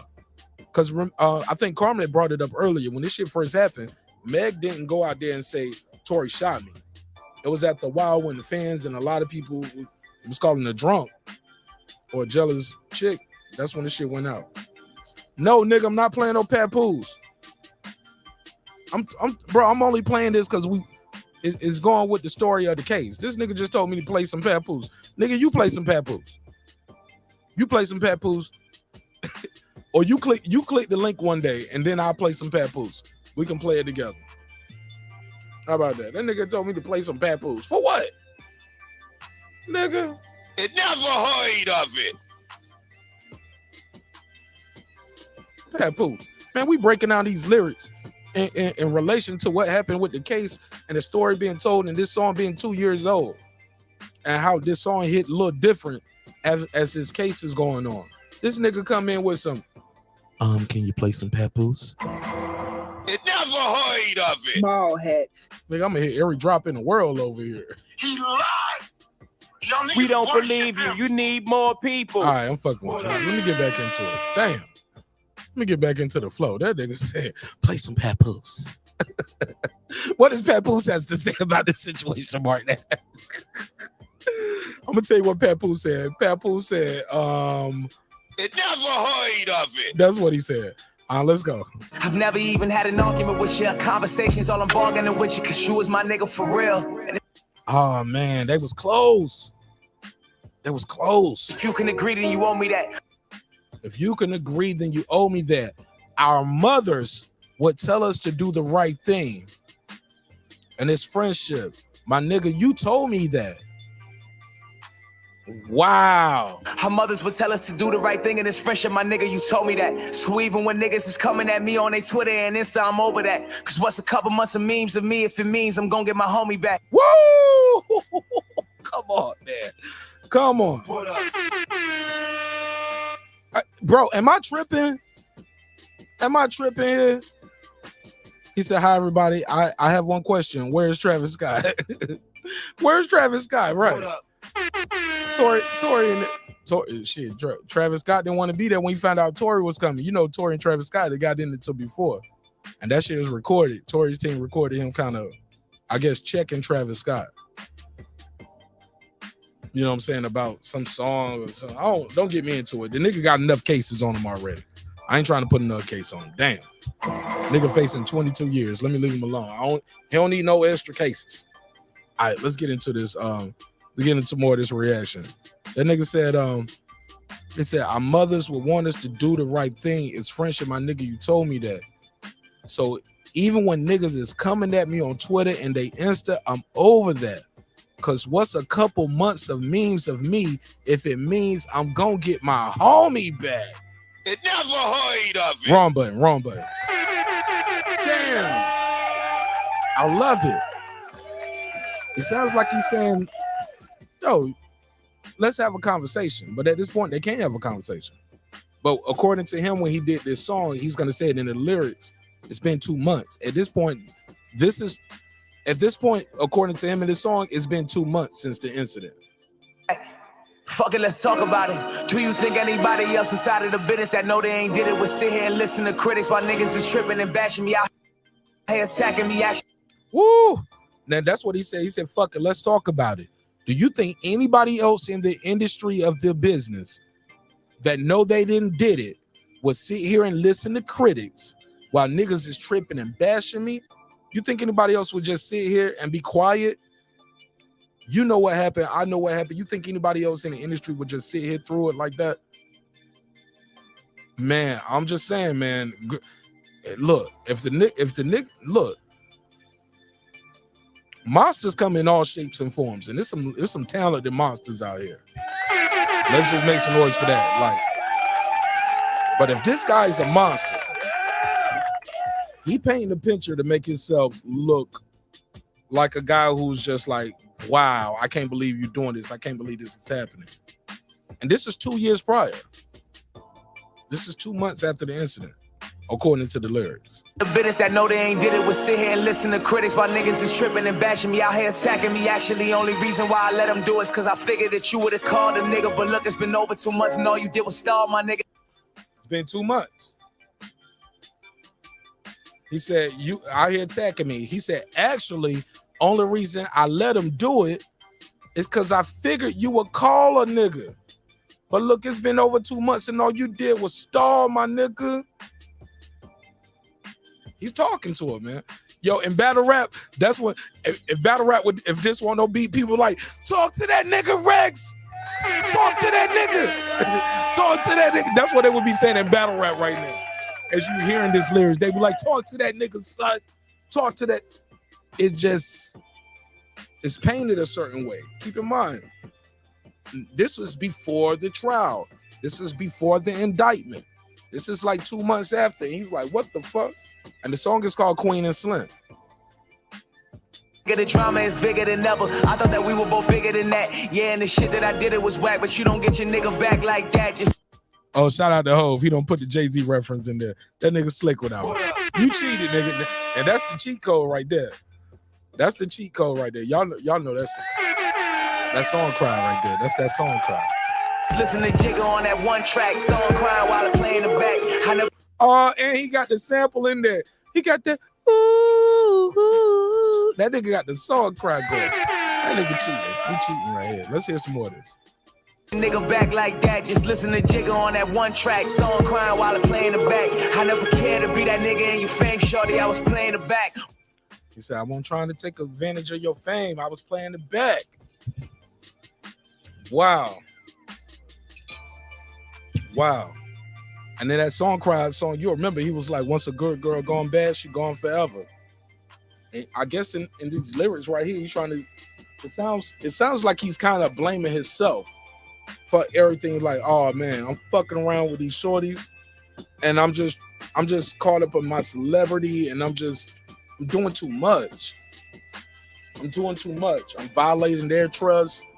I'm disrespecting, like, sounds like he's reflective a little bit right here. Let's hear some more. I'm crying while I play in the back. I never cared to be that nigga in your fame, shorty. I was playing the back. All right, we already heard that part. What's next? He was like, we never had a thing. There we go. They wasn't exclusive. We never had a thing. When we met each other, it was never a thing like that. Spending this time is what made us attach. Spending my time's what made you react. Oh! What? Do y'all get that? Y'all picking up what he putting down right there? He said, we never had a thing. We weren't exclusive. When we met each other, we weren't exclusive. We want nothing like that. But spending this time, we got attached to each other. But also spending that time is how we got here and shit don't got crazy. And I was selfish. I played with your heart. In the words of Trey Songz, I fumbled your heart. Yo, I heard Trey Songz sidebar. Yo, random. Yo, Trey Songz just got arrested. Y'all heard about this shit with Trey Songz? Y'all heard this shit about Trey Songz getting in trouble again? Heard Trey Songz had to turn himself in. Matter of fact, let me type that Trey Songz charges. Let me type this note to myself in the chat, and I'm gonna pin this so I don't lose that. I'm gonna put a star beside it, so I remember to talk about that at the end. I want to talk about that too. Like, damn, not all our R&B niggas. Damn, take the niggas, take JJ Icefish. Take one of these niggas that can't sing. All the niggas that can sing, like these niggas keep getting in trouble.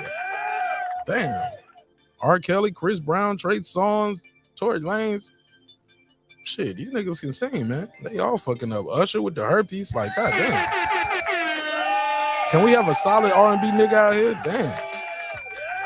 We never had a thing when we met each other. It was never a thing like that. Spending this time's what made us attached. Spending my time's what made you react. Woo! I love the bar. Love the bar. Boy's in the pocket, too. That boy's in the pocket, too. He in the pocket on that.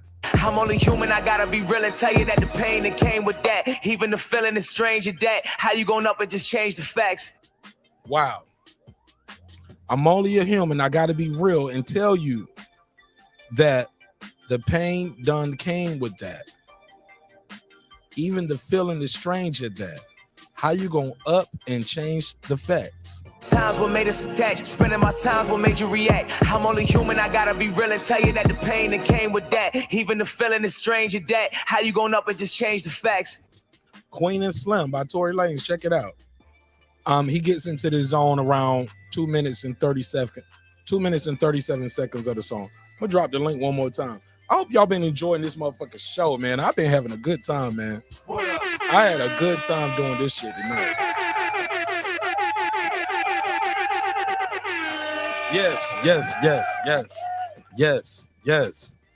Yes. I definitely had a good time doing this one.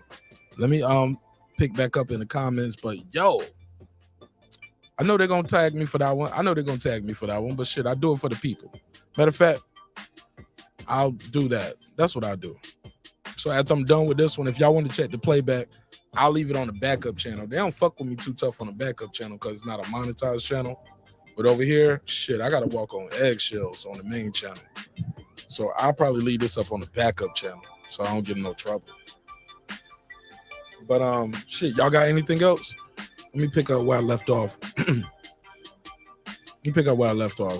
Because, man, I don't got so far on doing that breakdown. I was like, damn, man, lost my spot. Nope, I didn't lose my spot. I put a star beside it. Good job. Good job, man.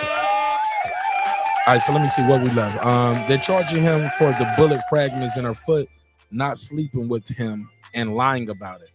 Yeah, but it goes to credibility of the witness, though, Carmen. That's all we're saying. That's all I was saying. Credibility. Definitely not being charged with sleeping with nobody. But we're talking about the shooting. And when we're talking about the shooting, we got to talk about what you remember, what you saw, the order of operations. Now, when that conflicts directly with your assistant and your witness that night, I mean, I'm just saying, all of this, look, keep in mind, they ain't been cool since that night. Why not? Why her? Why is it? Now, granted, you can, in court, it's an objection and it can get a stain and it's over with. But in that jury room, when you got to make your decision,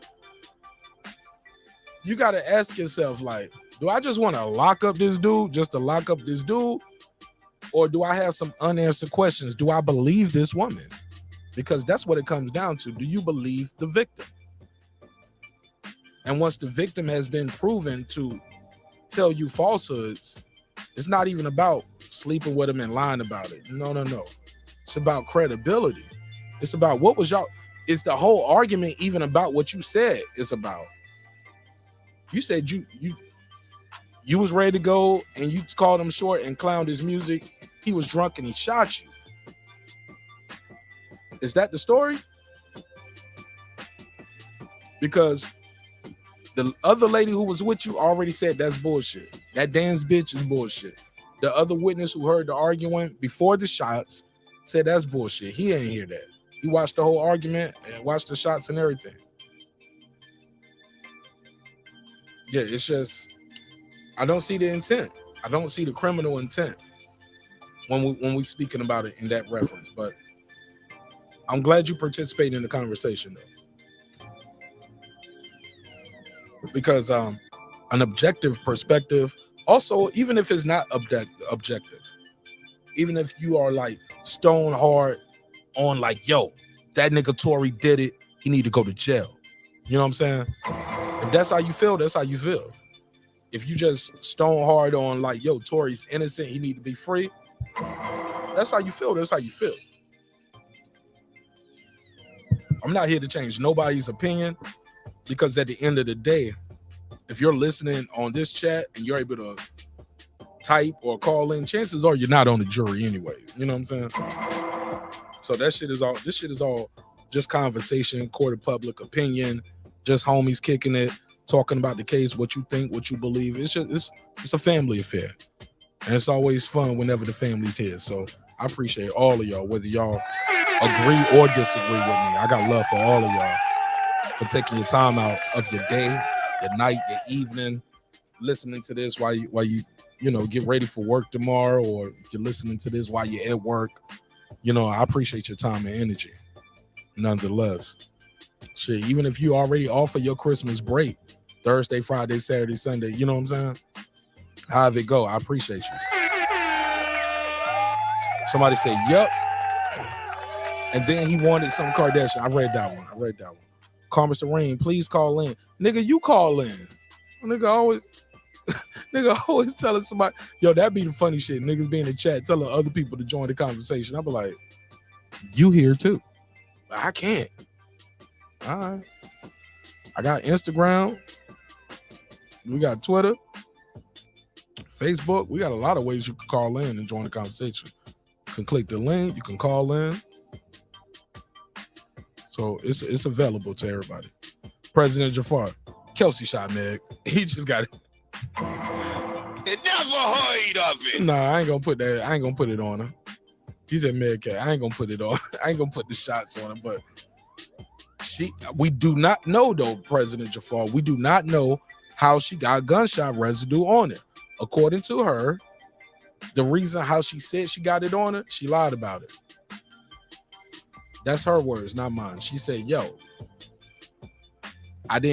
Tory didn't beat me up. But then the witness said, oh, everybody beat up this one girl. He said everybody was beating up on this one girl, and I thought they was going to throw her in the river. So was that Meg or was that Kelsey? Was that Meg that was getting beat up and everybody jumped on her? Or was it Kelsey getting beat up and everybody jumped on her because she going crazy? But he said everybody was jumping on this one girl. It makes sense that it would look like that from the balcony. Man, only thing I hate about this UK London ass nigga, man, no disrespect to Lady Shan. Never heard of it. No disrespect to Lady Shan. But Lady Shan, this nigga know he in America. Lady Shan, fucking ain't even America shit. The UK, Italy, France, Japan, anywhere. You got a phone. Man, this nigga supposed to have that phone out, man. That nigga know he supposed to have his phone out. Never heard of it. Yeah, never heard of it. How you see all this shit, you ain't grab your phone once? Oh, man. Well, maybe he ain't thinking like I'm thinking. Because me, I would have got that content, nigga. You know what I'm saying? Make some noise for your man, Martin. Make some noise for me. Hell yeah, nigga. As soon as I heard them hoes out there fighting, I would have been like, bitch, you got me fucked up. I would have like, phone out. Yeah, I would have I would have had that phone cocked and loaded. Pause. If I need one. Hell yeah, I would have had that phone going. He said, I know certain people want to argue and say bullshit, but if you are not aware of the concept of procedure precedent, stop saying it's criminal court, not custody court. You cannot approach the case like she lied. Power 600. It's going to be weird. It's going to be a weird time for Tory Lanez, Young Thug, Gunna, and Surviving Trigger Trace. Damn. You don't think they're going to do the Surviving Trigger? Man, they better not. Oh, man. I hope they don't do the Surviving Trey songs. I hope not. I have some lamb chops to go with it because I want some meat. What you say before that? What she said? Oh, she said ratatouille, risotto, cheesy with rocket. What you say? What's this? Aubergine? I don't even know. Who is Aubergine? Aubergine sound like one of my great grand aunts or something from North Carolina. And Rocket sound like her husband. My Uncle Rocket and my Aunt Uber Jean. Shout out to Uncle Rocket and Uber Jean. All right, I ain't shit for that. I know. She got some lamb chops with it because she said she wants some meat. We don't believe. Let me give it a drop. She said she wants some meat. Give her the meat then, nigga. That nigga should already gave you the meat, Lady Shan. Shit, I want some lamb chops. You want the lollipop lamb chops? Because they got 2 different types of lamb chops. They got the lollipops and they got the other type of lamb chops you get. But regardless, she said she wants some meat, nigga. Hold on, let me put a deep voice on. She wants some meat. She wants the meat. All right. Leave you. Wrong button. All right. She said, what up, Ben? She said, they didn't want Meg to seem like she was fighting over some dick. So they're gonna run with this narrative. Oh yeah, bitch fight over some dick, man. Bitches kill over it. Niggas do too. Yeah, man. Dick and pussy, man, type shit. A lot of people die over dick and pussy type shit. Excuse my vernacular. It's an adult show. And this is not a co-worker friendly show. All right, so don't play this shit out loud for your co-workers. But yeah, this is an adult show. Yeah, dick and pussy. That's what it comes down to a lot of times. What's so hard? Why is that so far-fetched for people to believe that a chick would snap out and shoot another bitch over like, yo? And when I say bitch, I say it loosely. I grew up in the house with my mother. I had 3 sisters, you know what I'm saying? Like, yeah. Well, I had my sister and I had stepsisters. I had what they call them, Christian sisters, or my mama just was take care of everybody type shit. However you want to call it. I still call those girls my sisters, and their kids call me uncle to this day, 20, 30 years later. So those are my sisters, right? And their children are my nieces and my nephews to this day, right? I seen them girls fight all the time. Other girls, I seen them, I heard them tell stories about them fighting all the time. Why is that so far-fetched for people to believe that 2 chicks will get into it over a nigga that some of y'all girls be like, over him, bitch? Nah, what, bitch? Nah. Yeah, bitch. That's what they got into it over. But for them, it might not even be about Tory Lanez. It's the principle. It was like, yo, you did this with this nigga. You did it with the other nigga. And those just 2 I know about. 3 straights. Tired of you disrespecting me. You keep fucking niggas behind me or fucking niggas, you know what I'm saying? I'm tired of that shit. And niggas will do it too. Y'all, man, this ain't about women and men. These are people. These are humans. Black folks in America, man. What the fuck? I don't think it's about men and women. Let me keep going. Trying to get through these chats and I'm going to end this shit. Why lie about taking D? Or why lie about taking the D? Or was it good enough to possibly all go to jail for it? Why would she lie about it? That's what we still don't know. We still don't know, Lady Shan. The reason why somebody would lie about it is to totally say, I ain't got nothing to do with it. Like that nigga just tripped out on me. That nigga spazzed out. They're alcoholic. He lost control and he abused his black woman. That's the only reason. Because once you start saying, okay, I'm just saying, maybe she closer to a shorty. Like, maybe she want to work things out with shorty more than anything. Like her homegirl at that time. So maybe she was like, yo, keep this secret. We don't know what other secrets they got. Kelsey did a song, and I will not put y'all through the struggle of breaking out her lyrics.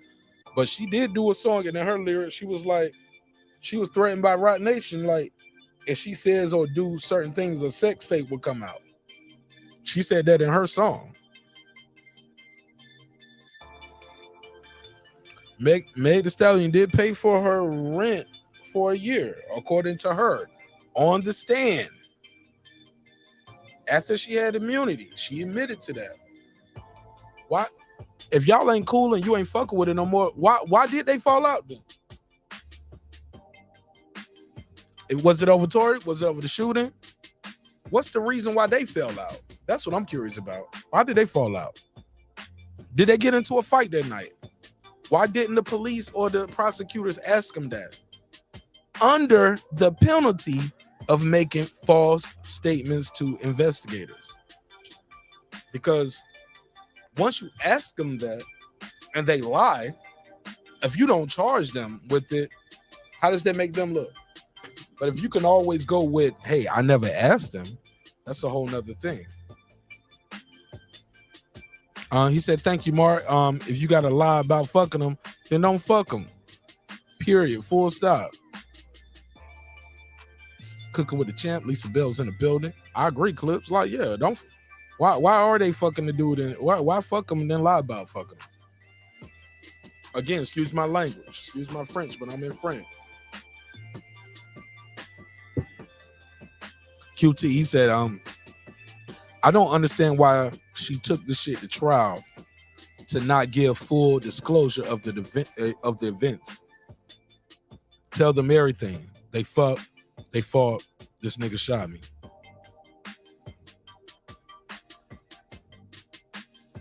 Why did he shoot her? What's the motive? Because if you skip out, they fucked and they fought. Like, you got to tell them something. So y'all just riding out of nowhere, he just shoots you? Yeah, he just shot me. Like, she had already told the lie that they wasn't fucking, though. You know what I'm saying? I don't know, man. This shit is complicated, man. I'm telling you. It's too much reasonable doubt, in my opinion. It's not 100% either way. Like, I'm sorry, guys and ladies. I know some people are mad that I'm. Excuse me. Hold on. Yeah, I know some people might not like the fact that I'm not 100% Tory's innocent. I'm not 100% Tory's guilty. I don't know. I don't think I know. At this point, ladies and gentlemen, I don't think we know 100% of the story. There's a lot of cases where we don't know 100%, but we got enough DNA where we can say, yeah, nigga, you did this shit. This your gun too. It's too much. His DNA is not here. It's too much of, well, let's talk about his tattoo. They talking to somebody about Kelsey's lyrics, but they didn't talk to Kelsey about her lyrics. Why did the prosecution want to talk about Kelsey lyrics, but not to her? Like, well, I'm sorry, the defense brought that up in cross. But they excused Kelsey.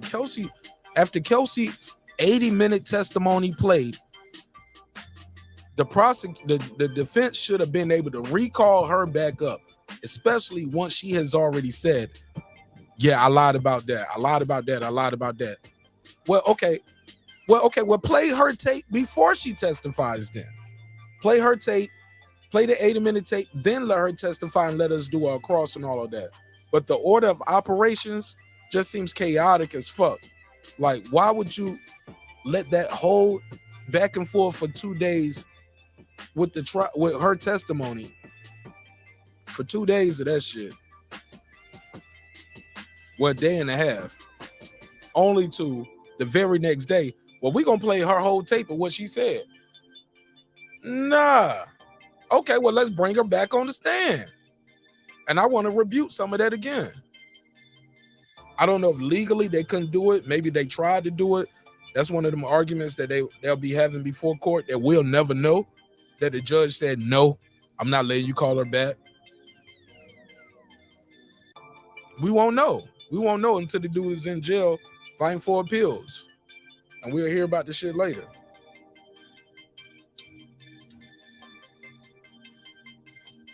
Let me see. Somebody said, wait, was that the one where he cursed out Bun B? Okay, so now we going to the part where I played the lyrics of the show. Cool. Everybody give everybody a shout out. What's up? She said, what's up? The Red Sham, boom, boom. He cooking with Sir Senior, boom, boom. I know one Tory song, and it's the Brown Song remake joint. Yeah, that's my shit too. That's my shit. He broke out with that one, right? Let's see. Yeah, Tory music fire. I remember reading that one. Let me skip through. Let's skip through the shout outs, y'all. I'm gonna just go to anybody talking about whatever we're talking about.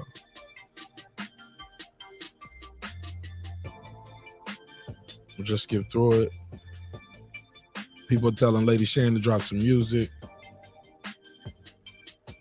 Talking about Romeo, Martin Ash, my brother. He said, please do a music show on Sam Cooke and the great music of that era.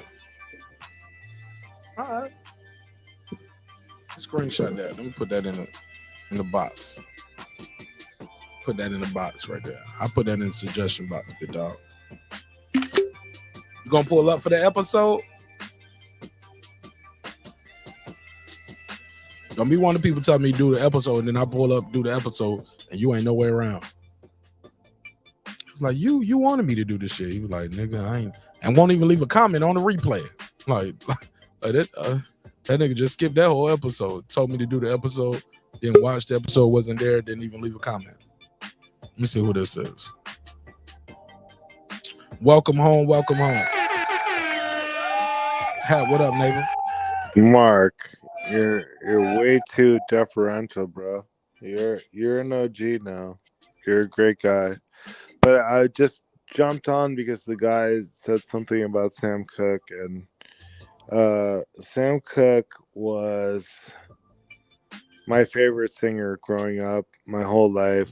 I'm an old guy, just in case you guys don't know. But Twisting the Night Away, bro. OG, you're an old guy. That's what OG stands for. Huh? I'm old. Yeah, but that doesn't mean I won't fucking kill you. Oh, put a case on that. All right, go ahead. Put a case on that. I got you. Here you go. There you go. Yes, sir. But Sam Cooke had another Saturday night, and I ain't got no party, bro. Come on. That's some real shit. And I just had to come on here. Sam Cooke, whoever said that, your commenter, saludos. So you want to do a Sam Cooke show? I'd like to do one. I would do one with you. Do a Sam Cooke episode. What we gonna gonna talk about the killing of Sam Cooke? Or are we just gonna do like a tribute episode for his music? Because I don't really know that much about the killing of him, but I love his songs. Man, he died under some dubious circumstances. Like what? Oh, you never heard the Sam Cooke shit? You got Netflix? Like he got shot or something? I'm thinking of Marvin Gaye, I think. No. It was Marvin Gaye got shot by his father. Yeah, that's what I'm thinking of. Okay, Sam Cooke was at a hotel, right? Yeah. Now, keep in mind, the backstory is Sam Cooke was beefing with his the guy who was I don't want to misspeak here, but the guy was kind of like his advisor, right? Type shit, right? It's Al Heyman. Go ahead. You said it, not me. Like, he was 33 years old. You know what I'm saying? You said it, not me, nigga. You know what I'm saying? Don't put a case on your ass. But basically, it was separate reports of a shooting and a kidnapping at a motel, and the police found his body. Now, the motel's manager, was a lady named Bertha Franklin, said she shot him in self-defense. Her account was disputed by the people that was with Sam Cooke, but she got off. Basically, the hotel's owner, Evelyn Carr, said that she had been on the telephone with Franklin at the time of the incident, and she overheard Cooke's intrusion, and he pretty much came into the manager's office with a conflict, a gunshot, and the police were called. But basically, she said remember Sam Cooke checked into a hotel earlier that evening. Franklin said that Cooke had banged on the door to her office shouting, "Where's the girl?" in reference to Elisa Boyer, a woman who had been accompanying. That could have been anyone. That's hearsay. Yeah, no. This shit from the court. This shit is official. It's hearsay. Like, they're saying he said that, but who knows if that. Yeah. Right. Yeah. He said, yeah, right. This is her account. Yeah, I'm just saying. This is her account of the shit. I ain't saying it's official. I don't believe the shit. But basically, he at a hotel with a chick. She said he knocked on the damn manager's door asking, like, where's the girl? And, you know, basically she shot him. She shot him once in the torso. And you could hear him say, lady, you shot me. In a tone that expressed, you know what I'm saying? She just shot him. But wow. Yeah, but she said basically, can you imagine if that was now? How many people would have had cameras like filming that shit? Like, bro, we don't know still to this day because they didn't have that shit back then. Yeah, and then that chick, Elisa Boyer, she had said like she had ran to the manager's office, knocked on the door. She was trying to get help, but the manager took too long to come to the door. She thought Sam Cooke was gonna be coming after her, so she fled from the motel before the manager opened the door. She said she went back to put her clothes on. She hid Sam Cooke's clothing, went to the phone booth and called the police. But basically, I think he got found naked. You know what I'm saying? You know what I'm saying? But it was some bullshit going on with that story, man. We got to talk all about it. Because if I'm not mistaken, they said he had like the lady who he was with has a real fuzzy account of the events of that night. And she said she just kicked it with him that night. They had dinner, they kicked it, and that whole night is just full of. We gotta put a case on this whole thing, bro. Yeah, it was crazy. But they dined, they drank together, they kicked it.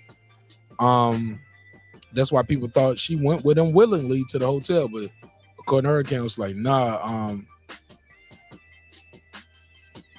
yeah, this shit crazy. But a lot of people, what they saying basically is, yeah, he kicked it with a chick. She went with him to the hotel willingly. You know what I'm saying? But once they're in the hotel, the bitch tried to sneak out with his clothes and rob him. You know what I'm saying? She tried the old school game where I'm gonna take your wallet and take all your clothes, thinking you ain't gonna just run out this room. Yeah, you know? That nigga ran butt naked to the hotel store. Yeah. And the hotel shot him. You know what I'm saying? Yeah. And the nigga only had $100, $108 with him. That's some change. This is a sad ass world we live in, bro. Yeah, and keep in mind, this nigga Sam Cooke had a Ferrari back in the 60s. So just keep that in mind. Bro, but getting back to the good part of Sam Cooke Ferrari and all this, I mean, you took us down sad memory lane of Sam Cooke. Pulled up for it, nigga. You pulled up for it. Shit. You know, okay. Fine, yeah. He did have that tragedy, but I mean, the songs, bro, I'm telling you, bro, Sam Cooke is one of the best and greatest performers in music history. Another Saturday Night and I Ain't Got No Party, Twisting the Night Away, all those fucking songs, bro. Man, brilliant. And his voice, perfect every single time. He was friends with Muhammad Ali to bring it back to boxing. They had a good rapport with each other. Oh, Sam Cooke was that motherfucker. And whether the way he went out or not was fucked up, it doesn't matter. He still made his mark on this world, and Sam Cooke's name will never die. Change gonna come. Yeah, change gonna come. All right. Who's better than Sam Cooke? Tell me. Monkey? Me, nigga. You, maybe. But That's as it. a singer, I'm not talking about as an asshole. You're definitely better than him. But as a singer, who's better? Smokey? No. Nah, who is Smokey? Smokey Robinson. Is he better than Sam Cooke? No, not in my opinion.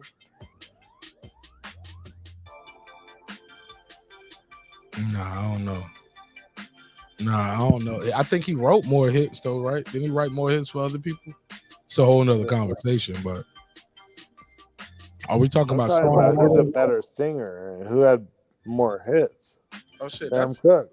Nah, that's interpretation shit. Someone argue Stevie Wonder. Bro, Stevie Wonder was a little kid at this time that we're talking about. No, we ain't talking about at the same time. We talking about from their career though, right? From beginning to end, or beginning to where they at now. Well, I mean, Stevie Wonder's life was much longer. I mean, so but yeah, that's not his fault though that he lived longer. It's not Sam Cooke's fault he got murdered. Yeah, exactly. He got murdered. But if you're talking about of his era, yeah, I think you can give it to him. All right, who would you put, Sam Cooke or Marvin Gaye? They both got murdered. What you mean? Like, who do you like better? Who do you think did more? Like, who would you rank above the other one guy? For me, Marvin Gaye. Really? Yeah, I don't fuck more than Marvin Gaye. I would say Sam Cooke for me. You brought it up. You know what I'm saying? So obviously so, but as far I as would me, say Sam Cooke. Yeah, like Sam Cooke, I knew that change gonna come song, but all the other songs I had to dig into the archives as I got older, like, and I would hear the night away, bro. That yeah. But when you hear the song, I didn't know it was Sam Cooke. I would just be like, okay, it's a good record, but I didn't know who the guy was. But Marvin Gaye, I knew Marvin Gaye was Marvin Gaye for like my whole life. Yeah, that's a tough one, bro. Yeah, but Marvin Gaye they're a little younger than me. Look, that whole "Hear My Dear" album and the story behind that with the divorce and how he made that shit was fire. Yeah, like you just don't. We didn't even no know. Doubt, bro. I know. I'm not downplaying. Look, I can understand you picking Marvin Gaye. I just think you're a little younger than me, and like I'm a lot younger than you. Yeah, maybe a lot. Thanks, Mark. Okay. Fuck you. That nigga was at the bar. He was like, another round for me. Another round for the young kid. And meanwhile, somewhere in Nash County Hospital, it was, wah, it's a boy. Yeah. It's a boy. Let's name him Mark Dash. Yeah.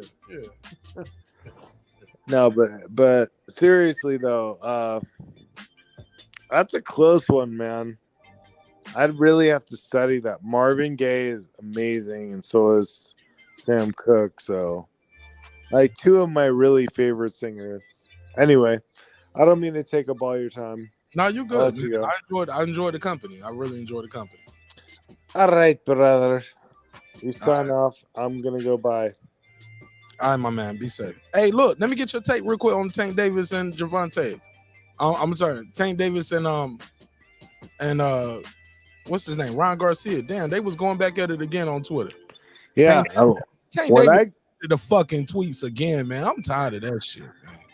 What I got from it, honestly, is like a couple days ago, or I don't know how many days ago it was, where Oscar basically said the fight isn't made. Tank has a fight with Hector Garcia. That's scheduled. What's not made? The Ryan and Tank. It still ain't official. This shit just talk. No. Oh, you didn't hear this? Who said that?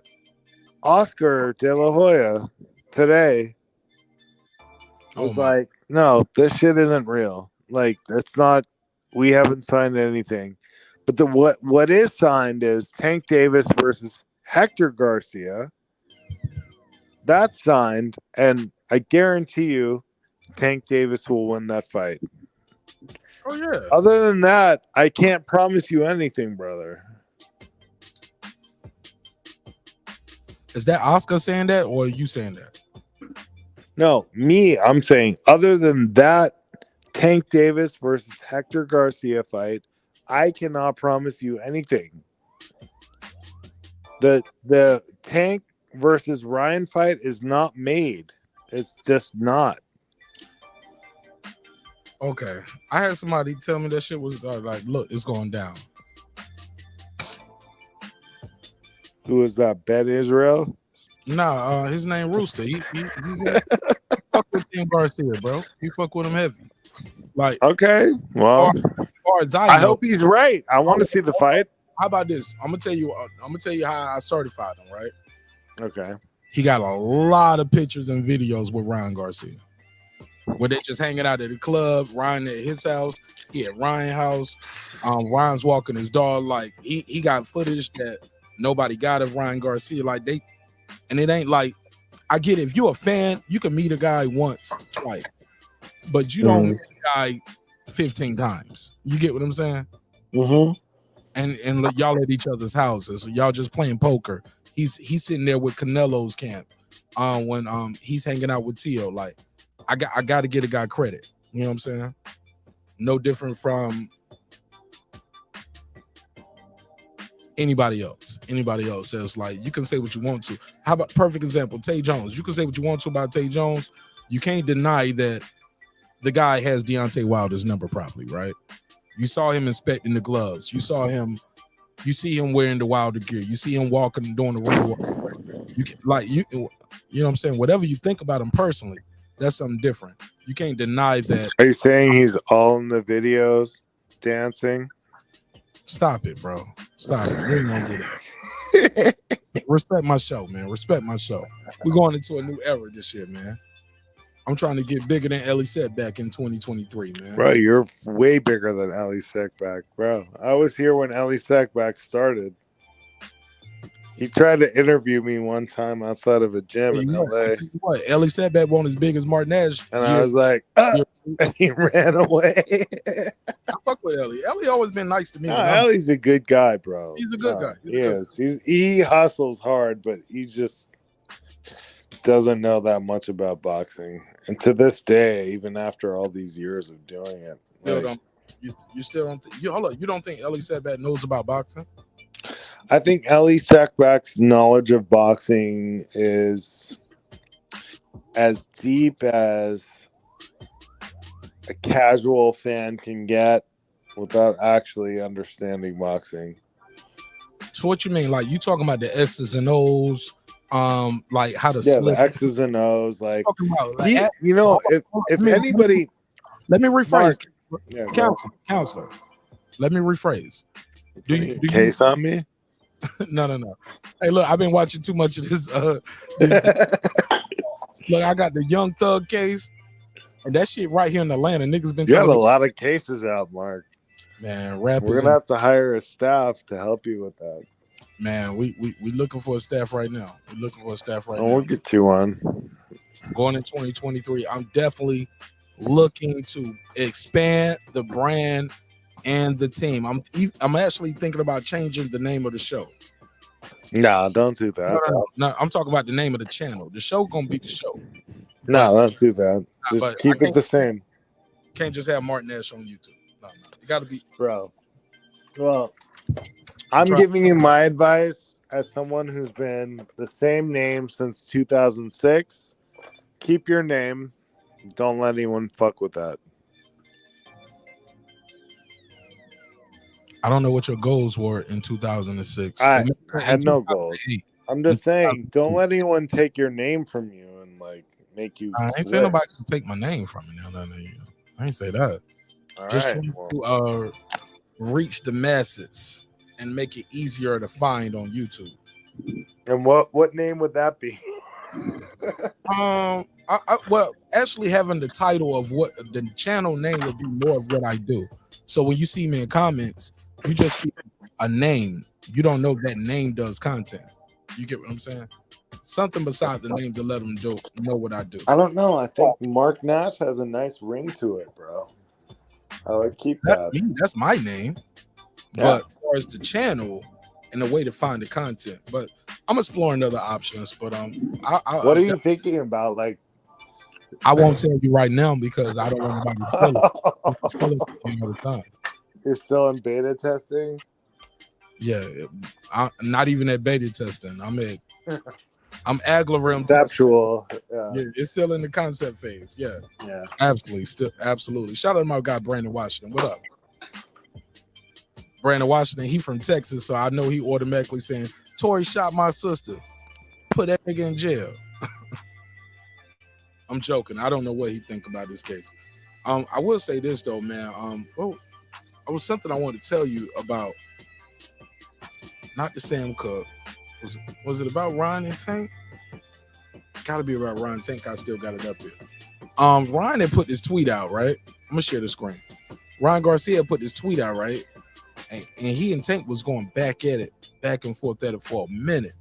Tank deleted all his tweets, but he was like talking that shit, like, yo, you let me find out you did some fucking some PEDs, nigga, because Tank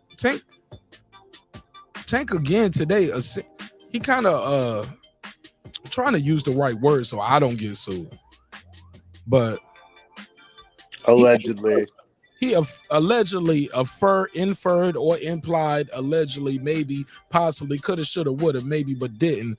Ron Garcia might have been doing, wait for it, PEDs.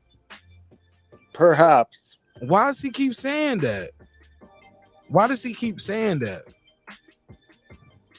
Well, I mean, perhaps, allegedly, maybe they did PEDs together. Perhaps. So what? I said, perhaps, allegedly, they maybe did that together, perhaps.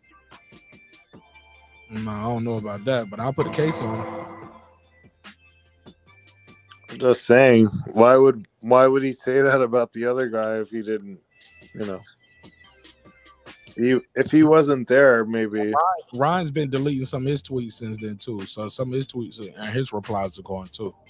Because somebody even took a screenshot at Ryan, was like, yo, why you delete this? Because it was something that he retweeted about Tank Davis pretty much left a baby on the street, left a pregnant woman on the street and a hit and run. He's a fucking bitch, he's a coward, blah, blah, blah. Yeah. Like, why did you delete that? That would be bad, allegedly, if that really happened. Allegedly. No, that happened. That's why that nigga going to trial. No, I mean, allegedly, if it happened.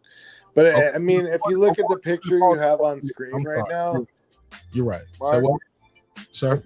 If you look at the picture you have on screen of the two of them right now, yeah.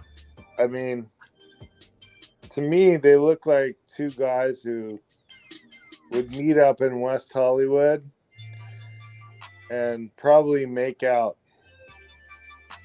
Man, what you going? Neither one of them looks like a fighter.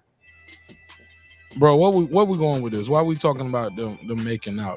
I mean, they're neither one of them has fought anybody. Neither one of them has a live show, right? Title. I'm calling their manhood into question, Mark. Some people might call you. Guys, I don't look at two niggas with their shirt off and automatically think they're gonna make out. Bro, I'm not looking at their shirt off. That's you. I mean, that's what we see. That's all we see. I'm saying two guys with this man on the left here, Tank Davis, is 28 years old. He's been fighting for 10 years as a professional and hasn't fought a goddamn fucking live body. Zapata is his best win in 2017. Who, Tank? Then you've got that's debatable. Some would say Pedraza, like he beat a champion, got a title. I'm sorry, I meant Pedraza. I'm sorry, Pedraza, and said 2017. I said the wrong name. My bad. Okay. Then you've got this other guy on the right. That's Tito, though, right? What's that now? That is important, though, right? I'm sorry, I said the wrong name. Yes, I'm just saying, but that's important. Who you were right. I was wrong. No, but you're great. I'm stupid. No. But you're handsome. I'm ugly. Yeah. Well, we don't know that. Whatever. We know half of that is true. We know half. Whatever. You were right. It was. You had the right guy. I said the wrong name. But you can't keep going with the same narrative once we prove that that's incorrect. You still just want to keep going with the same narrative. No, I just said the wrong name. You had the right name. It was the right name. Yeah, and that shit is important. Pedraza. That's important. Yes, that was his best win, but that was in 2017, which is 5 fucking years ago. Hey, look, please fix your audio. Like you don't have to give me the dramatics. You don't have good enough audio for you to do the dramatics. Okay. Popping and clipping. I get it though. I respect it. Okay. I respect the delivery. But he stopped that man. That man was an undefeated champion. You know what else happened? Hold on. You know what? You know who he fought next? Leon Walsh. Yeah. Y'all thought Liam Walsh was the shit in the UK. He was undefeated. Tank Davis beat him. Yeah. Francisco. Like just because you don't know the guys yet, because they're not proven, but they don't get proven because they run into a Tank Davis. We don't give them credit for fighting these young undefeated guys, but everybody give Frank Martin credit. What about Liam Walsh? What about Pedraza? He was like, well, that was in 2017. Okay, we fought again in 2017.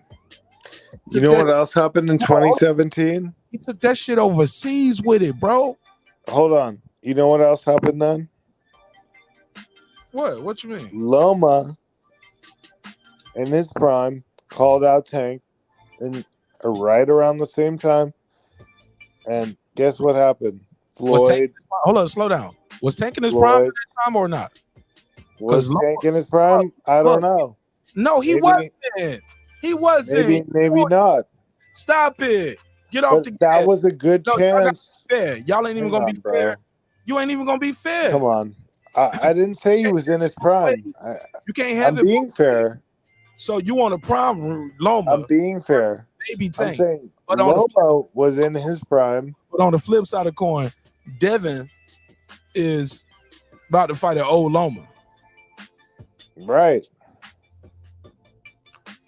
We seen Loma in his prime against another. I agree with that 100%.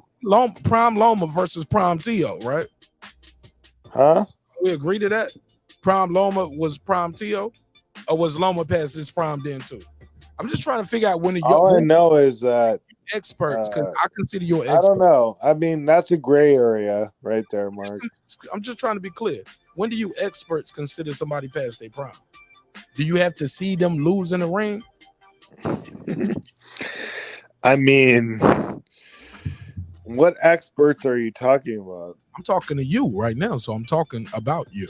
Yeah, I don't consider myself an expert at anything, but I can tell when someone's in their prime and when they're not. Okay, so what do you base that on, sir? Just how they look. It's an eye test thing, bro. Okay, so what do your eyes need to see for you to say, hey, does the guy have to lose that night? Can the guy win, but he loses a certain way? Like, give me something, Haplo. You watch boxing. This ain't your first boxing conversation. No, I'll try to give you a little crash course on it. Shit, nigga, I don't crashed and crashed out. I'm up here. Yeah. I'm going on my third summer on this shit right here. Shit, nigga. Look, no, I mean, there really is no right answer to that question, but it's a beautiful question to ask for everyone to think about. It's like, when do you see a guy in his prime and he just slightly goes out of it?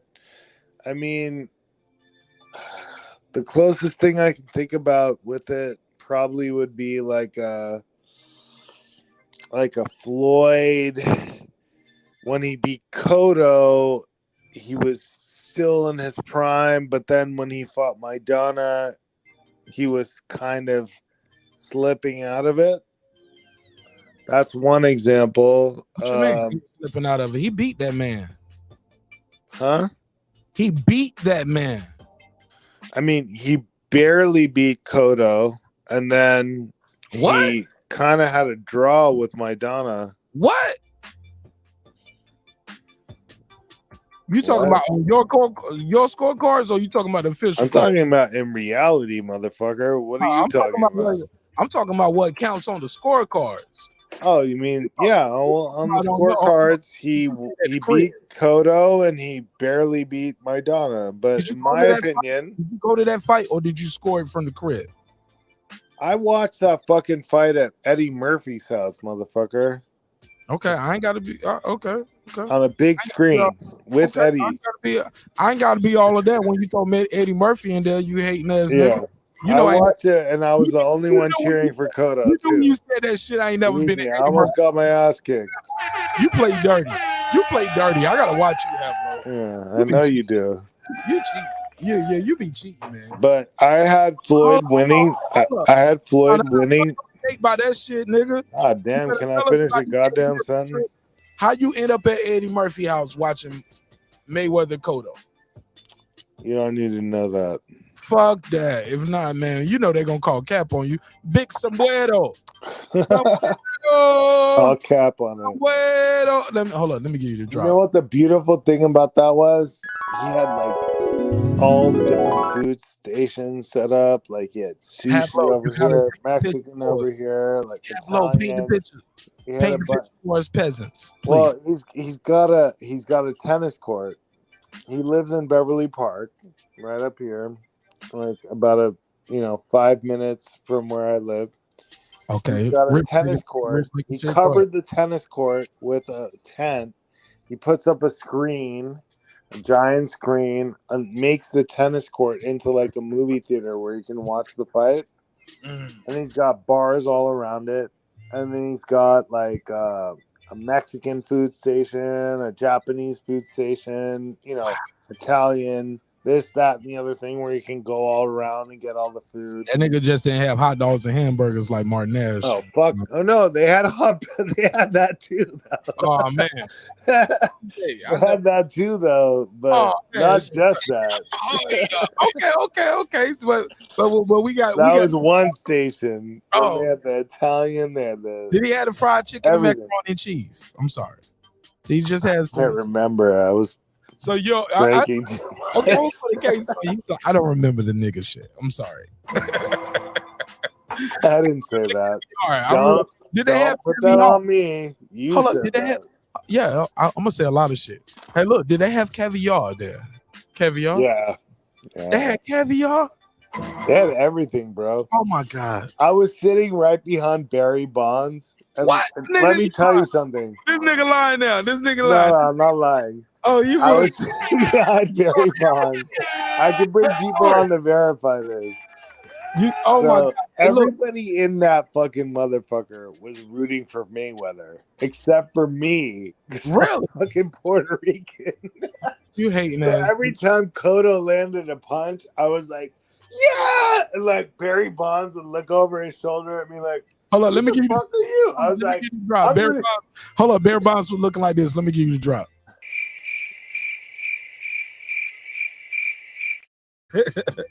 Yeah, he was like, "Who the fuck is this?" So you and your screaming crazy fucking time he landed death eyes. What? Like Barry. And then there were these rappers in front of me. I don't forget the name of the group that they were. Franchise. They were all rooting for Mayweather too. And every time I would say cheer for Cotto, they would look at me like, "Are you insane?" I'm like, "Yeah, motherfucker. I'm insane. I'm gonna root for Cotto." Like everybody there was for Mayweather, and like Cotto was doing good, man. Let me put. He was doing real good. Let me put some. He was doing good up until that last round. And he got rocked. Oh, really? Up until the last round. Where he got rocked with the overhand right. Oh man, he got rocked with the shots all night. No, not all night. Bro, just in the last round. Don't tell me I got to do a rewatch with you. And he had Floyd's nose all bloody. He was beating him to the fucking body, bro. Cotto had that fight. Bro, Floyd been getting bloody nose for years, man. He a fucking fighter, bro. Really? What other fight do you know? Name another fight where he had a bloody nose. And once I tell you what you're gonna say, because I got the fight already on top of my head. Okay, go. But hold up. When I say that, are you gonna be like, "Oh, okay, respect, salute"? If he really did have it, then I would say respect. Are you gonna be like, hold up? Are you gonna be like, respect, salute to Martinez? Got his boxing knowledge right. Corrected me. I was wrong. I didn't know. Or are you gonna make an excuse, move the goalpost? No, I know all his fights, so I'll know if you're right or not. All right, Manuel Augusta, Drunken Monkey. Nah, it ain't. He had a little drip. Nah, it was a nigga more than that. Nah, bro. Drip. Don't make me pull it up. Stopped Emmanuel. That don't mean nothing. See, that's some casual shit. Casuals look at box rep. Oh God, are you calling me casual? No. I'm telling you, that's a casual statement. A casual statement would look at the box rec and say he stopped him. But a fight fan knows them motherfuckers. No, I know that was a hard fight. His ass up, and it was to the point that his dad, even in an interview, his dad was like, "Look at the last fight." But this is my Floyd Senior impersonation. No, shut up, nigga. Let me do it. No, it's my turn. It's my turn. Shut up, bitch. Put a case on you, nigga. I'll put a case on you, nigga. You don't steal my joke while I'm doing my joke. Let me do it first. Okay, fine. Nah, see, I can't even rock with hat blow tight. I can't rock with hat blow tight.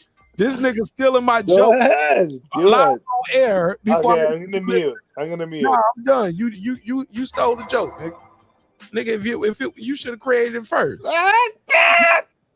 You didn't even remember the fight. Let's bring it back to boxing. You didn't even remember. What are you talking about? I remember the fight. So do I get my credit for that one? Yes, you do.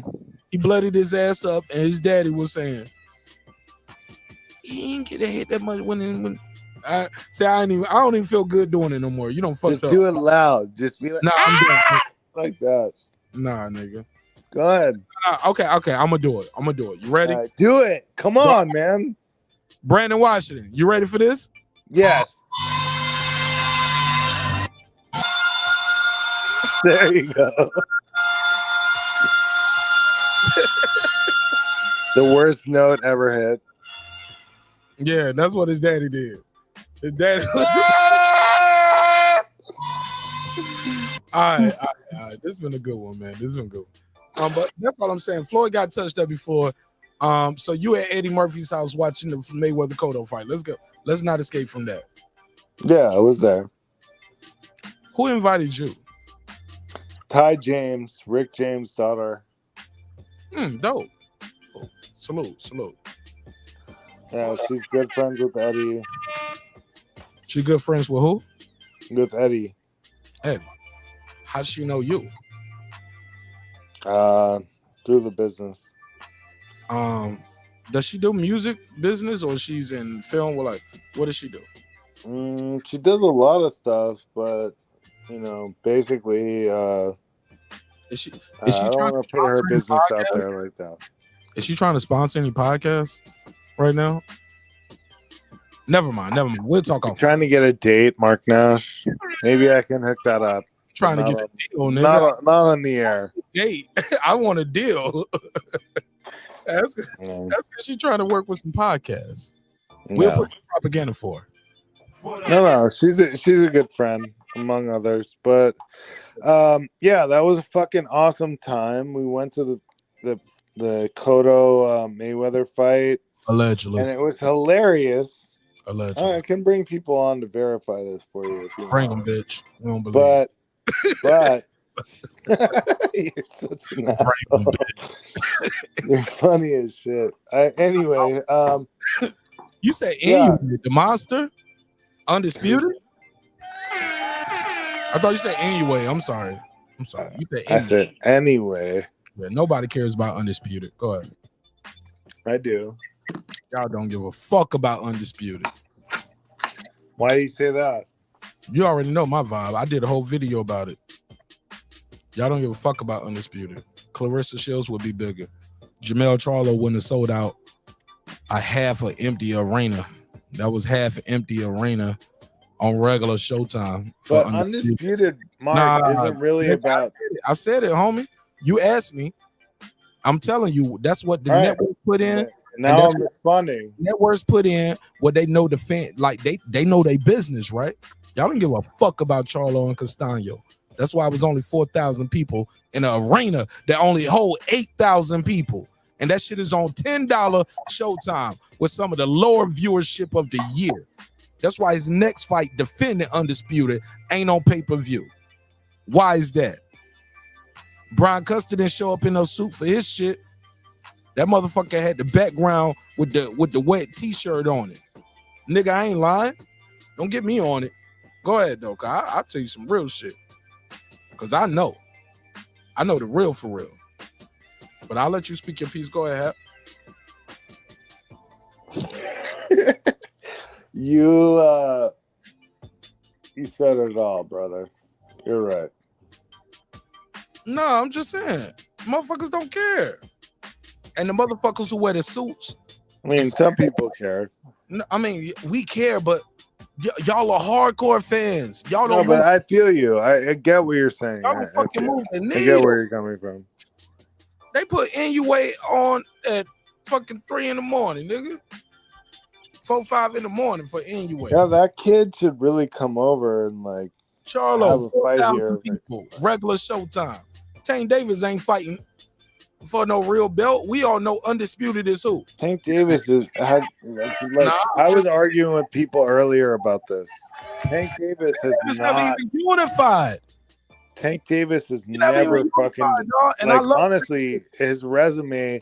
He's a talented fighter, and I like him. I like Tank Davis, but these people who are fucking sucking his cock all day long need Now, to we ain't got to fucking do all chill. of that. We got to do all of that because, I only want to bring in. I mean, I don't even care, bro. Like, I'm sick of it. Like, I've had people on the Tank Davis, the Tank Davis train, run a train on them, thinking that this kid is like done more than Henry Armstrong or something, bro. What? Like, I'm sorry. This kid has not achieved what people think he has. He's a talented fighter. He has potential, but he has not won any good fight yet. No, I disagree. Pedraza? I disagree with you on that. Now we're going full circle. Groundhog's Day. All right. He beat Pedraza undefeated. Leon Walsh was undefeated. Okay. When did he beat Pedraza? Remind me. 2017. Yeah. And what year is it now? He fought 3 times that year too. If you want to nitpick everybody's record, and we start from 2017 to who they fought now to we're talking about Tank. Hold on. About everybody. Tank. Sir, compare him to his peers. Like, who are you comparing him to? Who do you want to compare him to? I'm asking you. You brought his resume. No, you brought up the comparison. Sir, who do you want to compare him to? Sir, I brought up. You brought up his resume. I brought up his resume because he's 28, sir, he's and been you brought boxing for 10 years. Listen, you and asked his best win is Pedraza in 2017. Look, you asked the question, and all I'm asking is let's give the people a fucking show, Hap. Okay. 2017. I'll debate you on it. Hold on, you brought his resume up. So you hold on. Let me speak, bro. Let me speak, please. Go. If you bring up 2017 and you bring up his resume, you brought it up for a reason. Who's better? If you got somebody better, say their name. Without the Googles, like off top of your head, like which one? Like in his weight division between 130 35. I don't need to look at Google. I know the fucking history of boxing. I ain't even talking to you. You're talking about Tank. Don't get so better than him. All right, let me answer the question now. I wasn't You even asked me a done. I'm question. at the table. It ain't just you, Hap. I'm talking to the nation. All right, I'm talking to the world right now. I thought you asked me a question. I was going to answer. Done. Go ahead.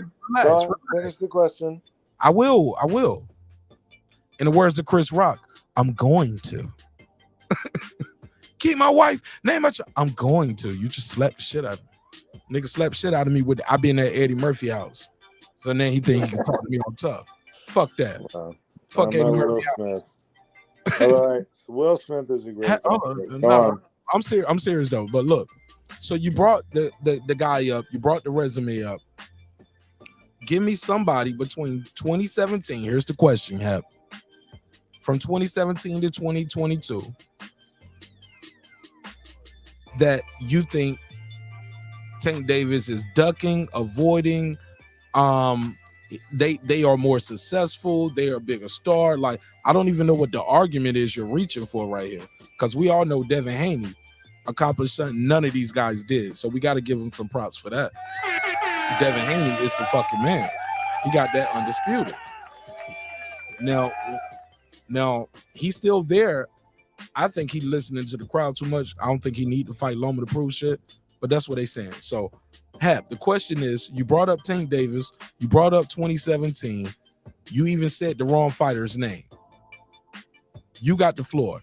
Make this make sense. Who's better, and tell me why they're better, and we can compare the resume. Sorry, I said the wrong name, but it all you know goes, what I meant. It all goes.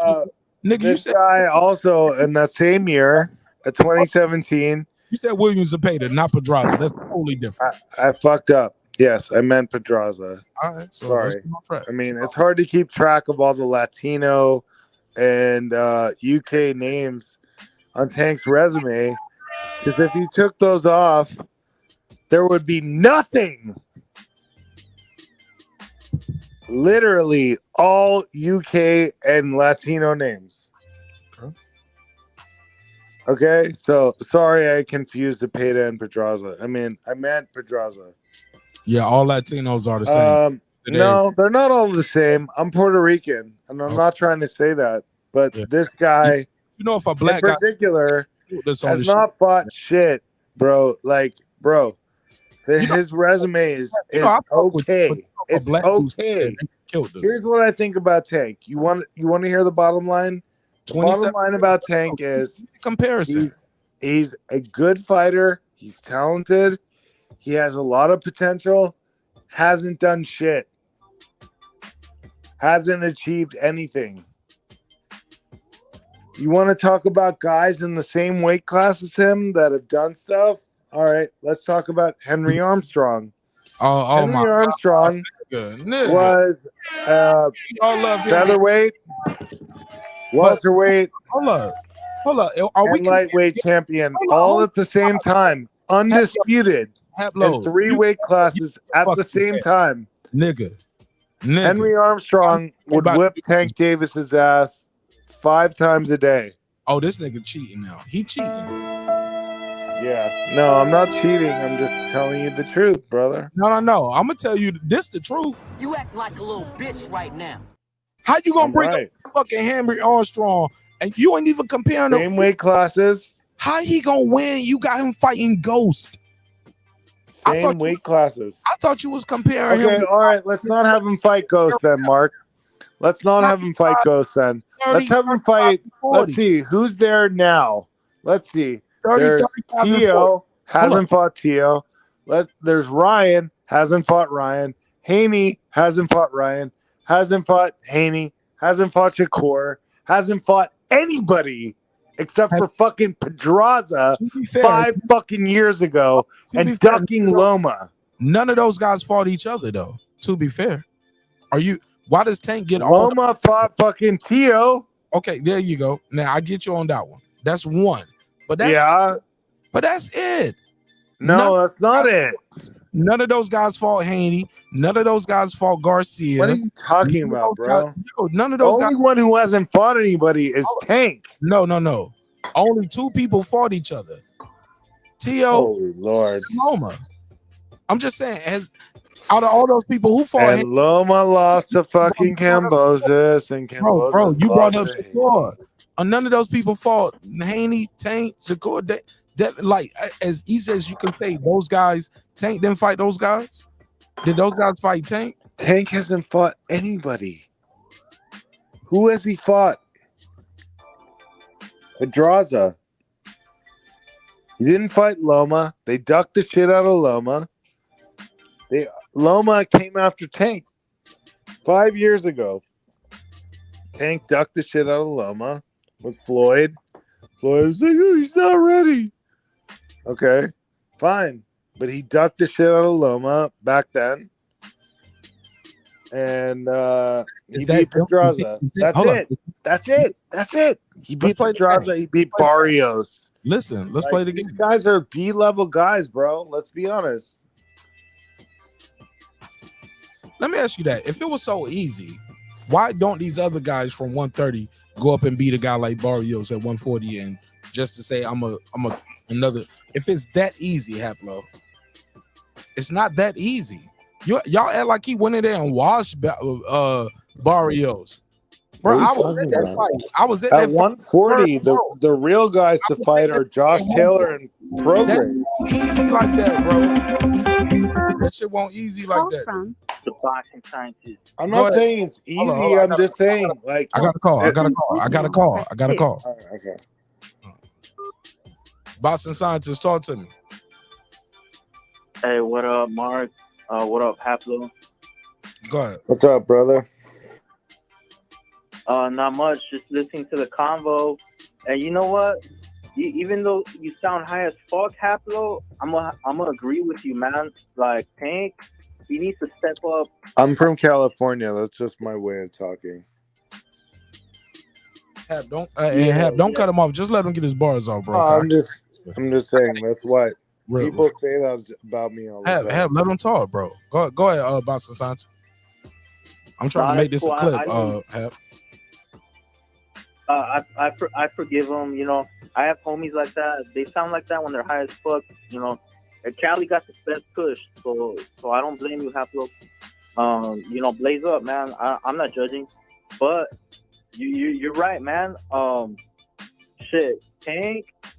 Not only does he have a lackluster resume, but he's starting to look like a bitch right now. And I was rooting for him against Ryan, but he's starting to sound like a fucking bitch right now because he is, you know, not only is he asking for a catch weight and a tune-up, but now he's like talking about, oh, this guy looks like he's on steroids.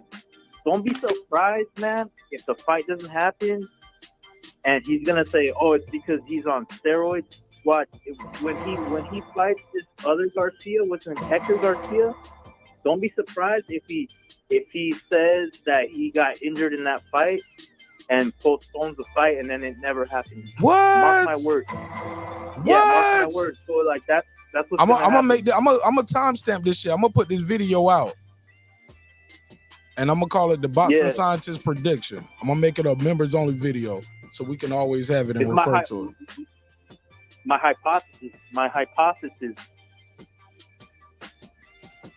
Yeah, because I had a feeling when the fight got announced, I had a feeling like, you know what, this is just too good to be true.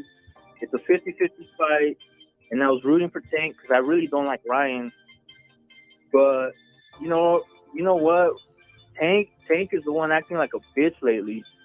So I have to call him out on that shit. Okay. And yeah, like what do you guys think? Go ahead, Hap. You good, bro? Go ahead, Hap. You ain't persecuted, man. I fuck with you. Yo, I appreciate everything you just said, man. I agree with you. I think you're right. But one thing I don't agree with you on is saying that I'm fucked up, because I'm not. But this is just how I talk. I'm from LA. Like, this is how we talk out here, bro. But I'm on point, as always. And if you want to dispute anything with me, I'm right here. But I agree with what you just said. I feel you. Well, I am pretty buzzed. But yeah, I'm always buzzed. He said, I'm fucked up my goddamn self. Well, that's you. That's not me. But that's okay. I'm not judging. He said, all right, I'm out. You ain't got to hang up, man. It's all good, Boston Science. But yeah, man, like, I feel like this fight is just too good to be true, you know, and every time lately I've gotten my hopes up for these fights. Is this the Ryan and Tank fight? Yeah, I feel like. Well, it is too good to be true, because didn't Oscar like come out a couple days ago and say like, no, the fight's not made yet? There's no set date like that. They're saying April, but there's no set date that unless you guys know something that I don't. No, we don't. But what I know that maybe, I don't know if you heard, was that Oscar came out and said the fight's not made and there's nothing set in stone. So basically what's going to happen is Tank Davis is set to fight, what is it, Hector Garcia? Is that the guy's name? Yeah. Okay, Hector Garcia is set. That fight is set, but the Ryan Garcia fight is not set. And I think that's what Oscar was meant to say when he came out with this shit. Yeah, there is no set date. Say it again. Yeah. That's what I'm worried about. You know, that's what I'm worried about. Yeah, so that's your prediction. You got your prediction on it. You said the fight might not happen. All right, cool. I feel like it's not at this point, especially, you know, when I first heard about the catch weight, I was like, all right, like, it's kind of shady, but because the thing is, Tank has fought at 140 himself before, so, but I was like, okay, whatever, as long as the fight gets made, I'm not going to bitch about a catch weight, fuck it, you know? And then he was like, oh, but I need a tune-up, and then that's when I was like, oh, fuck, because something could happen in the tune-up, like even an upset or an injury, right? So I just got a bad feeling about it. And then now he's talking about, you know, Ryan being on steroids. Okay, fine. If you think he's on roids, fucking both of you could submit to VADA testing. You know, it's pretty simple. Like, don't just complain about it. Do something about it. Yeah, I think probably both of them they have two of the weakest resumes in boxing for people who have that much attention.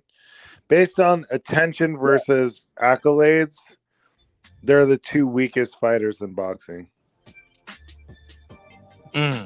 I hate to agree with you, but yeah, but they have. But they're the two most popular. You know, but they're the most popular. I said attention versus accolades.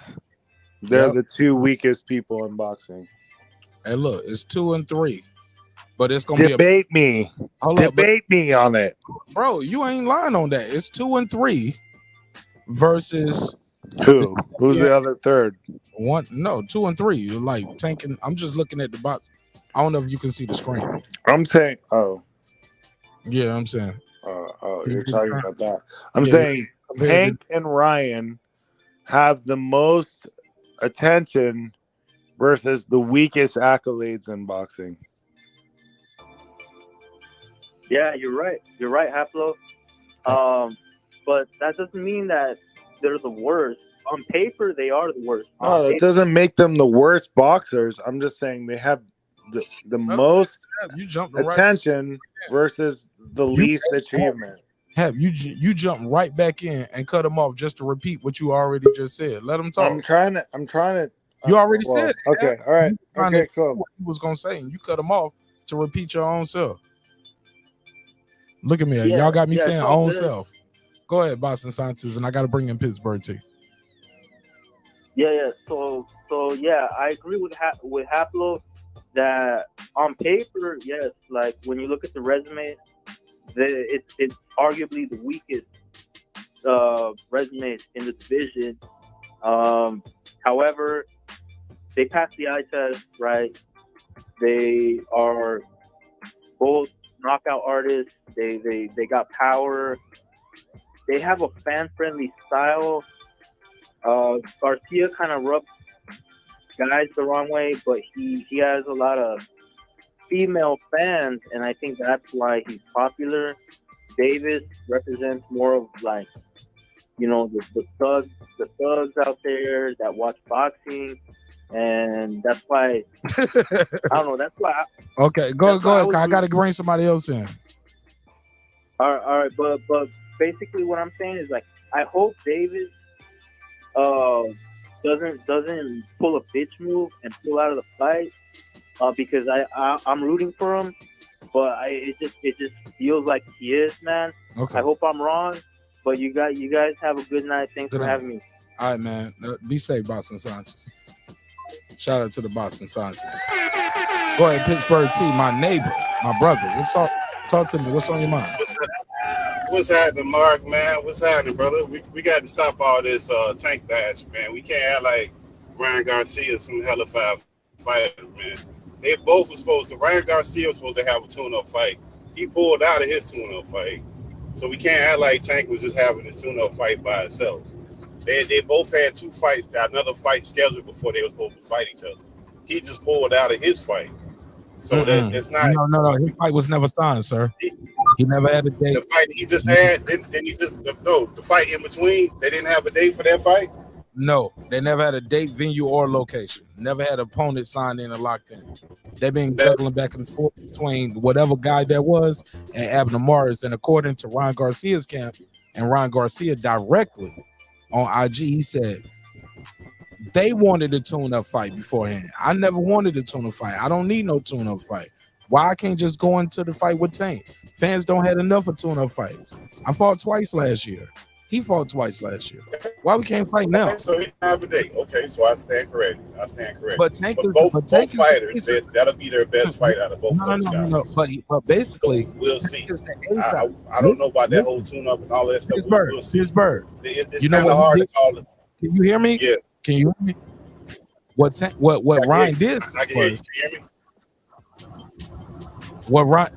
I hear a lot of background noise too, like your window down and you driving, or it's raining and you got the windshield wipers on. You know what I'm saying? But what I did hear the guy say was Tank is the A side, so we have to acquiesce to whatever Tank wants. Go ahead.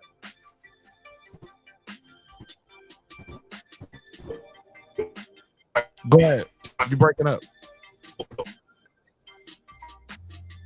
Yeah, you breaking Go up. ahead, Man. Mark. Talk up. Go ahead, talk. No, I can't hear you now. You good now. I heard you say, Mark, go ahead and talk. What basically Ryan said is all of this is what Tank wants. I had to acquiesce to whatever Tank wanted to do. Tank wanted the tune-up fight, not me.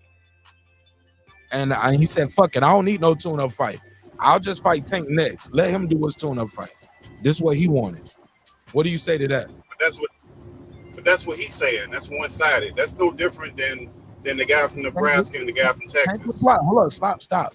Tank did reply. Did you see Tank's reply? No, I did not. What did Tank say? Tank totally deflected. He brought up Ryan Garcia talking about fighting Manny Pacquiao, and then he deleted the tweet. He deleted it right afterward. His reply was, he was like, oh yeah, remember when you were saying you wanted to fight me, and then you were saying you was gonna fight Manny Pacquiao? All the fans in the comment section was killing him. That's why I did that Shakur Stevenson shit today, because I knew niggas would be deleting tweets, and I wanted to catch the comment. But people get mad at me and say, oh, you hating on the young black fighter. I'm like, nah, they be acting like shit didn't happen. Like moments didn't happen. People be in the comment section acting like they was never there, never heard of it. And I was like, yo, you was there. Small head. I remember reading your comments. You never heard of it. Yes, you do. I remember that shit. So yeah, that's why I like to do that shit like that. Put the comments in the chat too. Because on the real for real, Tank totally ignored that fact that Ryan said, I've been thinking about this since we were trying to put this, since they were trying to put this fight together. And I was like, why do we have to do a tune-up fight? Fans seen enough of these tune-up fights. Why can't I just go into the fight and fight Tank? He's like, he said this tune-up fight was his idea and his camp's idea. Let him do his fight up. Let him do his tune-up then. Let's go. I'm ready to fight now. And also I look at it like, I don't think you want to do 2 training camps for this fight. I don't think you want to do a train. You know how you can't get up for a guy? He already told us, I'm only going down to 135 again to fight Tank. I think he's sticking to his guns. Not to mention, we had somebody on the line from his camp, and they was telling us, it was like, yo, motherfuckers ain't signed a contract yet. We still ain't got a date or a venue. We don't have a date, venue, undercard. We almost at Christmas. How we supposed to fight him? How we supposed to do our quote-unquote tune-up at the end of January? Because, you know, the original thing was Tank was fighting January the 7th. Ryan was going to fight either he was going to fight one of them other Saturdays that month. Right. But you say he never signed his tune-up. But Ryan never signed his tune-up. Stop saying he ain't. Hold up, but the way you frame it, hold up, listen. The way you're framing it is he ain't signed his tune-up. No, he don't have an opponent to sign with. Who's the opponent? Okay, I got you. I'm asking. I'm just trying to make sure I got this clear. Yeah, I'm just making sure I got this clear. I'm not trying to put it on him. The framing though, like he didn't sign his tune-up. He don't have an opponent. Okay. He don't have a venue. Okay. He don't have a date. He don't have he don't even have a city. We don't even know if it's gonna be in Vegas or California. And this shit don't been going on because motherfuckers want to get paid. Because they know once I fight Ryan Garcia, he fighting Tank Davis. Like, motherfuckers know what kind of stage they about to be on. And they charging. They cashing out. I remember cracking jokes with Shell Moore. Shell Moore was like, shit, I don't care if I got 100,000 before. I'm about to fight Ryan Garcia before he fight Tank Davis. I need $1 million. I was like, Shelton Moyes, get the fuck out of here. He said, hell yeah, I want $1 million to fight Tank Davis right now. If I'm Abner Mares, yeah, I want $1 million minimum. I might be asking for 2 or 3. I'm Abner fucking Mares. I think it's a bit early. It's a bit early to be calling out there. But my point, what I was trying to make, is kind of hard to say that till you get more information. That's all I was saying. It's kind of hard to say that just to go solely off of what he's saying. I get what he's saying. Yeah, man, but I get exactly what he's saying. Right, but I saw Tank reply. I saw what Tank did. Tank didn't say he was lying. Nigga, stop the cap. Tank brought up the damn Manny Pacquiao shit. I did a whole episode on it. I don't know where you was at on that one, bro, but we did a whole episode about that shit. It's in the archive. Yeah. I go look at it, but that still don't confirm that he's telling the truth either, though, Mark. That don't mean. All we saying is Tank didn't refute it. Tank didn't. No, he didn't. And you kept talking shit. He's still talking shit now. But he didn't refute it. Even the shit he came back with today, he deleted it. All that calling. Ryan Garcia's a drug dealer. Say it again. Do you think Ryan Garcia is a drug chief? Because Tank Davis has implied it and inferred it several times. I think all that's cap on his end, because he know they can work that where they can do a drug test for that fight. So I don't even know where that's going. All right, so I'm the A side. So what's up with that then, man? Why is he saying that? Why is he implying that's weird. That's weird. Because they work the contract. That's weird, man. Because so let me ask you this, Mark. If he the A side, can he dictate that whole clean boxing thing on his end? Bro, I had the guy from Ryan Garcia camp over already told me. He said, bro, we got drug testing for that fight. We're going to have drug testing for that fight. I don't know why Tank Davis saying other than just trying to. I was thinking. That's what I'm assuming. It don't make a lot of sense. Rooster that part of it is strange. According to Rooster, they got drug testing for that fight. Yeah, that's a bit weird. But I ain't gonna take Ryan. I'm not gonna take Ryan Garcia 100% at his word, man. I ain't gonna take no fighter 100% at their word, man. I'm just not gonna do it. I don't care who it is. But so when Tank sides of that, and some of that stuff is missing. Tank Davis even today, he was like, "Yo," he said something about like get off the PED, or he's like, make sure you cycle off or something. If I find out like you on, I'm paraphrasing because he deleted this shit right when I started the show. I was like, oh, he leaving this up. That's why I was like, okay. But next time now, I'm gonna just start screenshotting this shit with my phone a lot quicker instead of just saving it to do it on the show with the computer. I'm gonna just screenshot this shit with my phone. Like the motherfuckers be out deleting this shit, and then when you talk about it as a fan or somebody from the media, they look at you like, oh, never heard of it. Never heard of it. You hating on your people. I was like, bro, I read this shit today. But I know somebody got shit it. all the time though, Mark. He I know stuff all the time. Even when but even when he was going through his little beef with Mayweather, he'll put shit up and take it down real quick. That's his pattern of doing shit. It's strange. But listen, I get that. If I'm talking crazy about my boss, I might retract the statement or take it down or delete it. But this is his opponent. This is a guy you about to fight. That's different, right, Pittsburgh? I mean, if that's his pattern, I mean, to me, he's just young, he's just spontaneous. Some people, that's how some people move. I don't agree with that shit. But that might be just the way you move, period. That's why I just brought it up. We don't know. I know he has a habit of taking up stuff and breaking it down. You framed it now like it's just, so he only does that with Mayweather. I think he did that with some other tweets too. Oh yeah, that's what I'm saying. Put some shit up and take it down. No, yeah, put some shit up. Yeah, he has done it with other people. You're right.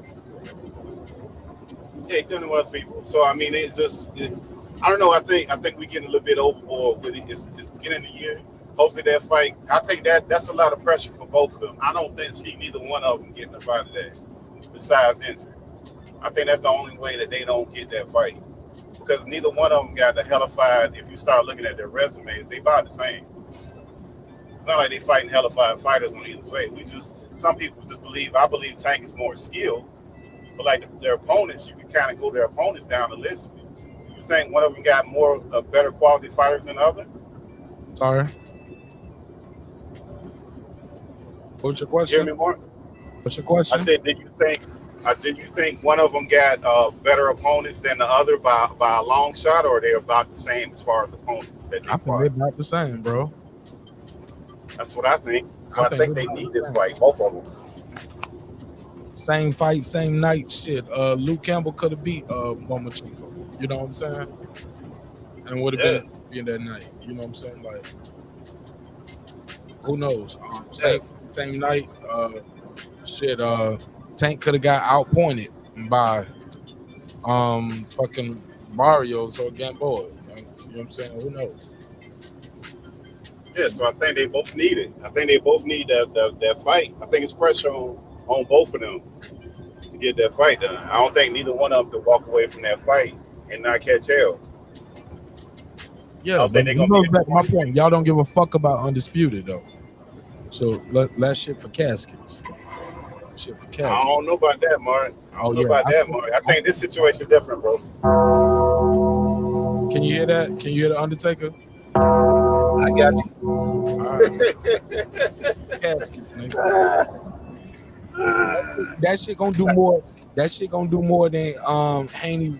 That shit gonna do more views than Charlo versus Constanio, Haney versus Cambosis, Inoue versus versus Paul Butler, Shields versus Martin. Do I gotta continue? You know why? Because y'all don't give a fuck about Undisputed. Y'all like stars, man.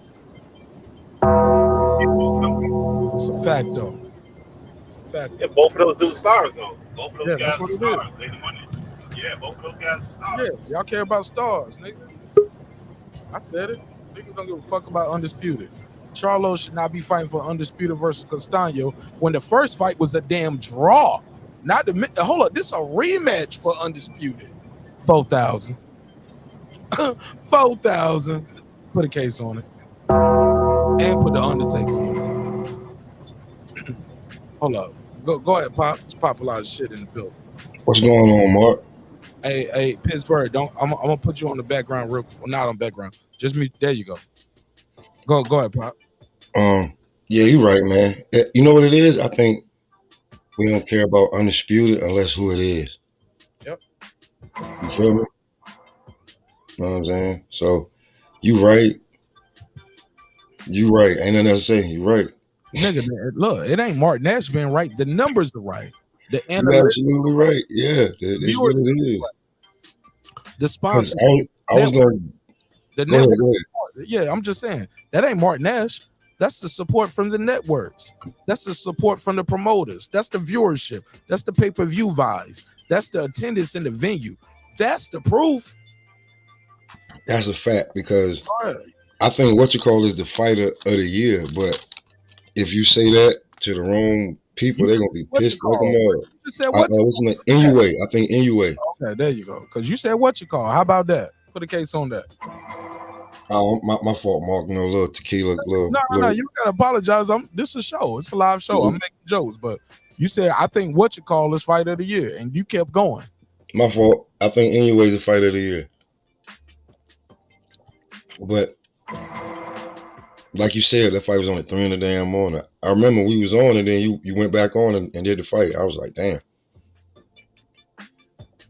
No. I did a recap. I didn't do a live. I didn't do a live for that one. I didn't say you did live. I said you went right back on though. Yeah. I did though. Yeah. You know what I'm saying? I was like, damn, 3 in the morning, Undisputed. That's crazy. So it depends on who it is, you know. For Undisputed, they swear that. Well, some people swear that, you know, this Bud Earl will do 500,000. I don't see it doing 500,000 first go round. Nah, I don't think so neither. Be lucky if we get $250,000 on that. I tell you what, Tank and Ryan gonna do some damn numbers though. I would give them closer to 5. I would give them around 354. Let me smoke it. Let me look. Yeah. No, you said 354 and a half. Man, them motherfuckers gonna do that. Them motherfuckers gonna do about 675. Especially if Ryan gets a tune-up fight. But even if he don't, oh man, he's a star, bro. I don't knock. I'm saying at the minimum, I don't see them doing no small numbers. You know what I'm saying? If they did them big numbers like you just said, They I'll be gonna like, yeah, they gonna outsell Bud and Crop. yeah, by far, bro. By far. Yep. Haplo pulled up with some smoke. He said, no, we care about Undisputed. Haplo, you right there in California. Yeah. Hold on. Right. Let me set it up for you. You said y'all care about Undisputed. You right there in California. You was just telling me you at Eddie Murphy's house watching motherfucking fights. That one fight, yes. Okay. Yeah. That's a big one though. That's I was invited. It was a nice thing. Okay. All right. Well, all I'm trying to tell you is, why was Charlo versus Castano the rematch for Undisputed? Why that shit was half empty? If boxing fans globally care about Undisputed. I mean, honestly, I think the Charlos, from the beginning of their careers until now, have been completely underrepresented and underpromoted. I mean, those two guys were a sensation about 15 years ago when they were coming out of Texas. And at this point now, I mean, they're basically done. They haven't achieved what they didn't get to where they were supposed to get, except for Jamal being undisputed. That's and what we're cleaning talking up about. 154. Sir, But that's Jamal, what we're talking about. Sir. Certainly, Sir, Jamal, I'm sorry, Jamal certainly fell short of his potential. Because I mean, I remember when they came out.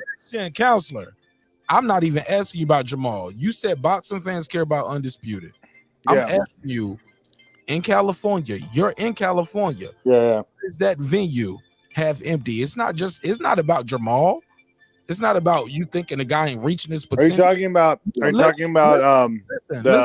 The Home Depot Center? Where are you talking about? They fought in Carson. Yeah, that used to be called the Home Depot Center. Okay, but it's 8,000 feet people. Boxing it's small. It's really small. Okay, For them not to sell that out is but pathetic. boxing fans care so much about Undisputed. This is a rematch, highly touted for all the marbles. Whether you care about what you bringing up Jamal Charlo and his twins and what they did 15 years ago and what people didn't think they were gonna do. He doing what people didn't think he could do right now. He fighting for Undisputed. All the marbles. Right. The first one was a draw. And the reason, the question you're asking is why was it empty?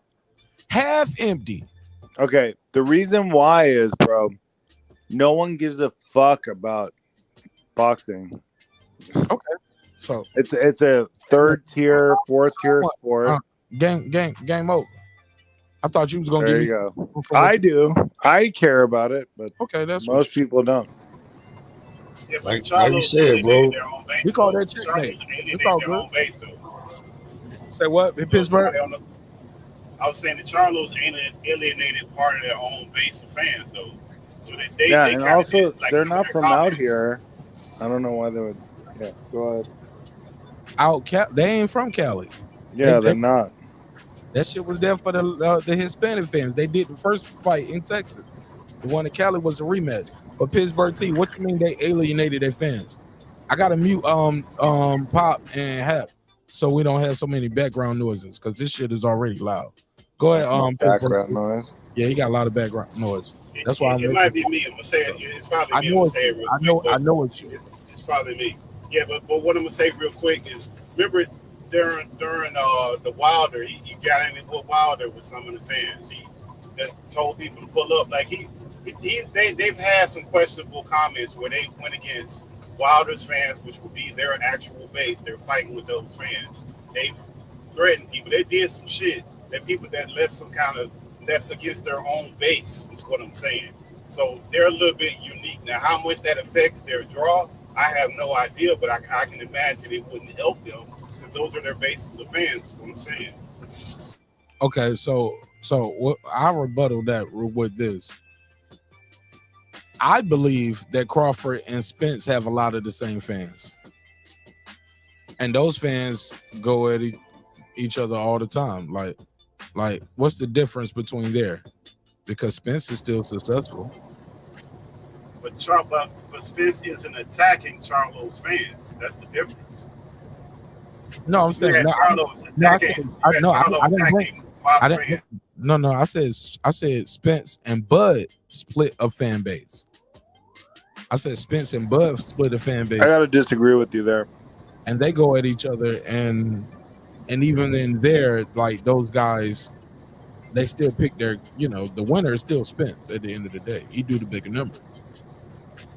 Yeah, but they're not fighting each other. Like you were saying before about them fighting each other, those numbers, because it's the same fan base, it's not going to be as big as Ryan and Tank, obviously, because they do have the same fan base. That will affect the fight going if they ever fight. Who knows? But that will affect the fight. But what you don't see is either one of those guys attacking the other guy's fans. You don't see that. That's what Charles Fair enough. Like Bud don't say aerosexuals and y'all Aerospence fans are this, and Aerospence doesn't say Bud Crawford fans are this. They don't do that. Is that what you mean? No, that's the fans. That's not the fighters. The fans are doing that, not the fighters doing that. Charlo actually went out on the limb and said Deontay Wilder fans are broke. Correct. That's the difference. Okay, go ahead. Haplo, Papa, shit. Y'all want to jump in? Go ahead, Papa. That's true. I remember when he talking about with the Charlo, but they just, they don't seem approachable. They don't seem too much likable. Fucking fighters, dog. Yeah, I know, man, but their mantra is lions only. Yeah, but you gotta know how to turn it off a little bit. Like you got fans and people want to take, media, right?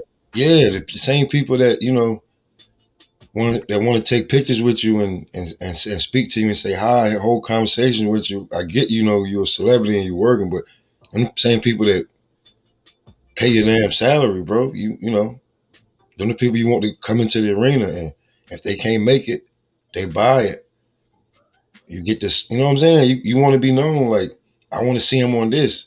My thing is, these fighters got to find a different segue into getting other fan bases. Like, I hate to keep going back to him, but like, we seen Floyd on so many different things, man. He just snatched so many fan bases. Like, it was funny at first when he was on Dancing with the Stars.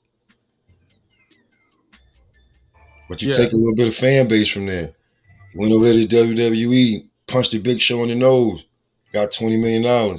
Take a little fan base from there. He was over there with that when Chili had her show down there. Oh yeah, yeah. Floyd was everywhere, bro. You remember, like, these dudes got to find a way to like. The one where they went on a date and then he brought his own silverware. Yeah, all that stuff, bro. Like, yeah, I remember that. We don't like real talk. When people be talking about when Hap was just like, if you take all of the Spanish and UK people from Tank, who we gonna fight? Real talk has been proven. Man, blacks don't. Man, we don't support like every other race. We don't, man. We don't, like, because you can think about it. Some of the hugest fights hate on each other, man. Yeah, we do, man. So it's like, like, I'm gonna put it out there, bro. Like, we gonna be real with the boxing, like you should know. It's easy. You know what I'm saying? Like, we gonna be truthfully honest with it. Like, you gotta go outside. Like, I know Mark Nash, most of his fan base probably is not people that like he shouldn't. It's like it's from all over. Look at me, I'm from New York. You from LA?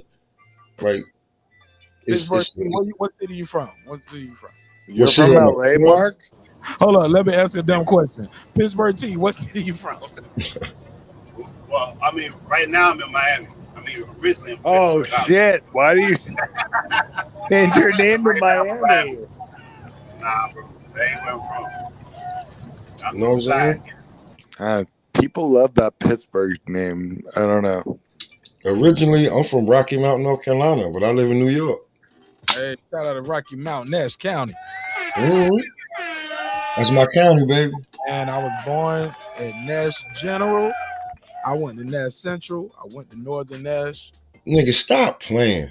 Hence the name Mark Nash. Oh my God, bro. Oh, so we That's got not your real name. Mark Nash is not your real name. Never. No, y'all niggas thought my name was my real name. I didn't know that. I thought Nah, man, you gotta be a personality up here. I don't give a fuck what your name was. But I'm saying, okay, this nigga said he went to Northern Nash. I went to senior high. Time's up here, man. I went to senior high, Mark. Word to mother. I went to Nash. I went to senior high, bro. I went to Rocky Mount Senior High. Yeah, nigga, I went to senior high, and nigga, I went there. I went to Tar River Learning Center too. I went to alternative school. Oh man, bro, nigga, I had to see you somewhere. Nigga, I went to alternative school. Nigga, I had to see you somewhere. Word up. I went to senior high. I went to Nash Central. I went to Edwards. I went to Northern. I went to senior high. I was at Tar River. I went to every school. Bro, you went to nigga. How old are you? Nigga, now you gotta relax. Cause I'm trying to figure out, nigga. I had to see you in school because you went to Edwards. When did you find the show? How long you been here, Pop James? Oh man, probably like his second time. How old are you? I'm 41. Yeah, you was a year older than me, bro. We went to school together. Bro, I had to see you somewhere, goddamn. I gotta check the yearbook somewhere. Yeah, nigga, but you went to senior high though. Shit, did you know Terrence J? Cause you know Terrence J from Rocky Mount. Yeah. Yeah, you know he don't be claiming Rocky Mount too. You know that, right? Yeah, he was a little pretty boy. Yeah, that nigga be acting like he was like, I just went to college in Greensboro and A&T. Like, nigga, It's a few of them, bro. Like, I mean, you don't want to claim it right now. If you look it up, it's like one of the worst places to live. Yeah, man. Yeah, number 9 on the poverty list. This shit's you know what I'm saying? Like, people be like, "Where?" I'm like, "Where you from?" I'm like, "Bro, it's not that good." When you tell them where they're from, they be like, "It never heard of it." They will if they go down there. Yeah, that's it. It's rough, man. Hey, hit that again. It never heard of it. What you guys are fucking talking about. I'm out. Good night, brothers. All right, good night, man. Good night. Heb said, I ain't telling y'all where I'm from anyway, nigga. It never heard of it. But You already told us where the hell he damn live, and we don't need to know where he's from. You want to Eddie Murphy crib to watch a fight? Yeah, man. Yeah, man. It is what it is, man. Yeah, man. I used to live in North Carolina, and I lived in Baltimore. You know what I'm saying? So. But see, that just goes back to show, man, like what we were saying. When it comes down to it, you have to fight the other race to go get your bread. Wait a minute, what you mean? Like Floyd had some of the biggest numbers and fought some of his biggest fights. Some of the biggest fights we never talk about. We don't talk about the fights against Chop Chop. We get to bring up the Emmanuel Augustus, Zab Judah. People forgot about that, huh? You know what I'm saying? It's the bigger fights are we talking about Madonna, Cotto, Pacquiao, Oscar, Ricky. Corrales, Castillo. Oh, Ricky had, yeah. Yeah, man. We ain't talking about when those guys were fucking champs too, though. Let's be clear. Those guys won't just no-namers from their country, though. Those guys were champs. Those guys were coming off big wins. Am I tripping or what? Nah, you ain't tripping, but we just throw aside that Floyd and Zab got in the ring. Man, that's a narrative that motherfuckers who be race hustling out here be pushing. But that's all. They just won't, you know, like the bigger fight. And you already know which one was the bigger fight. Like, I take it back even further. Roy and B-Hop were on the undercard. First time they fought. Who? Yeah. Roy Jones and Bernard Hopkins, they were on the undercard, bro. For who? Yeah. I can't even remember. Oh yeah, but people fight on undercards all the time. What's the point though? Like I'm just saying, like Roy Jones, Bernard Hopkins, and their names were out there ringing. They had them on an undercard for a heavyweight fight that I don't even think was a championship fight. I mean, that happens all the time, but it does. But I'm just saying, like, that's a main event card. Like, I mean, that's a main event fight right there. They should have had their own card. Oh, you talk? Yeah. I mean, I get where you coming from, but you know what I'm saying? That's not what the market provided for, though. And that's just what I'm saying. Like, when these other people, like, I was at the Tio fight, and The Polish, was it Poland or Ireland? That heavyweight, yo, they had their own section in the building. Who did? The heavyweight, he knocked out the Mexican. I think he was either Irish or Poland. Tall, big, tall, white, big, tall dude. I can't remember his name, but he had like his people had their own section in there. When Xander fought, when he with the Puerto Rican and the Mexican, they was rooting for both of them in that building. It'd be like that. It'd be like when Tiger fought. You know what I'm saying?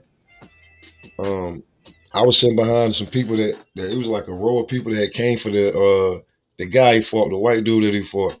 They was rooting. Only people rooting for Tiger was the people in his corner. When Keyshawn fought, he had to get the crowd into it. When you know, we got to do so much. Like, you know what I'm saying? Big Baby had to come out as the Grinch, and everybody was like, "Oh, you should know Big Baby, man." Yeah, but you got to be celebrity. When you a fighter like that, like as far as being concerned, if your celebrity status ain't that high, then your fights ain't gonna be watched unless it's some kind of controversy. But that's what I'm saying, though, bro. Like, let me be truthfully honest with you. Like, Big Baby is the #1 prospect coming out of Top Rank. But Reyes has a bigger following. Berlanga got a bigger following. Like T.O., like, I'm just saying, like, right now, like, they got a lot of chips in with Big Baby right now. And he had to, like, these guys just have the following. Like, we should know who he is. A lot more people should know who he is. They working on it, though. They work. They are. You're right. They absolutely. But I'm just saying, I ain't saying that it ain't coming around, but just in the last, I say, score of years, like if it wasn't Floyd Mayweather, contender yet though, dog. He's a prospect. You said who? I say he's not a contender. He's a prospect, and I think for a prospect, he's getting a Big lot. Baby? Yeah, he's a fucking prospect. You disagree? You think he's a contender? You put I him think in right I think he's entering. You know, there's always that. Prospect. Yeah, but you know what it is? I think he's 12 going into 13. You know, when you was at preteen, about to be a teenager. Sir, my whole point is everything you describing is a prospect on his way to contender, on his way to a title shot. That's a prospect. And I think as a prospect, he's getting a lot of good TV hours that other prospects don't get. Think about it. You guys probably couldn't even name me another top 10 prospects in boxing. No, this guy with the winning team, man. He with Top Rank. Say what you want to say, but Top Rank got his ass on ESPN and he fighting on all our cards. We get to see him on TV, and he come out there with the character. So he is playing his part because he come out there with the characters and you know the good ring walks. He make himself memorable from the ring walks to the knockouts. From ring walk to knockout, he makes himself rememberable. And I was like, yo, even with a low budget, like, cause you can see he ain't got no expensive ass outfits. You could tell they just putting this shit together. You know? Yeah, he putting it together. Yeah, no, I'm saying, I was like, yo, this motherfucker making this shit work. And he got some character, personality, the locked up shit. He did the Grinch shit right here with the Crip. He brought out the Crip Santa. We ain't he did. That nigga brought out talk about it, but he did. That nigga brought out the Crip Santa, but the Crip Grinch, and but I like the kid. I think he's special. I think he's entertaining, and I think sky's the limit for him. But they're doing a good job with him. I gotta disagree with you on that. They moving him just right. No, I'm not talking about them. I'm talking about us as a people. Like when we talk about like the next great heavyweights, right? Mm-hmm. And we talk about American heavyweight, the next great American heavyweight. We don't know that yet. We can't crown him that yet. Come on. I ain't trying to crown. I'm not trying to crown him like that. But I'm like, you take a handful of people, just like all the time. Like even when you have a selection, like right now, the best heavyweight we have statistically on paper, American, is Deontay Wilder. But who's the next one coming up? You have to be looking for that. And there's a few, but at the top of that prospect list, to me, probably, is Jared Anderson. We can't call him the next great, though. That's a lot of pressure. Well, I'm just, okay, you're right. I mean, pressure make diamonds, but pressure make diamonds. That's all I'm saying. And I just think that I'm looking at him, and that young man looks like he's ready for it, and he's ready for all the smoke, all the pressure, all the everything. I just think a little bit more people should know So about you him. want us to be a little bit. You want us to be earlier, is what you're saying. That what you're trying to say? You want us to be earlier as fans? A little, just a little bit. The way that other races be with their fighters. You know what I'm saying? Just a little bit. Well, the NFL dominate like all sports in America. NFL dominate everything. I know that, bro. NFL dominate everything. These dudes be on that stuff especially with the gambling component. Like some of these dudes breathe that stuff so heavy, man. If you ain't knocking nobody on their butt, they ain't paying you no attention, man. But see, that's what I'm saying. He's got 13 fights and 13 knockouts. Ain't nobody went no distance with him. That's all I'm saying. It's not like one punch knockouts. A lot of them, it's accumulation, and he puts them down. But I'm just saying, if we talk, you said putting them on their butt. The last guy, he put his hands down by his knees. I saw all of that. But is he doing like this? Is he doing the regular? Is he doing the 10 rounds like everybody else? You know how they be staging them up in the steps? I haven't been following him that much. The last fight was a 10-round fight. Before, just like Mark said, he's just coming out of prospect into contendership. But nobody's went the distance. Everybody's been put to sleep. He's not even in a contender yet, bro. Like, no, that's what I said. That's what I'm saying. He's prospect. I think he's coming out of prospect in the contendership. Starting next year, he'll be. I'm gonna pull up. I think where he ranked that. But go ahead. I think you just want us to be a little bit too early, though, bro. I think that's what it is. Because like the dominant thing for us right now is football. Like that fever stuff is over there in Europe. It's hard to compete with that stuff over here, man. It's crazy. And I ain't even talk about Pop, but on the flip side of the same coin, some people will say Ryan Garcia ain't fought nobody. Tank Davis ain't fought nobody. And I ain't talking about Pop specifically, but because I do hear that. But people will be like, Jared Anderson is the future. I was like, well, who the fuck is he for? I mean, if you want to just be like that, like, yeah, you're absolutely right. Hey, look, David Evanesian is ranked higher in his division than Jared Anderson. Come on, bro, and his small heavyweight. Hey, listen, I never heard of David Evanesian, but I don't disrespect no fighter. Yeah. Once you look him up and you be like, okay, he on a hot streak. Like anybody who get punched in the head for a living, you can talk your shit, but when it come down to it, he get punched for a living. If you get punched in the street, you're gonna be like, why you do that? Like there's a lot of these bitch ass niggas, but I don't. All right, well look, let me move forward. Look, Jared Anderson, he's not ranked top 15 in the WBO. He's not ranked top 15 in the IBF, nor is he ranked. I think he's number 15 in the WBC. He just moved up. And other than that, wow, that tells you a lot. That tells you a lot. This updated as in November. On some of these are updated as December. I can put it on the screen so y'all can look along at these boxing rankings. But wow, man, that says a lot. That's very telling. So, yeah, but Mark, when you look at some of these guys' records and the competition that they fight, a lot of times it's not that far apart. I mean, we as fans get carried away with our favorite boxers. But when you start comparing these guys in the same weight class, they're usually not that far apart with the competition they face. Oh, Lisa Bells and I always talk about that. When we talk about Bud and Spence, we be like, man, let that shit go, Martin. Now, most people don't know these dudes. They're not big stars, and their competition ain't light years apart. That's why that fight means so much. Like, it's the prover. It's the prover of the provers. And that's just go back to what I was saying. Like, these fighters got to find different venues to pull different fan bases, man. Like, these guys are just sitting around and being on social media. Like, you got to do something. Like, get out there. Do something. But look, at least they doing that. Some of these dudes won't even do the social media shit. You know what I'm saying? And you're right. You're right. You're absolutely right. Look, before I go, let's play this big baby game though. I'll name some of these guys off, and you tell me if you want to put your guy Big Baby against him or can Big Baby beat him. You ready? Go ahead. Let's take it from the top right now. Do y'all think Big Baby can beat Alexander Usyk? Pittsburgh T. No. Pop a lot of shit. James. He ain't ready for that fight yet. Oh man, I fucked up, man. Damn, I fucked up. Let me do this shit over. He ain't ready for that fight yet. No, I don't think he can beat him right now.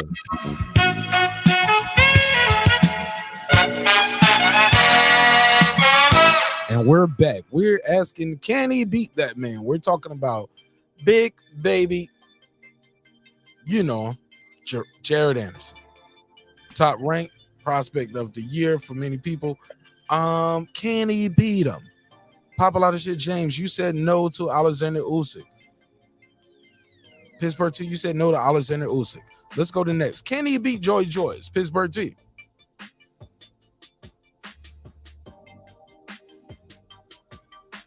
Pittsburgh T, unmute your mic. Oh, maybe I don't think he can get him. He had to prove it to me. I don't think he can get Joe Joyce, man. Joy Joyce, you got Joy Joyce beating him? I haven't seen him in that kind of a fight yet. I ain't seen him with that nobody with that kind of experience. He had to prove it to me. So you got to put a case on it. I had to give experience over that. We could say he got better. I could possibly see him winning, but he had. Sir, are you gonna put a case on it?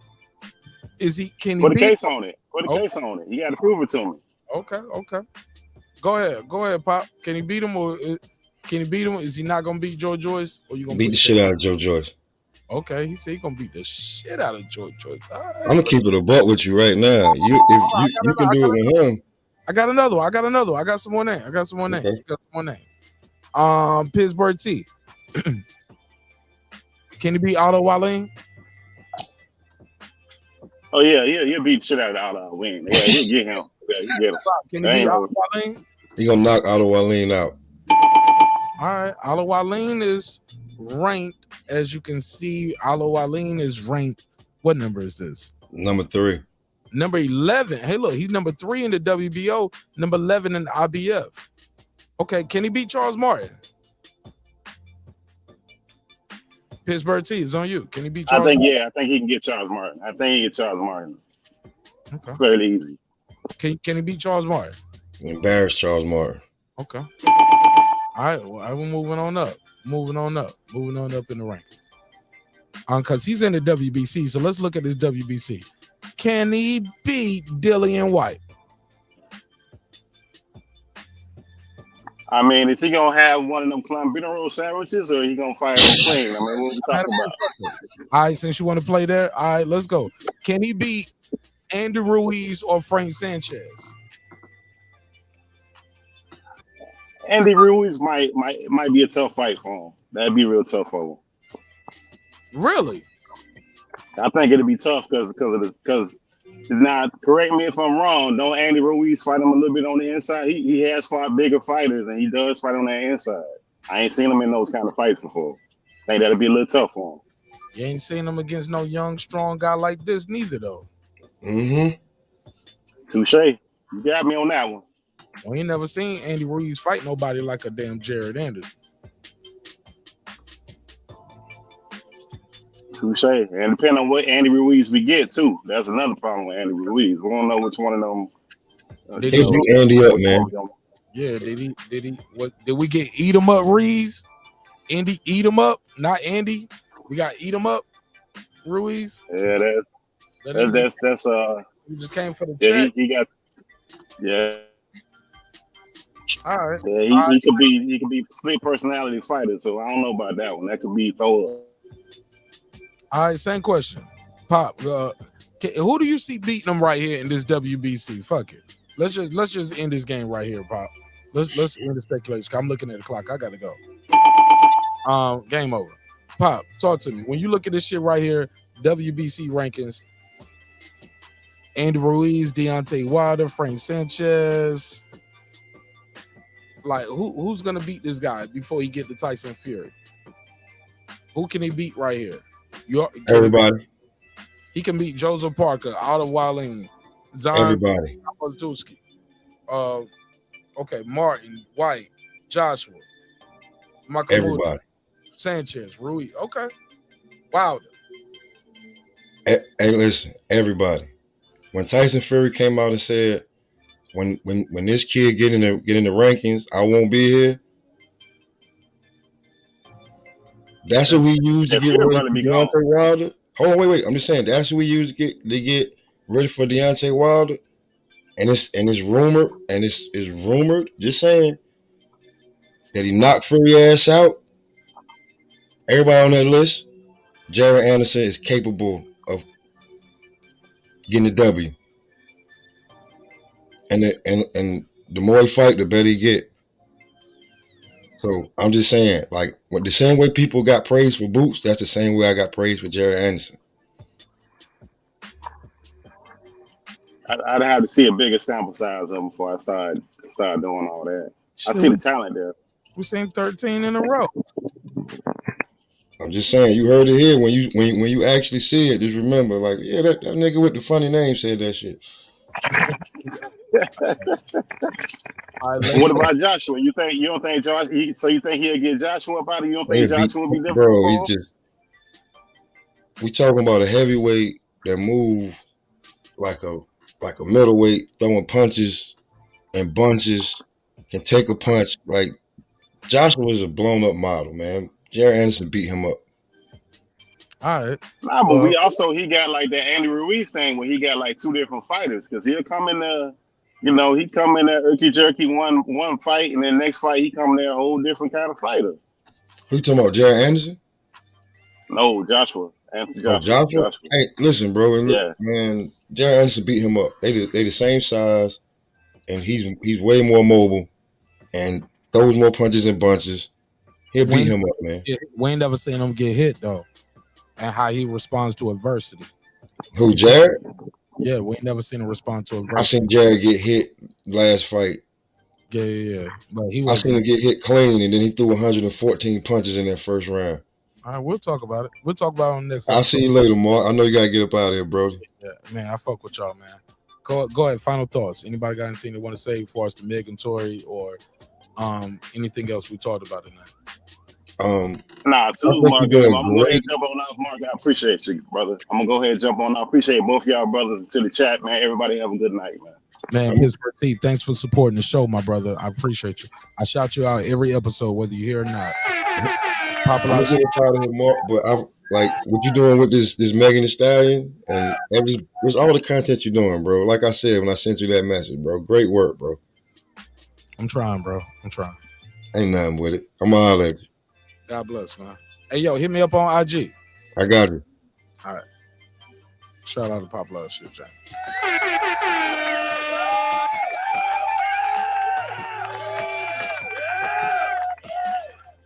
All right, man. Thanks for everybody for supporting the show. Appreciate you all. Hey, look, man. It's a good show. I really enjoyed everybody. For something I started that I said I wanted to talk about. I just screenshot that. I have to screenshot this because I gotta go. Gotta go. Should have been gone. Well, something I said. I was like, man, I need to screenshot that to make a damn topic about my damn self. Oh, those Trey Songz charges. That's what I'm supposed to talk about. I'll do an episode on that. Gotta do it. Yeah, I forgot all about that. Son knows. Might took a screenshot of that, but regardless, it's over. Hope y'all enjoyed the show. Click the like on the video. If not, that's okay. Guess what? God loves me. It's been another great episode of Breaking Beats, where we break down business, entertainment, art, technology, sports, and anything else you will not feel like talking about. Look, it's a hip-hop political sports show with a comedy twist. We like to let the jokes fly because life is serious enough. Always remember, dreams require your sleep, goals require your effort. Go out there and get your goals. I'm on to the next episode, but I would be remiss if I didn't give a big shout out to all the members, to all the neighbors. Without you, the show wouldn't be the show. Do the roll call. What up? Kevin Brower, What up? Pioto, What up? Juan Davila, What up? D. Bevel the Champ, What up? Tony Boswell, What up? Carmen Serene with the Serene Saturdays, What up? Kansas City Matt, What up? Ill Status Boxing, What up? Ace Retro, What up? That Guy Clips 330, What up? Tank the Sweet Science Examiner, What up? Beyond and Above Media, What up? Pittsburgh T, thanks for joining the panel, bro. What up, gangsta? Juan Epoxy Magic, What up? SF City Slicker, What up? I Know Boxing, What up? Stephen Bateman all the way in Australia, What up, gangsta?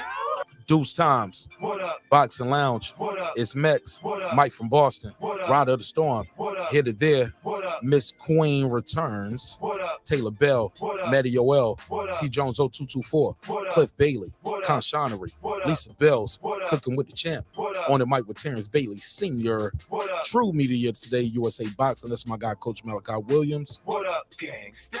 HLDZ, What up? Cooking with Sir Senior, What up? Brandon Washington, What up? Born Supreme, What up? Lady Shan all the way in the UK, Lady Shan done them season, my UK gal, What up, gangsta? Dub Right Side, What up? D. Bevel the Champ, What up? Rob G Film, What up? and of course the big fish himself, my good brother, Derek Lincoln. What up, gangsta? Appreciate y'all. Hey, y'all, always remember, man, respect is free. Respect is free. Disrespect gonna cost you everything. Your family, your freedom, your finances, most importantly, your life. Love y'all. Hope you love yourself. If not, guess what? God loves you, and so does Mark Nash and the neighborhood here at Breaking Beats. Hey, look, man, sometimes we agree, sometimes we disagree, but never forget, homeboy, my sister, my brother, all of y'all. Never, ever, ever, ever forget. Tory Lanez should have fucked both of them bitches the same night and put the gun up, man. No, I'm joking. No. Seriously, yeah. Seriously. Always remember this, y'all. Sometimes, man, when you dealing with situations like this, where women are involved, alcohol is involved, sometimes you got to separate yourself from the situation and realize you're not going to get the rebound. You're not going to be able to fix it. Don't be messy. He was messy as fuck. Like, he didn't have to do that night in the car that night. He learned a valuable lesson that night too. Like, man, you dealing with some crazy ass bitch from Texas, nigga. And you up here talking about, yeah, I fucked both of y'all. Yeah. Again. I was just passing y'all around. I was trying to fuck Kyler. Yeah. He might have went too far. Might have overshot a shot. As far as this show go, man, sometimes we're gonna agree about conversations. We're gonna disagree about conversations. But I just need y'all to know, in the midst of all the disagreements, wherever we at with the flow of the conversation, I might cut you off sometimes. I don't mean it. Sometimes I might say, hey, I need you to mute your mic. You know what I'm saying? Or I mute your mic because you got some background noise. It's nothing personal. Just trying to have a good show.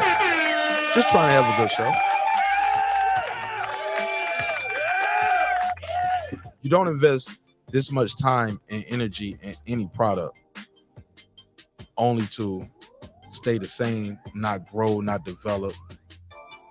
Some people ain't gonna like it. Going into 2023, about to revamp this shit all over again. We're gonna reinvent the show again because niggas been stealing the sauce, stealing the flow, and I get it. I told y'all they was gonna be wearing red buckets before it was all over with. Yeah, I said it. It happened. So, just know this, homie. I built this shit. Me. Brick by brick. And I'll be damned if I let you tear it down just because you don't like the way another nigga talk. Drive. This is my passion. This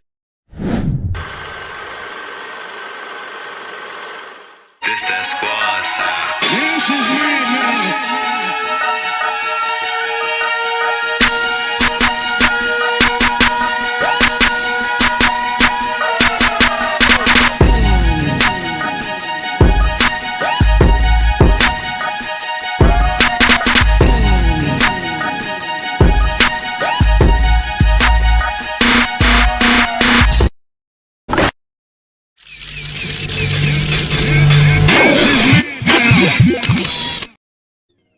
Hey, look, if y'all want to watch the playback of this, go to my backup channel, Mark Nash Live. Here, I'll type the word here right here for you, because I'm gonna delete this off the main channel. So the playback is gonna be right here, Mark Nash Live, Mark Nash Live, Mark Nash Live. But it's about to get deleted from the main channel right now. So if you want to check the playback, check it there. Other than that, always remember, homie, I love y'all. Hope you love yourself. Subscribe. I don't care how many subscribers he has. Support him. So he made all this possible. He made this possible. Nah, God made it possible, and so did viewers like you. Peace.